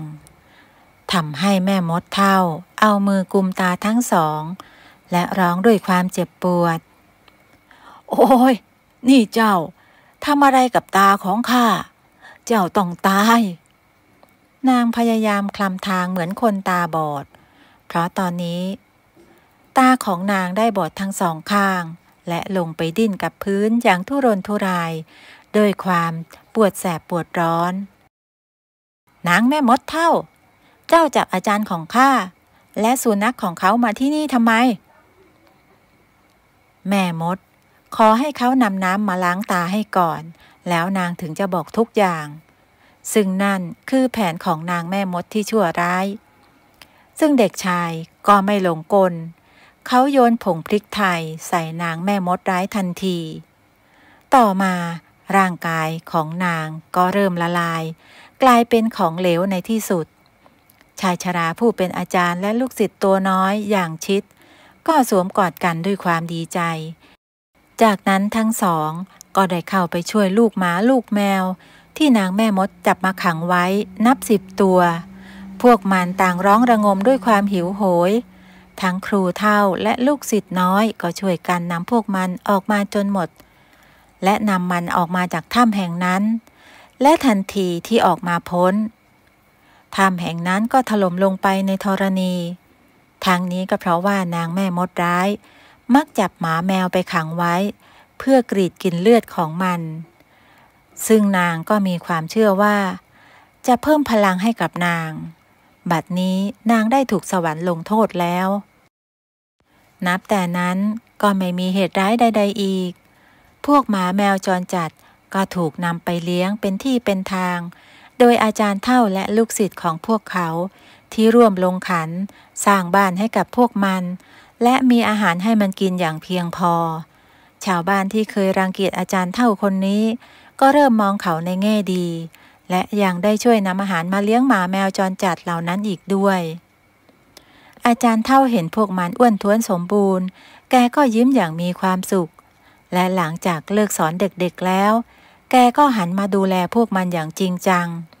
นี่คือความสุขในบั้นปลายชีวิตของชายชราคนหนึ่งนิทานเรื่องเด็กหญิงทองคำนานมาแล้วมีหญิงชราคนหนึ่งอาศัยอยู่ที่กระท่อมเก่าๆหลังหนึ่งแกมีอาชีพสานกระเป๋าจากเชือกกล้วยและแกก็อยู่เพียงลำพังไม่มีลูกหลานในทุกๆวันแกจะนำกระเป๋าคล้ายย่ามที่สานจากเชือกกล้วยไปขายที่ตลาดหัวเมืองซึ่งที่นั่นเป็นศูนย์กลางของพ่อค้าแม่ขายและลูกค้าที่มาจากต่างเมืองเพราะที่นี่มีสินค้าทุกอย่างให้เลือกซื้อตามใจชอบทำให้หญิงชราพลอยขายสินค้าดีไปด้วยแม้จะได้น้อยก็เพราะแกขายไม่แพงแต่แกก็ดีใจที่ขายหมดทุกครั้งวันนี้แกก็ขายหมดตั้งแต่เช้าจึงได้เดินเท้ากลับบ้านตามปกติในตอนนั้นก็มีกลุ่มอันธพาลผ่านมาพอดีพวกมันจึงได้วิ่งราวถุงเงินจากหญิงชราเอาไปดื้อๆในวันนั้นหญิงชราจึงเดินกลับบ้านตัวเปล่าแม้จะเสียดายแต่ก็ทำอะไรพวกนั้นไม่ได้เมื่อเดินผ่านป่ากล้วยแกก็แวะเข้าไปตัดกาบกล้วยที่แก่และแห้งเพื่อจะนำไปทำกระเป๋าอย่างเช่นที่เคยทำมาซึ่งป่ากล้วยแห่งนี้ก็เป็นป่ากล้วยที่ไม่มีเจ้าของเป็นกล้วยป่าริมทางนั่นเองในขณะที่แกกำลังตัดกาบกล้วยอยู่นั้นแกก็ได้ยินเสียงสะอื้นของใครคนหนึ่งจึงได้เดินหาที่มาของเสียงแล้วก็ได้พบกับเด็กหญิงอายุประมาณ8 ขวบนั่งร้องไห้ก้มหน้าก้มตาราวกับว่าเสียใจอย่างมากหญิงชราจึงถามหนูน้อยไปว่านางหนูเอ้ยเอ็งมานั่งร้องไห้ทำไมตรงนี้ล่ะลูกพ่อแม่ของเอ็งไปไหนซะล่ะเด็กน้อยก็เอาแต่สายหน้าและไม่ยอมมองหน้าคุณยายที่อยู่ตรงหน้าหญิงชราจึงสงสารพาหนูน้อยกลับไปที่บ้านด้วยเมื่อทั้งสองกลับมาถึงกระท่อมคุณยายก็หุงหาอาหารตามปกติของแกแต่วันนี้แกก็ทำเผื่อหนูน้อยคนนั้นด้วยเมื่อกินอาหารกันเสร็จเรียบร้อยยายแกก็ถามถึงพ่อและแม่และบ้านช่องว่าอยู่ที่ไหนหนูน้อยชี้ขึ้นไปบนฟ้าแล้วบอกว่าบ้านของหนูอยู่บนโน้นจ้ะยายหญิงชรามองไปบนท้องฟ้าด้วยความแปลกใจ เด็กคนนี้หมายความว่ายังไงกันนะแต่แกก็คิดว่าเด็กก็คือเด็กคงจะตกอกตกใจหรือเสียขวัญที่ถูกทิ้งจนคิดอะไรเพ้อเจ้อคุณยายจึงได้จัดเตรียมที่หลับที่นอนให้หนูน้อยที่ตอนนี้เธอมีอาการดีขึ้นไม่ร้องไห้ไม่หวาดกลัวแต่ยังคงหลบหน้าหลบตาคุณยายที่คอยอยู่ดูแลไม่ห่างคุณยายก็แปลกใจทำไมเด็กคนนี้ถึงมองอะไรประเดี๋ยวประดาวก็หันไปทางอื่นหรือว่าเธอหวาดกลัวอะไรหญิงชราไม่ปล่อยความสงสัยให้ผ่านไปจึงได้ถามเด็กไปตรงๆว่าเธอมีอะไรที่อยากระบายให้ยายแก่ๆคนนี้ฟังไหมนางหนูเอ้ยเอ็งมีปัญหาอะไรไม่สบายใจอยากเล่าให้ยายฟังหรือเปล่าบอกยายมาได้เลยนะเผื่อว่ายายจะช่วยเองได้หนูน้อยนั้นจึงบอกว่าเธอเป็นธิดาดวงตาทองคำอยู่บนสวรรค์แต่เกิดซุกซนมองสิ่งของบนนั้นกลายเป็นทองคำจนหมดซึ่งบนสวรรค์ไม่ต้องการให้เป็นแบบนั้นจึงได้ลงโทษให้เธอลงมาใช้ชีวิตบนโลกมนุษย์จะได้รู้จักระวังตัวและไม่ซุกซนอีกเพราะพวกมนุษย์นั้นโลภมากหากรู้ว่าเธอมีดวงตาวิเศษเธอจะเป็นอันตรายหญิงชราได้ฟังก็ไม่อยากจะเชื่อเลยว่ามันจะเป็นไปได้พ่อกับแม่สั่งไว้ว่าห้ามจ้องมองสิ่งของเกิน3 วินาทีจ้ะไม่เช่นนั้นสิ่งของเหล่านั้นจะกลายเป็นทองคำทันที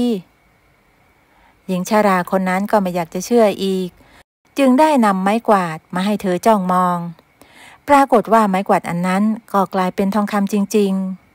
ๆไม่ว่ายายจะนำหม้อหรือสิ่งของอื่นๆมาให้เธอจ้องมองทุกอย่างก็กลายเป็นทองคำอย่างที่เธอพูดจริงๆคุณยายรีบไปปิดประตูหน้าต่างทันทีคืนให้ใครมาเห็นคงไม่ดีแน่ต่อไปนี้เองห้ามบอกใครนะว่าเองน่ะสามารถมองสิ่งของเป็นทองคำได้มันจะเป็นอันตรายกับตัวเองด้วยเข้าใจไหมจ้ะยายหนูจะจำไว้จ้ะจริงสิหนูชื่ออะไรล่ะจ๊ะชื่อมารีจ้ะยายงั้นต่อไปหนูก็คือมารีหลานสาวของยายปั้นจำเอาไว้นะจ้ะหนูชื่อมารีเป็นหลานสาวของยายปั้นดีมากตอนนี้ก็ดึกแล้วเราเข้านอนกันก่อนเถอะพรุ่งนี้เช้าค่อยว่ากันไหมแล้ว2 ยายหลานก็ดับตะเกียงและเข้ามุ้งนอนจนรุ่งเช้าไก่ก็ขันแต่เช้ามืดยายปั้นก็ตื่นขึ้นมาหุงหาอาหารทำไปก็คิดไปด้วยว่าจะทำยังไงกับเด็กวิเศษคนนี้ดีหากมีคนรู้ว่านางมีเด็กทองคำอยู่ในบ้านคงไม่ปลอดภัยแน่หรือหากเรานำทองคำนี้ไปขายจนร่ำรวยผิดปกติก็จะเป็นอันตรายอีกดังนั้นยายปั้นจึงคิดว่าจะใช้ชีวิตปกติต่อไปจึงต้องหาวิธีปกปิดความลับของเด็กหญิงไม่ให้ใครรู้ยายปั้นให้หนูน้อยใช้ผ้าบางๆปิดตาเอาไว้ทุกครั้งที่ออกไปข้างนอกกับแกจะบอกให้คนอื่นรู้ว่าหนูน้อยนั้นเป็นหลานสาวแต่เนื่องจากสายตาเธอมีปัญหาโดนแสงไม่ได้จึงต้องปิดตาไว้ตลอดวันหนึ่งในขณะที่ยายปั้นพามารีไปขายกระเป๋าที่ตลาดก็ไปเจอกับคนกลุ่มเด็กรุ่นราวคราวเดียวกันกับมารีมาชวนมารีไปเล่นด้วยความอยากมีเพื่อนมารีจึงขออนุญาตยายปั้นไปเล่นกับเพื่อนๆยายแกก็รู้สึกเป็นห่วงแต่ก็สงสารมารีอยากให้เธอไปเปิดหูเปิดตาบ้างแต่ก็ได้สั่งกำชับว่าห้ามจ้องมองอะไรนานเกิน3 วินาทีซึ่งมารีเองก็ทำตามอย่างเคร่งครัดในวันนั้นเด็กหญิงที่ไม่เคยมีเพื่อนก็ได้มีเพื่อนเล่นมากมายเธอรู้สึกว่าบนโลกมนุษย์นี้ทั้งสนุกและไม่น่ากลัวอย่างที่เธอคิดเลยวันหนึ่งยายได้พามารีไปตัดกาบกล้วยที่สวน จู่ๆก็มีคนร้าย2 คนบุกมาปล้นเงินจากหญิงชราทั้งที่แกก็แต่งตัวมอซอโจรพวกนั้นก็ยังจะมาปล้นอีกมารีเห็นคุณยายถูกทำร้ายจึงจ้องมองหาไม้ท่อนหนึ่งเพื่อจะนำไปตีคนร้ายแต่ตอนนั้นเธอจ้องมองนานเกินไปท่อนไม้นั้นจึงกลายเป็นทองคำคนร้ายหันมาเห็นเข้าพอดีจึงปล่อยมือจากหญิงแก่หันมาที่เด็กน้อยตาวิเศษที่กำลังถอยหลังด้วยความกลัวแต่สายตาเธอนั้นจ้องมองไปที่คนทั้งสองอย่างไม่กระพริบตาแต่แล้วสิ่งที่ไม่คาดคิดก็เกิดขึ้นเมื่อมีพญานกอินทรีตัวหนึ่งบินมาโฉบเอา2 คนร้ายนั้นไปจากจุดนั้น2 ยายหลานจึงรีบหนีออกจากป่ากล้วยได้อย่างปลอดภัยยายนั้นได้รับบาดเจ็บเล็กน้อยนางรู้สึกว่าคืนอยู่ที่นี่คงไม่ปลอดภัยแน่ๆจึงคิดพามารีเดินทางไปเรื่อยๆเพื่อหาที่อยู่ใหม่และต้องเป็นสถานที่ที่ไม่มีใครรู้จักพวกเขาทั้งสองจริงสิมารีเอ้ยแล้วนกอินทรีตัวนั้นน่ะมาได้ยังไงทำไมมันถึงมาช่วยเราหนูรู้ไหมลูกหนูไม่รู้เลยจ้ะยายมารีไม่รู้ว่าแท้จริงแล้วนกอินทรีตัวนั้นก็คือพ่อของเธอเองซึ่งลงมาช่วยลูกสาวพวกเขาเฝ้าดูลูกอยู่ห่างๆด้วยความเป็นห่วงต่อมายายปั้นก็พามารีอพยพไปอยู่ที่อื่นโดยการเดินทางไปเรื่อยๆค่ำไหนก็นอนนั่นจนกว่าจะเจอเมืองที่เหมาะสมกับพวกตนระหว่างทางแกก็ได้แจกเม็ดมะขามทองคำกับคนยากไร้และขอทานคนเร่ร่อนพวกเขาดีใจกันมากบางคนก็ถึงกับตั้งตัวได้เลยไม่ต้องขอทานอีกเมื่อเดินผ่านวัดที่เก่าและทรุดโทรมยายก็บริจาคทองให้กับทางวัดให้นำไปแลกเป็นเงินเพื่อมาสร้างวัดใหม่ให้สวยงามดังเดิมทางเจ้าอาวาสก็ดีใจจึงได้มอบรถม้าเก่าๆพร้อมม้า1 ตัวเพื่อใช้ในการเดินทางทีแรกคุณยายก็จะไม่เอาเพราะอยากเดินเท้ามากกว่าแต่มารีอยากขี่รถม้าเพราะเธอไม่เคยขี่มาก่อน2 ยายหลานจึงได้ใช้รถม้าคันนี้ในการเดินทางไปอย่างช้าๆทางนี้ก็เพื่อช่วยเหลือคนยากไร้ริมทางไปด้วยวันหนึ่งในขณะที่2 ยายหลานเดินทางผ่านหมู่บ้านแห่งหนึ่งก็รู้สึกแปลกใจมากหมู่บ้านแห่งนี้มีไม่กี่หลังคาเรือนแต่ทุกบ้านล้วนปิดประตูเงียบเชียบทุกคนอยู่แต่ในบ้านไม่มีการออกมาพูดคุยกันแต่อย่างใดแต่แล้วก็มีชายแก่คนหนึ่งขี่ม้าสวนทางมายายปั้นจึงเรียกถามว่าทำไมหมู่บ้านแห่งนี้ถึงได้ดูแปลกพิลึกหมู่บ้านแห่งนี้นะหรือเป็นหมู่บ้านโจรหรือเรียกง่ายๆว่ารังโจรนั่นละว่าแต่แกจะพาหลานไปไหนล่ะยายเฒ่าข้าจะไปข้างหน้าเรื่อยๆนั่นละค่ำไหนก็นอนนั่นแต่นี่มันใกล้ค่ำแล้วนะไปพักที่บ้านของข้าก่อนดีกว่าเดินทางค่ำมืดดึกดื่นมันอันตราย2 ยายหลานตัดสินใจไปพักที่บ้านของชายแก่ตามคำเชิญเพราะกลัวว่าอันตรายเมื่อไปถึงตาแก่เจ้าของบ้านก่อนนำข้าวปลาอาหารมาให้2 ยายหลานนั่นกินระหว่างนั้นยายก็ได้สังเกตเห็นว่าตาแก่นั้นมีเครื่องใช้ไม้สอยมากมายที่ล้วนแต่มีราคาต่างจากภายนอกที่ดูซอมซ่อเหมือนคนยากไร้แต่ภายในบ้านเหมือนคนมีเงินทองมากมายและยังอยู่คนเดียวอีกเมื่อยายรู้สึกแปลกๆจึงสะกิดให้หลานระวังตัวเอาไว้ไม่นานหลังจากกินข้าวเรียบร้อยชายแก่ก็ได้นำน้ำสมุนไพรมาให้ดื่มบอกว่ากินแล้วจะได้หลับสบายยายปั้นรู้สึกแปลกๆว่าน้ำสมุนไพรอาจไม่ปลอดภัยสำหรับทั้งสองแต่ก็ไม่ได้แสดงอาการใดๆและยังทำทีดื่มและพอตาแก่นั้นเผลอแกก็แอบเทน้ำสมุนไพรลงไปใต้ถุนบ้านทั้ง2 แก้วโดยที่ชายแก่เจ้าของบ้านนั้นไม่ทันสังเกตก่อนจะยื่นแก้ว2 ใบให้เจ้าของบ้านไป น้ำสมุนไพรนี่อร่อยมากเลยนะตาเฒ่าขอบใจมากเลยไม่เป็นไรหรอก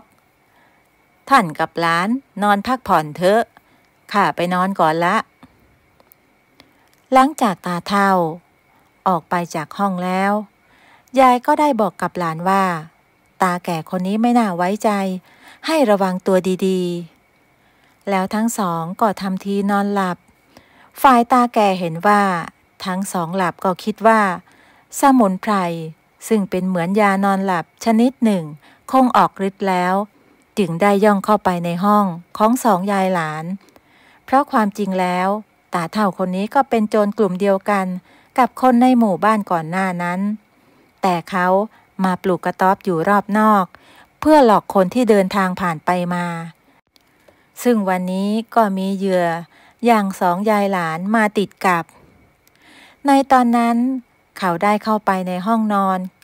ของยายหลานและรื้อค้นสัมภาระของยายและเขาก็ต้องเบิกตาโพลงเมื่อพบทองคำมากมายทั้งเม็ดเล็กเม็ดใหญ่ตาแก่ทั้งตื่นเต้นและดีใจรีบเก็บทองเหล่านั้นใส่ย่ามของตัวเองแต่ทันใดนั้นเองยายหลานก็ลุกขึ้นจากที่นอนและบอกให้เขาวางของลงที่เดิมแกวางของฉันลงเดี๋ยวนี้นะตาเฒ่าที่แท้แกก็เป็นพวกโจรนี่เองหานี่แกสองคนไม่ได้หลับดอกหรือข้ารู้ทันแกไงล่ะไอ้โจรชั่ววางของข้าลงเดี๋ยวนี้ไม่งั้นเหรองั้นเจ้าก็จงกลายเป็นหินเดี๋ยวนี้มารีจ้องมองชายแก่คนนั้นประมาณ3 วินาทีชายแก่ก็ได้กลายเป็นหินอยู่ในอิริยาบถสุดท้ายจากนั้นทั้งสองก็รีบเก็บของและข้าวของตนเองขึ้นรถม้าแล้วก็รีบเดินทางออกกลางดึกก่อนที่ชายแก่คนนั้นจะกลับมาเป็นคนปกติอีกครั้งซึ่งก็ใช้เวลาหลายชั่วโมงกว่าที่เขาจะกลายเป็นคนสองยายหลานรอดพ้นจากกลุ่มโจรมาได้ก็ได้มาถึงเมืองหนึ่งซึ่งเป็นเมืองใหญ่มากผู้คนในเมืองนี้มีแต่คนร่ำรวยมองไปทางไหนบ้านเรือนก็มีแต่ทองคำยายจึงคิดว่าที่นี่น่าจะเป็นที่สุดท้ายยายหลานอาจไม่ต้องเดินทางต่ออีกแล้วที่สุดสองยายหลานก็ปลูกบ้านอยู่ในหมู่บ้านแห่งนี้ทั้งสองอยู่อย่างมีความสุขและต่อมาพ่อแม่ของมารีก็ได้ลงมารับลูกสาวขึ้นไปบนสวรรค์แต่มารีขออยู่กับยายพ่อแม่ก็อนุญาตแต่เธอจะไม่มีตาวิเศษอีกต่อไปซึ่งมารีก็ตกลงตามนั้นยายปั้นเองก็รักมารีมากและทั้งสองก็ได้ดูแลซึ่งกันและกันและใช้ชีวิตอย่างสุขสบายตั้งแต่นั้นมาสัมผัสที่6กาลครั้งหนึ่งเมื่อนานมาแล้วมีผู้หญิงท้องแก่ใกล้คลอดคนหนึ่งเดินหลงทางอยู่ในป่าเธอหนีจากการถูกตามล่าจากคนกลุ่มหนึ่งคนกลุ่มนั้นต้องการลูกในท้องของเธอเพื่อจะนำไปทำพิธีบูชายันเทพเจ้าตามความเชื่อของลัทธิหนึ่งสามีของเธอถูกคนกลุ่มนั้น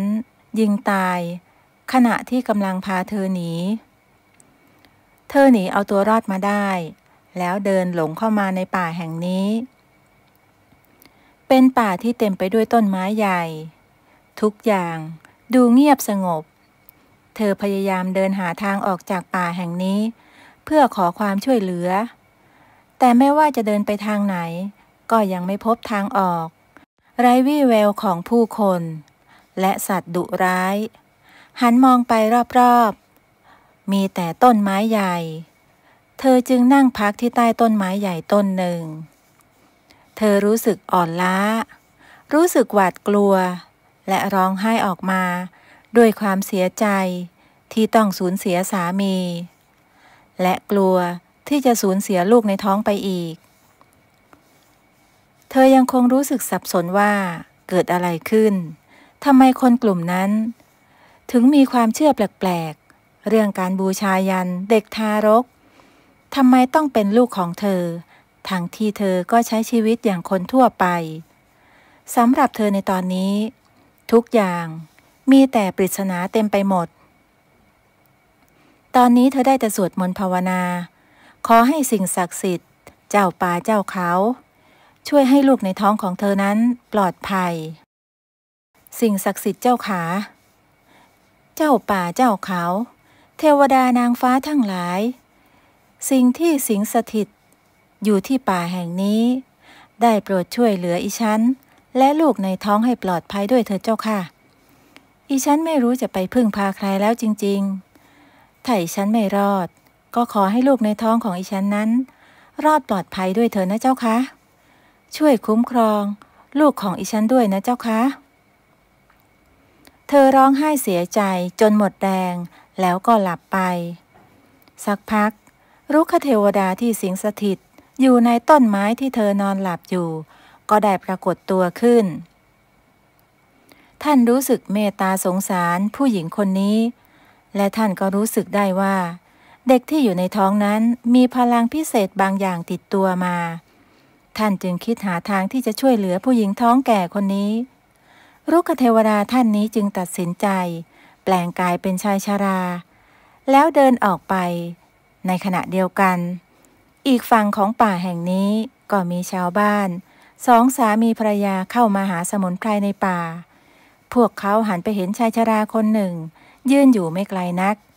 รู้สึกแปลกใจว่าทำไมชายชราคนนั้นเป็นใครมายืนมองพวกเขาทำไมต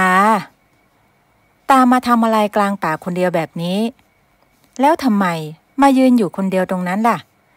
มีอะไรให้พวกเราช่วยหรือเปล่าพวกท่านได้โปรดช่วยหลานข้าด้วยหลานท่านเป็นใครหรือแล้วตอนนี้อยู่ที่ไหนชายชราท่านนั้นไม่ตอบอะไรแล้วเดินหันหลังกลับไปสองสามีภรรยารู้สึกแปลกใจจึงพากันเดินตามไปชายชราคนนั้นมุ่งหน้าเดินอย่างเดียวโดยไม่พูดอะไรแล้วสักพักเขาก็หยุดเดินอยู่ตรงหน้าผู้หญิงท้องแก่คนนั้นที่นอนอยู่สองสามีภรรยาเห็นดังนั้นจึงรีบเข้าไปดูผู้หญิงท้องแก่ก็รู้สึกตัวขึ้นมาพอดีเอ็งเป็นใครมาจากไหนกันทำไมถึงมานอนอยู่ในกลางป่าแบบนี้ล่ะช่วยด้วยจ้ะฉันหนีคนกลุ่มหนึ่งแล้วเดินหลงป่าเข้ามาในนี้ละจ้ะคนพวกนั้นจะจับฉันแล้วก็เอาลูกในท้องของฉันไปบูชายันมันฆ่าสามีของฉันไปแล้วฉันกลัวว่ามันจะมาเอาลูกของฉันไปอีกเลยก็รีบหนีมานี่ละจ้ะไม่เป็นไรนะเดี๋ยวเราสองคนจะพาเองกับตาของเองไปจากที่นี่เองหมู่บ้านพวกเราอยู่ไม่ไกลจากนี่นักฉันมาคนเดียวจ้ะพี่หมายถึงตาที่ไหนหรือสองสามีภรรยาหันไปหาชายชราก็ไม่พบแล้วอ้าวเมื่อสักครู่ยังเห็นอยู่เลยนี่นะตาคนนั้นขอให้เราสองคนมาช่วยเองเราก็เดินตามแกมาจนเจอเองนอนอยู่ตรงนี้นี่แหละเองหลงทางมาคนเดียวจริงๆหรือแล้วตาคนนั้นน่ะเป็นใครฉันหลงทางมาคนเดียวจริงๆจ้ะฉันไม่เห็นใครที่ไหนเลยมีแต่พวกพี่นี่ละจ้ะที่มาเจอฉันสองสามีภรรยาเริ่มรู้สึกกลัวขึ้นมาคิดว่าชายชราคนนั้นอาจจะเป็นผีป่าหรือเจ้าป่าเจ้าเขาแปลงกายมาสักพักหญิงท้องแก่ก็รู้สึกปวดท้องเหมือนจะคลอดลูกสองสามีภรรยารู้สึกตกใจพยายามพยุงหญิงท้องแก่ขึ้นมาเพื่อพาออกจากป่าไปคลอดลูกในหมู่บ้าน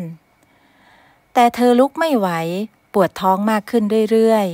ๆสองสามีภรรยานั้นจึงช่วยกันเตรียมของเท่าที่มีมาช่วยทำคลอดให้เธอไม่นานนักเด็กก็คลอดออกมาเป็นเด็กทารกผู้หญิงหน้าตาน่ารักน่าชังแม่ของเด็กได้อุ้มลูกไว้ในอ้อมกอด แม่ดีใจเหลือเกินที่ได้เห็นหน้าลูกสาวของแม่แม่จะตั้งชื่อว่าบัวมาจากดอกบัวสัญลักษณ์ของความบริสุทธิ์และความดีงามหญิงสาวได้มอบลูกสาวไว้ให้กับชาวบ้านที่มาช่วยเธอมีอาการไม่สู้ดีนักเพราะเสียเลือดมากและร่างกายก็ขาดน้ำมาหลายวันฉันขอบคุณพี่ทั้งสองมากนะจ๊ะที่มาช่วยฉันฝากดูแลลูกบัวด้วยฉันคงไปจากที่นี่ไม่ไหวแล้วเอ็งอย่าพูดอย่างนี้สิเอ็งต้องอยู่ดูแลลูกสาวของเอ็งนะเอ็งกับลูกรอดตายมาแล้วพวกเราจะพาเอ็งไปจากที่นี่อดทนหน่อยนะฉันรู้ตัวดีจ้าว่าฉันไม่ไหวพี่สองคนช่วยดูแลบัวแทนฉันทีนะฉันขอร้องสองสามีภรรยามองหน้ากันเขาจึงรับปากว่าจะดูแลบัวให้ดีที่สุดจะเลี้ยงดูเหมือนลูกแท้ๆแม่ของเด็กยิ้มทั้งน้ำตามือของเขาเอื้อมมาจับมือของบัวเอาไว้แล้วไม่นานนักเธอก็สิ้นใจสองสามีภรรยารู้สึกสงสารแม่และเด็กอย่างมากพวกเขาตัดสินใจขุดหลุมฝังศพแม่ของเด็กไว้ที่ป่าแห่งนี้แล้วอุ้มเด็กน้อยออกจากป่ากลับเข้าไปในหมู่บ้านไม่นานนักวิญญาณของแม่ของเด็กกับรุกเทวาก็ได้ปรากฏตัวขึ้นยืนมองพวกเขาที่กำลังเดินจากไปลูกของเองไม่เป็นไรอย่าห่วงไปเลยนะเองได้ช่วยลูกให้ปลอดภัยแล้วจากนี้ก็ถึงเวลาที่เองต้องไปสู่สุคติข้าช่วยเองได้เท่านี้แหละขอบพระคุณเจ้าค่ะที่ช่วยให้พี่สองคนนั้นตามมาเจออีฉันก็หวังว่าลูกสาวจะอยู่รอดปลอดภัยจนเติบโตเป็นคนดีต่อไปเด็กคนนี้มีพลังบางอย่างติดตัวมาเขาจะปลอดภัยวันข้างหน้าเขาอาจจะได้ช่วยเหลือคนอื่นส่วนเองก็หมดกรรมแล้วปล่อยให้คนที่ยังอยู่เขาใช้ชีวิตตามบุญตามกรรมของเขาต่อไปเถอะเจ้าค่ะอีฉันกราบลาเจ้าค่ะวิญญาณแม่ของเด็กก้มกราบรุกเทวดาก่อนจะค่อยๆหายตัวไปรุกเทวดาท่านนั้นมองขึ้นไปบนฟ้าแล้วพนมมือขึ้นหากกระผมทำเกินหน้าที่ปรากฏตัวให้ชาวบ้านเห็นกระผมกราบขออภัยด้วยนะขอรับแต่กระผมจำเป็นต้องช่วยเด็กคนนั้นจริงๆท่านรุกเทวดายกมือไหว้สาธุต่อเทวดาผู้มีศักดิ์สูงกว่าจากนั้นเขาก็หายตัวกลับเข้าไปสิงสถิตที่ต้นไม้ตามเดิมสองสามีภรรยาอุ้มหนูน้อยเดินทางกลับมาถึงบ้านฝ่ายชายผู้เป็นสามีนั้นชื่อว่าศักดิ์ฝ่ายหญิงผู้เป็นภรรยาชื่อว่าเพนทั้งสองอาศัยอยู่สองคนในบ้านหลังหนึ่งพวกเขาไม่มีลูกจึงตัดสินใจรับบัวเลี้ยงไว้เป็นลูกตามที่รับปากกับหญิงคนนั้นทั้งนายศักดิ์และนางเพนช่วยการเลี้ยงดูบัวอย่างดีนับตั้งแต่วันนั้น12 ปีต่อมาบัวก็เติบโตเป็นเด็กผู้หญิงที่น่ารักสดใสตามวัยมีเพื่อนเล่นมากมายในหมู่บ้านบางวันบัวก็จะช่วยพ่อกับแม่เก็บสมุนไพรมาทำยาพ่อกับแม่ของบัวเป็นหมอยาประจำหมู่บ้านทั้งสองคนมีความรู้เรื่องยาสมุนไพรจึงเป็นที่รู้จักและนับหน้าถือตาของชาวบ้านในหมู่บ้านชาวบ้านทุกคนต่างรู้ดีว่าบัวเป็นเด็กกำพร้าที่ถูกเก็บมาเลี้ยงแต่บัวยังไม่รู้ความจริงเธอยังเด็กเกินกว่าที่นายศักดิ์และนางเพนจะเล่าความจริงให้เธอฟังแต่ถึงอย่างนั้นทั้งคู่ก็รักบัวเหมือนเป็นลูกแท้ๆในคืนหนึ่งบัวนอนฝันเห็นเพื่อนสนิท2 คนชื่อว่าพาและเผาและเพื่อนคนอื่นในหมู่บ้านกำลังเล่นน้ำกันอย่างสนุกสนานแต่แล้วเผาก็เกิดเป็นตะคริว ทำให้ไม่สามารถขยับตัวได้เผาร้องขอความช่วยเหลือเพื่อนคนอื่นเห็นท่าไม่ดีพยายามจะไปช่วยแต่ก็ไม่ทันบัวจมน้ำหายไปต่อหน้าต่อตาในความฝันบัวร้องเรียกสุดเสียงจนตัวเองต้องสะดุ้งตื่นขึ้นมาด้วยความเป็นเด็กเธอรู้สึกตกใจเพราะไม่เคยฝันร้ายแบบนี้มาก่อนเมื่อเธอรู้สึกดีขึ้นจึงนอนหลับต่อจนถึงเช้าวันต่อมาหลังจากที่บัวช่วยพ่อกับแม่ตากสมุนไพรเสร็จแล้วพาและเผาเพื่อนสนิทในหมู่บ้านของบัวก็แวะมาหาที่บ้านจะชวนไปเล่นน้ำที่สระท้ายหมู่บ้านบัวรู้สึกตกใจทำให้ถาดสมุนไพรที่ถืออยู่ในมือร่วงหล่นลงพื้นทุกคนตกใจหันมาถามบัวเป็นอะไรบัวถาดหล่นโดนเท้าของเองเจ็บตรงไหนหรือไม่แม่ขอดูหน่อยสิไม่เป็นไรจ้ะแม่บัวแค่ตกใจอะไรนิดหน่อยเองตกใจอะไรพวกเราแค่ชวนเองไปเล่นน้ำเราก็เคยไปเล่นน้ำกันแล้วนะบัวหันไปมองหน้าเผารู้สึกงงที่เห็นท่าทีแปลกๆของบัวเองไม่อยากไปเล่นน้ำกับพวกเราหรือถ้าไม่ไปก็ไม่เป็นไรนะเดี๋ยวฉันไปกับพา2 คนก็ได้เอง2 คนอย่าไปเล่นน้ำได้ไหมวันนี้เราไปหาอย่างอื่นเล่นกันดีกว่าทำไมหรือทุกทีเองก็ชอบเล่นน้ำกับพวกเรานี่นาเมื่อคืนฉันฝันร้ายฝันว่าพวกเองไปเล่นน้ำกับเพื่อนๆที่สระท้ายหมู่บ้านแล้วเผาก็จมน้ำหายไปต่อหน้าต่อตาทุกคนพากับเผาเมื่อได้ยินแบบนั้นก็หัวเราะเพราะคิดว่าเป็นแค่ความฝันของเด็กธรรมดา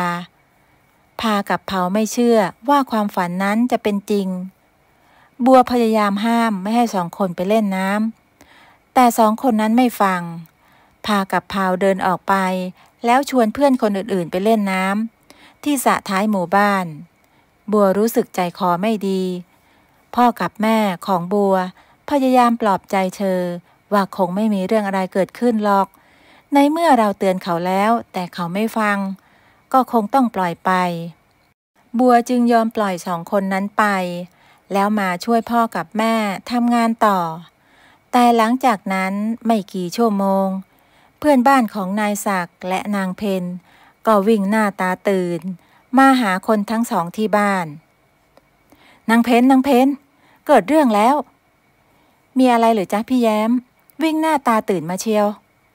มีเด็กจมน้ำที่สระท้ายหมู่บ้านเด็กที่ชื่อเผาเพื่อนของลูกสาวเองแหละเด็กที่เล่นน้ำด้วยกัน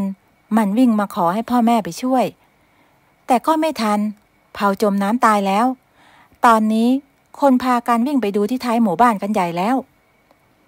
ทั้ง3 คนพ่อแม่ลูกรู้สึกตกใจอย่างมากโดยเฉพาะบัวร้องไห้จนตัวสั่นที่เสียเพื่อนไป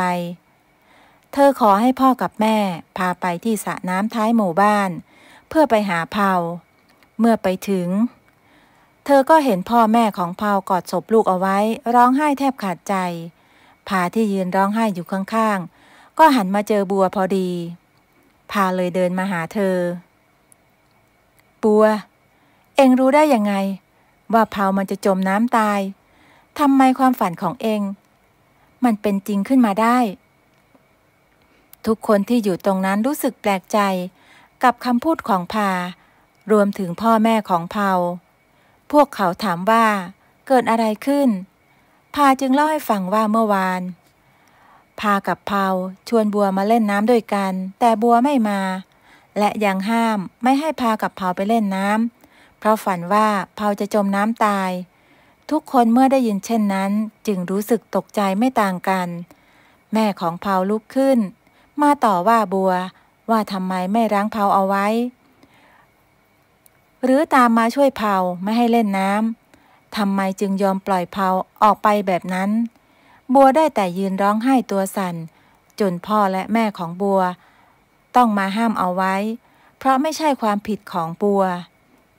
ชาวบ้านคนอื่นๆหันมามองบัวด้วยความสงสัยสายตาที่ทุกคนมองมาที่บัวนั้นทำให้เธอรู้สึกเหมือนเป็นตัวประหลาด เธอจึงตัดสินใจวิ่งออกไปจากตรงนั้นบัววิ่งร้องไห้ไปไกลจนถึงป่าแห่งหนึ่งซึ่งเป็นป่าที่แม่แท้ๆของบัวหลงเข้ามาเมื่อ10 ปีก่อนเด็กหญิงร้องไห้อยู่กลางป่าคนเดียวพอรู้สึกตัวก็หันไปรอบๆเจอแต่ต้นไม้ใหญ่เธอพยายามตั้งสติเดินหาทางออกจากป่าแต่ก็ยังหาทางออกไม่เจอ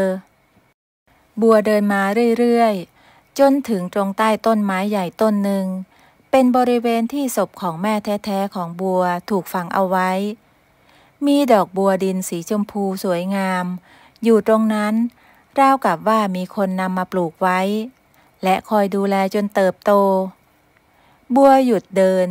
แล้วนั่งลงมองดูดอกบัวดินที่อยู่ตรงนั้นชื่นชมความสวยงามของมันอยู่สักพัก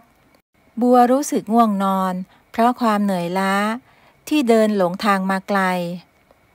เธอเผลอล้มตัวลงนอนอยู่ตรงนั้น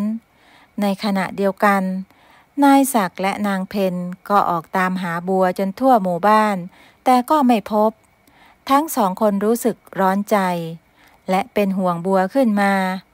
เขานึกขึ้นได้ว่าบัวอาจจะเดินหลงเข้าไปในป่าจึงพากันเดินออกไปตามหาที่ป่าแห่งนั้นบัวหลับฝันในตอนกลางวันในฝันบัวได้พบกับชายชราคนหนึ่งนั่งอยู่ข้างๆเอ็งคงเหนื่อยมากสินะถึงได้มานอนกลางป่าแบบนี้เอ็งไม่ควรหนีมาคนเดียวแบบนี้เลยนะบัวตารู้จักชื่อหนูด้วยเหรอจ๊ะตาเป็นใครบ้านของตาอยู่ในป่าแห่งนี้เหรอจ๊ะใช่บ้านของข้าอยู่แถวนี้แล้วเอ็งมาทำอะไรในป่านี้หรือหนูหลงทางมาจากตาหาทางออกไม่เจอก็เลยเดินมาเรื่อยๆจนถึงตรงนี้เห็นดอกไม้อยู่ใต้ต้นไม้ตรงนี้ก็เลยหยุดนั่งดูหนูเห็นว่ามันสวยดีจ้ะมันคือดอกบัวดินมี2 ผัวเมียเอามาปลูกไว้ที่หลุมฝังศพของผู้หญิงคนหนึ่งดอกบัวดินเป็นเหมือนตัวแทนของลูกสาวของผู้หญิงคนนี้เขาตายตอนคลอดลูกออกมาน่ะน่าสงสารผู้หญิงคนนั้นจังเลยเขาไปเกิดใหม่หรือยังจ้าตาเขาไปนานแล้วหมดเวรหมดกรรมของเขาแล้วเพื่อนของหนูเขาหมดเวรหมดกรรมเหมือนกันเหรอจ้าตาใช่เพื่อนของเองก็หมดเวรหมดกรรมแล้วเองอย่าโทษตัวเองเลยถือว่าเองได้เตือนเขาแล้วนะหนูรู้สึกเหมือนตัวเองเป็นตัวประหลาดหนูฝันเห็นเพื่อนจมน้ำตายพอเช้ามาเพื่อนหนูก็จมน้ำตายจริงๆทุกอย่างที่เห็นในฝันมันเกิดขึ้นจริงจ้ะตาชาวบ้านคนอื่นก็มองหนูเป็นตัวประหลาดหนูกลัวจ้ะตาหนูไม่รู้ว่าหนูเป็นอะไรบัวเอ้ยเอ็งยังเด็กนักยังคงไม่เข้าใจว่าตัวเองมีพลังพิเศษบางอย่างติดตัวมามนุษย์เราบางคนเกิดมาพร้อมกับสิ่งที่เรียกว่าสัมผัสที่6สัมผัสของแต่ละคนไม่เหมือนกันนะลูกแต่สำหรับเองแล้วพลังพิเศษของเองคือความฝันความฝันคือลางบอกเหตุที่จะเกิดขึ้นและความฝันก็ทำให้เองสื่อสารกับวิญญาณได้วันหนึ่งเมื่อเองโตขึ้นกว่านี้เองจะเริ่มเข้าใจจงอย่าหนีชะตากรรมของตัวเองหนูจะช่วยเหลือคนอื่นจ้ะตาถ้าหนูฝันแล้วเป็นจริงขึ้นมาอีกหนูจะช่วยพวกเขาให้ได้จ้ะตาเองอาจจะช่วยเขาได้หรือไม่ได้ก็สุดแท้แต่กรรมของใครของมันแต่อย่าเข้าไปยุ่งกับกรรมของใครให้มากไม่อย่างนั้นเองจะเดือดร้อนเอาได้ตอนนี้ข้าพูดไปเองก็คงไม่เข้าใจอยู่ดีแต่วันหนึ่งถ้าจำเหตุการณ์นี้ได้เวลาตื่นแล้วพ่อกับแม่เองกำลังมาโชคดีนะชายชราคนนั้นเดินหายไปในต้นไม้บัวตกใจกับสิ่งที่เห็นแล้วสะดุ้งตื่นขึ้นมา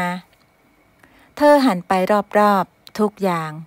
เหมือนกับความฝันที่บัวเห็น รวมถึงต้นไม้ใหญ่ที่ชายชราคนนั้นเดินหายเข้าไปสักพักนายศักดิ์และนางเพนก็เดินตามมาเจอบัวที่นั่งอยู่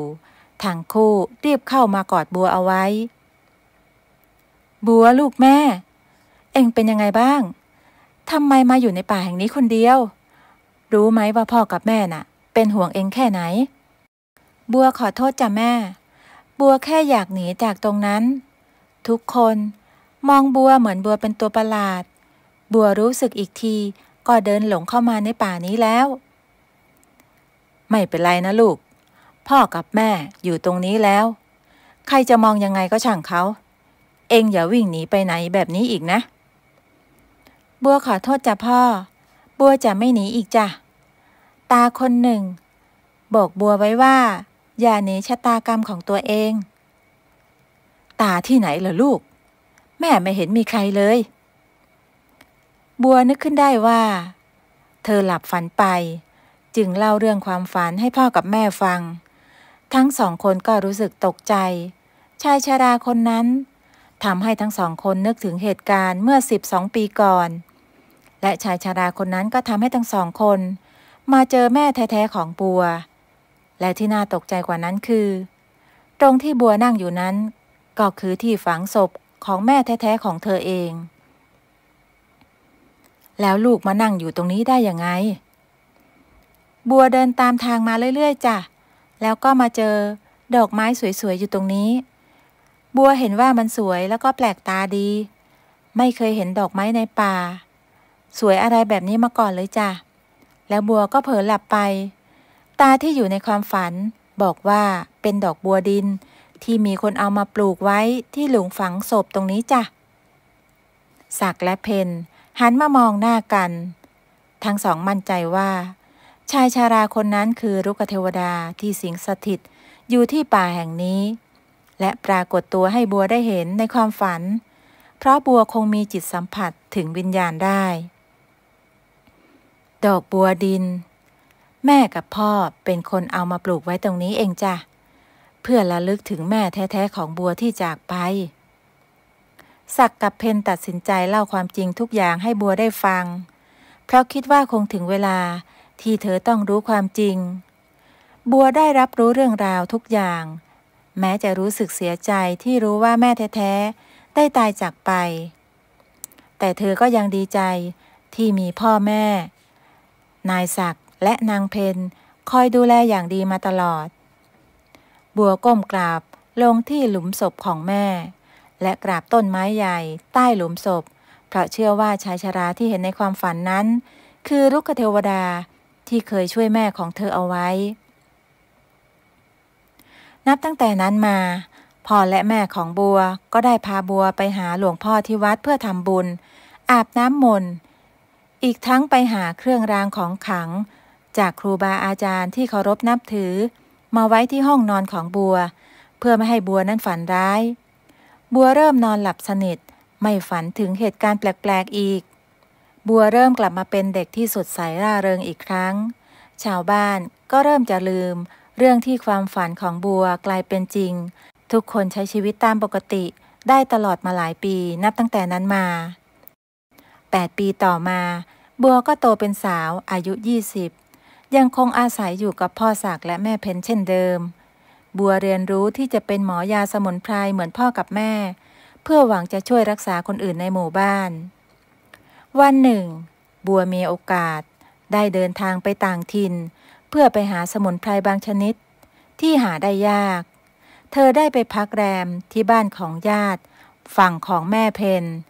ญาติที่นั่นได้ให้การดูแลและต้อนรับเธอเป็นอย่างดีเสมือนคนในครอบครัวในคืนนั้น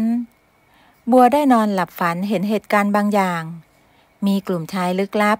แอบย่องเข้ามาที่บ้านหลังหนึ่งลักพาตัวเด็กทารกที่เพิ่งคลอดได้ไม่กี่วันพ่อและแม่ของเด็กพยายามต่อสู้เพื่อปกป้องลูกจากกลุ่มชายลึกลับกลุ่มนั้นแต่สุดท้ายพวกเขาก็ถูกฆ่าตายทั้งคู่แต่ก่อนที่แม่ของเด็กจะสิ้นใจเธอได้ถามกลุ่มโจรนั้นว่าจะเอาลูกไปไหนหนึ่งในโจรกลุ่มนั้นหันมาพูดว่าจะเอาเด็กไปบูชายัญ และเด็กคนนั้นก็ถูกนำตัวออกไป เมื่อบัวตื่นเช้าขึ้นมาในวันรุ่งขึ้นเธอก็ยังไม่ได้รู้สึกเอะใจกับความฝันเพราะไม่ได้ฝันเป็นลางบอกเหตุแบบนี้มานานแล้วบัวจึงคิดว่าคงไม่มีเรื่องเลวร้ายเกิดขึ้นเช้าวันนั้นเธอได้เดินไปที่สวนสมุนไพรกับญาติคนหนึ่งในระหว่างที่กำลังเดินอยู่นั้นเธอได้หันไปเห็นบ้านหลังหนึ่งที่อยู่ริมถนนบัวรู้สึกคุ้นตาเหมือนเคยเห็นบ้านหลังนี้ที่ไหนมาก่อนเธอหยุดเดินแล้วมองอยู่สักพักก็เห็นสองสามีภรรยากำลังอุ้มเด็กทารกที่ดูเหมือนว่าจะเพิ่งคลอดได้ไม่กี่วัน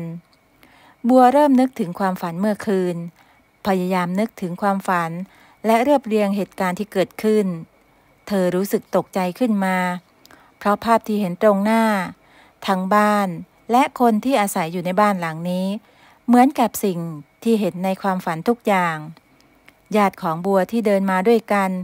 เห็นท่าทางของบัวผิดปกติมีอาการมือสั่นและหวาดกลัวจึงได้ทักขึ้นบัวเอ็งเป็นอะไรหรือทำไมถึงมองครอบครัวนี้แปลกๆอย่างกับเห็นผีเนี่ยณพรจ๊ะเมื่อคืนฉันฝันเห็นบ้านหลังนี้และคนในครอบครัวนี้ทั้งที่ฉันไม่เคยเห็นพวกเขามาก่อนฉันฝันแปลกๆอีกแล้วฝันร้ายมันกลับมาอีกแล้วพรผู้เป็นน้องสาวของเพนนึกขึ้นได้ว่าเพนเคยเล่าเรื่องนี้ให้ฟังพรรู้สึกเป็นห่วงบัวและกังวลว่าความฝันของบัวนั้นจะเป็นจริงอีกครั้งเองอาจจะแค่บังเอิญฝันไปก็ได้นะบัวมันคงไม่มีอะไรหรอกเรารีบไปเก็บสมุนไพรกันเถอะพรยังพูดไม่ทันขาดคำบัวก็วิ่งเข้าไปหาสองผัวเมียที่อุ้มลูกออกมานั่งเล่นอยู่หน้าบ้านพี่จ๊ะลูกของพี่คลอดนานหรือยังจ๊ะสองผัวเมียนั้นรู้สึกแปลกใจที่มีหญิงสาวมาถามเรื่องลูกทั้งที่ไม่เคยรู้จักกันมาก่อนเองเป็นใครหรือถามทำไมพอดีฉันเป็นหลานณพรจ้ะเป็นหมอยาสมุนไพรฉันอยากจะมาแนะนำตัวให้พี่รู้จักเพื่อพี่กับลูกจะต้องการยาอะไรฉันอาจจะช่วยได้จ้ะขอบใจนะเองเป็นหมอยาที่มีน้ำใจมากลูกของข้าเพิ่งคลอดได้10 กว่าวันแข็งแรงดีทุกอย่างไม่มีอะไรน่าเป็นห่วงหรอกจ้ะบัวพยายามชวนสองสามีภรรยานั้นคุยจนเริ่มคุ้นเคย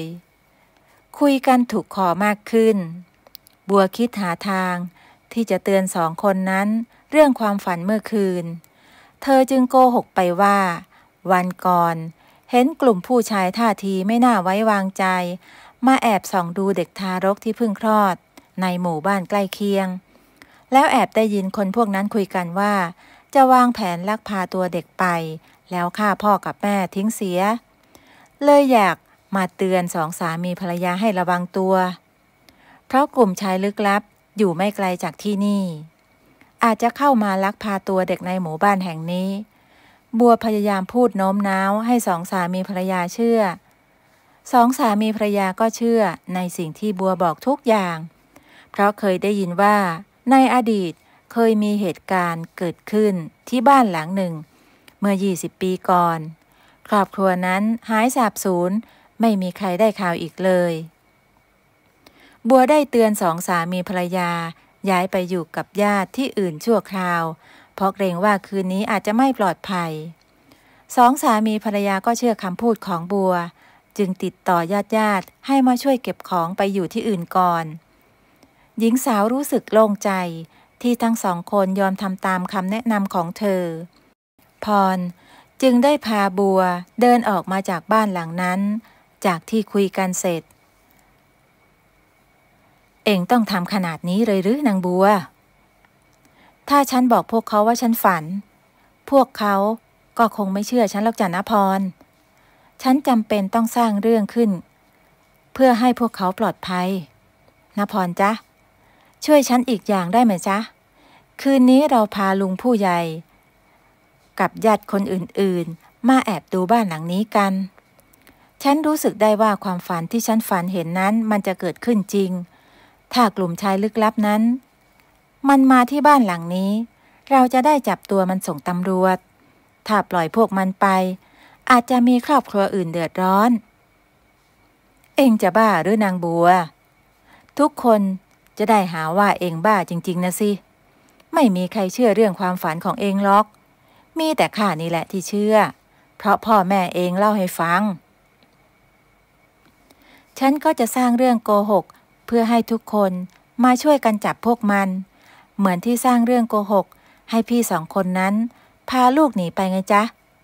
ตอนนี้ฉันโตแล้วฉันมีวิธีพูดโน้มน้าวให้คนอื่นเชื่อได้ฉันไม่อยากทำพลาดเหมือนตอนเด็กๆอีกฉันเกือบลืมไปแล้วว่าเคยเสียเพื่อนไปถ้าฉันมีสัมผัสที่6ที่เกิดจากฝันบอกเหตุจริงฉันจะต้องช่วยเหลือพวกเขาได้บัวมีสีหน้าจริงจังต้องการพิสูจน์อีกครั้งว่าตัวเองมีสัมผัสที่6จริงหรือไม่นาพรจำใจยอมทำตามที่บัวบอกแม้ในใจจะห่วงบัวมากก็ตามในคืนนั้นเองบัวณพรและผู้ใหญ่บ้านรวมถึงเพื่อนบ้านใกล้เคียงนับ10 คนมาแอบซุ่มดูเหตุการณ์ที่บ้านหลังนั้นสักพักมีชายกลุ่มลึกลับ5 คนใส่ชุดดำใส่ไอ้โม่งปิดหน้าปิดตาแอบย่องเข้าไปในบ้านหลังนั้น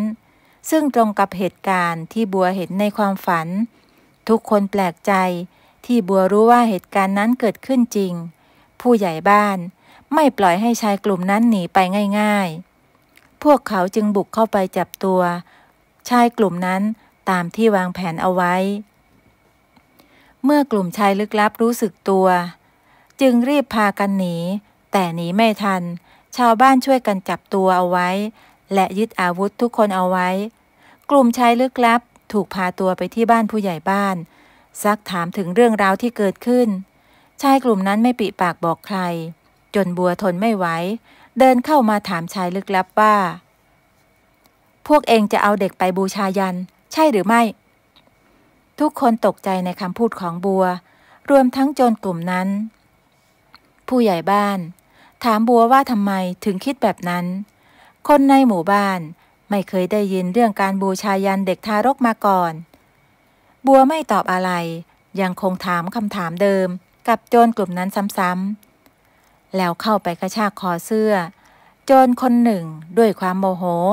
จนชาวบ้านต้องเข้ามาห้ามเอาไว้หนึ่งในโจรกลุ่มนั้นทนแรงกดดันไม่ไหวยอมรับออกมาด้วยความกลัวใช่พวกเรามาจับตัวเด็กเพื่อไปทำพิธีบูชายันพวกเราทำตามคำสั่งของอาจารย์ผู้เป็นผู้นำของพวกเราและเป็นผู้นำของลัทธิพวกเรานับถือเทพเจ้าองค์หนึ่งท่านต้องการวิญญาณของเด็กทารกเพื่อไปทำให้ท่านมีพลังมากขึ้นท่านจะได้ช่วยเหลือเหล่าสาวกของท่านได้ท่านจะช่วยปลดปล่อยให้สาวกทุกคนได้พบกับความสุขที่แท้จริงพวกเองมันบ้าเทพเจ้าอะไรของพวกเองมีที่ไหนกันเอาทารกไปบูชายันพรากลูกไปจากพ่อแม่พวกเองไม่รู้จักบาปบุญคุณโทษกันเลยหรือผู้ใหญ่บ้านต่อว่าคนกลุ่มนั้นพวกเองไม่เข้าใจหรอกพวกเองมันก็แค่คนโง่ที่นับถือผีสางเทวดานางฟ้ามันมีอยู่จริงที่ไหนกันถ้ามีจริงพวกเองคงไม่ลำบากขนาดนี้หรอกความเชื่อของพวกข้าไม่ได้สร้างความเดือดร้อนให้ใครไม่ได้ทำลายชีวิตของใครด้วยและอีกอย่างพวกข้าก็เข้าวัดทำบุญ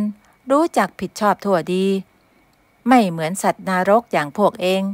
ฆ่าได้แม้กระทั่งมนุษย์ด้วยกันไม่มีความรู้สึกผิดในหัวจิตหัวใจกันเลยข้าจะไม่ปล่อยพวกเองไปทำชั่วแบบนี้กับใครอีกพวกเองต้องได้รับโทษรวมทั้งอาจารย์ของพวกเองด้วยผู้ใหญ่บ้านพูดขึ้นมาด้วยความโมโห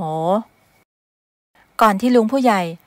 จะพาตัวพวกเองไปส่งตำรวจฉันขอถามพวกเองสักเรื่องเมื่อ20 ปีก่อน พวกเองเคยตามล่าผัวเมียที่หมู่บ้านใกล้เคียงหรือไม่เมียที่ท้องแก่ใกล้คลอดที่ต้องหนีตายเพราะพวกเองเขาต้องเสียสามีไปเพราะถูกคนอย่างพวกเองฆ่าตายอย่างโหดเหี้ยมพวกเองเคยได้ยินเรื่องนี้หรือไม่คนที่เองพูดถึงคือพี่ชายของข้าเองเขาเคยเป็นหัวหน้าของพวกเราเองถามทำไมอย่าบอกนะว่าเองเป็นลูกของสองผัวเมียนั่นใช่ฉันต้องเสียทั้งพ่อและแม่ไปก็เพราะลัทธิชั่วๆของพวกเองไงล่ะพ่อแม่บุญธรรมของฉันเล่าความจริงให้ฟังหมดแล้วตอนนี้มันอยู่ที่ไหนคนที่ฆ่าพ่อฉันมันควรชดใช้อย่างสาสมบัวรู้สึกโกรธแค้นกำมือแน่นน้ำตาไหลออกมาณพรต้องเข้ามาปลอบใจและดึงสติเธอเอาไว้พี่ข้าตายไปแล้วเขาล้มเหลวเพราะจับตัวเองมาไม่ได้ในวันนั้นก็เลยโดนเทพเจ้าลงโทษฟ้าผ่าตายที่หน้าบ้านอาจารย์ไม่มีเทพเจ้าที่ไหนลงโทษพี่ชายของเองหรอกมันเป็นเพราะเวรกรรมที่พี่ชายของเองทำไว้ต่างหากพวกเองเลิกลุ่มหลงงมงายกับความเชื่อผิดๆได้แล้วตอนนี้ถึงเวลาที่พวกเองต้องไปชดใช้กรรมในคุกรวมถึงอาจารย์ของพวกเองด้วยและทุกคนที่เกี่ยวข้องก็ต้องได้รับโทษอย่างสาสมผู้ใหญ่บ้านและชาวบ้านช่วยกันจับโจรกลุ่มนั้นส่งตำรวจกลุ่มโจรได้ให้การรับสารภาพและซัดทอดไปถึงคนที่เกี่ยวข้องตำรวจได้ตามจับทุกคนไม่มีใครรู้แน่ชัดว่าลัทธิประหลาดนี้มีจุดเริ่มต้นมาจากไหนและยังมีลัทธิความเชื่อแบบนี้อยู่อีกหรือไม่แต่อย่างน้อยความฝันที่เป็นลางบอกเหตุของบัวก็สามารถช่วยชีวิตครอบครัวหนึ่งไว้ได้และนำไปสู่การทำลายลัทธิบูชายันเด็กทารกในละแวกนั้นได้สำเร็จเมื่อเหตุการณ์ในหมู่บ้านนั้นคลี่คลายลงทุกคนได้กลับมาอยู่กันอย่างสงบอีกครั้งบัวตัดสินใจเดินทางกลับบ้านไปหาพ่อศักดิ์และแม่เพนเล่าเรื่องราวต่างๆที่เกิดขึ้นให้ทั้งสองฟังทั้งสองก็รู้สึกโล่งใจที่บัวปลอดภัยแต่ก็ยังคงเป็นห่วงบัวกลัวว่าความฝันร้ายๆจะกลับมาอีกหญิงสาวได้บอกพ่อกับแม่ไปว่าจะไม่หนีความจริงอีกแล้วจะไม่กลัวสิ่งที่จะเกิดขึ้นถ้าความฝันเป็นลางบอกเหตุที่สามารถช่วยชีวิตคนได้บัวก็จะทำอย่างน้อยก็เป็นการชดเชยที่ไม่สามารถช่วยชีวิตเพื่อนในวัยเด็กเอาไว้ได้บัวก็สามารถใช้ชีวิตโดยที่ไม่ต้องหวาดกลัวกับความฝันอีกเธอยังคงฝันเรื่องราวแปลกๆในบางครั้งมีหลายเหตุการณ์ที่เธอสามารถช่วยชีวิตคนอื่นเอาไว้ได้แต่ในบางเหตุการณ์บัวก็ไม่สามารถช่วยได้แม้จะพยายามเข้าไปเตือนเข้าไปช่วยแล้วแต่การที่บัวไม่สามารถช่วยชีวิตใครได้ก็ทำให้บัวทุกข์ใจอย่างหนักซึ่งก็เป็นกรรมของบัวที่ต้องเจอเช่นกันเมื่อเวลาผ่านไปเธอก็ได้เรียนรู้และเข้าใจว่าเราไม่สามารถช่วยเหลือทุกคนได้ตามที่เราต้องการเพราะมนุษย์ทุกคนต่างก็มีบุญและกรรมเป็นของตัวเองเราจึงทำได้แค่ปล่อยให้ทุกอย่างเป็นไปตามวิถีของมัน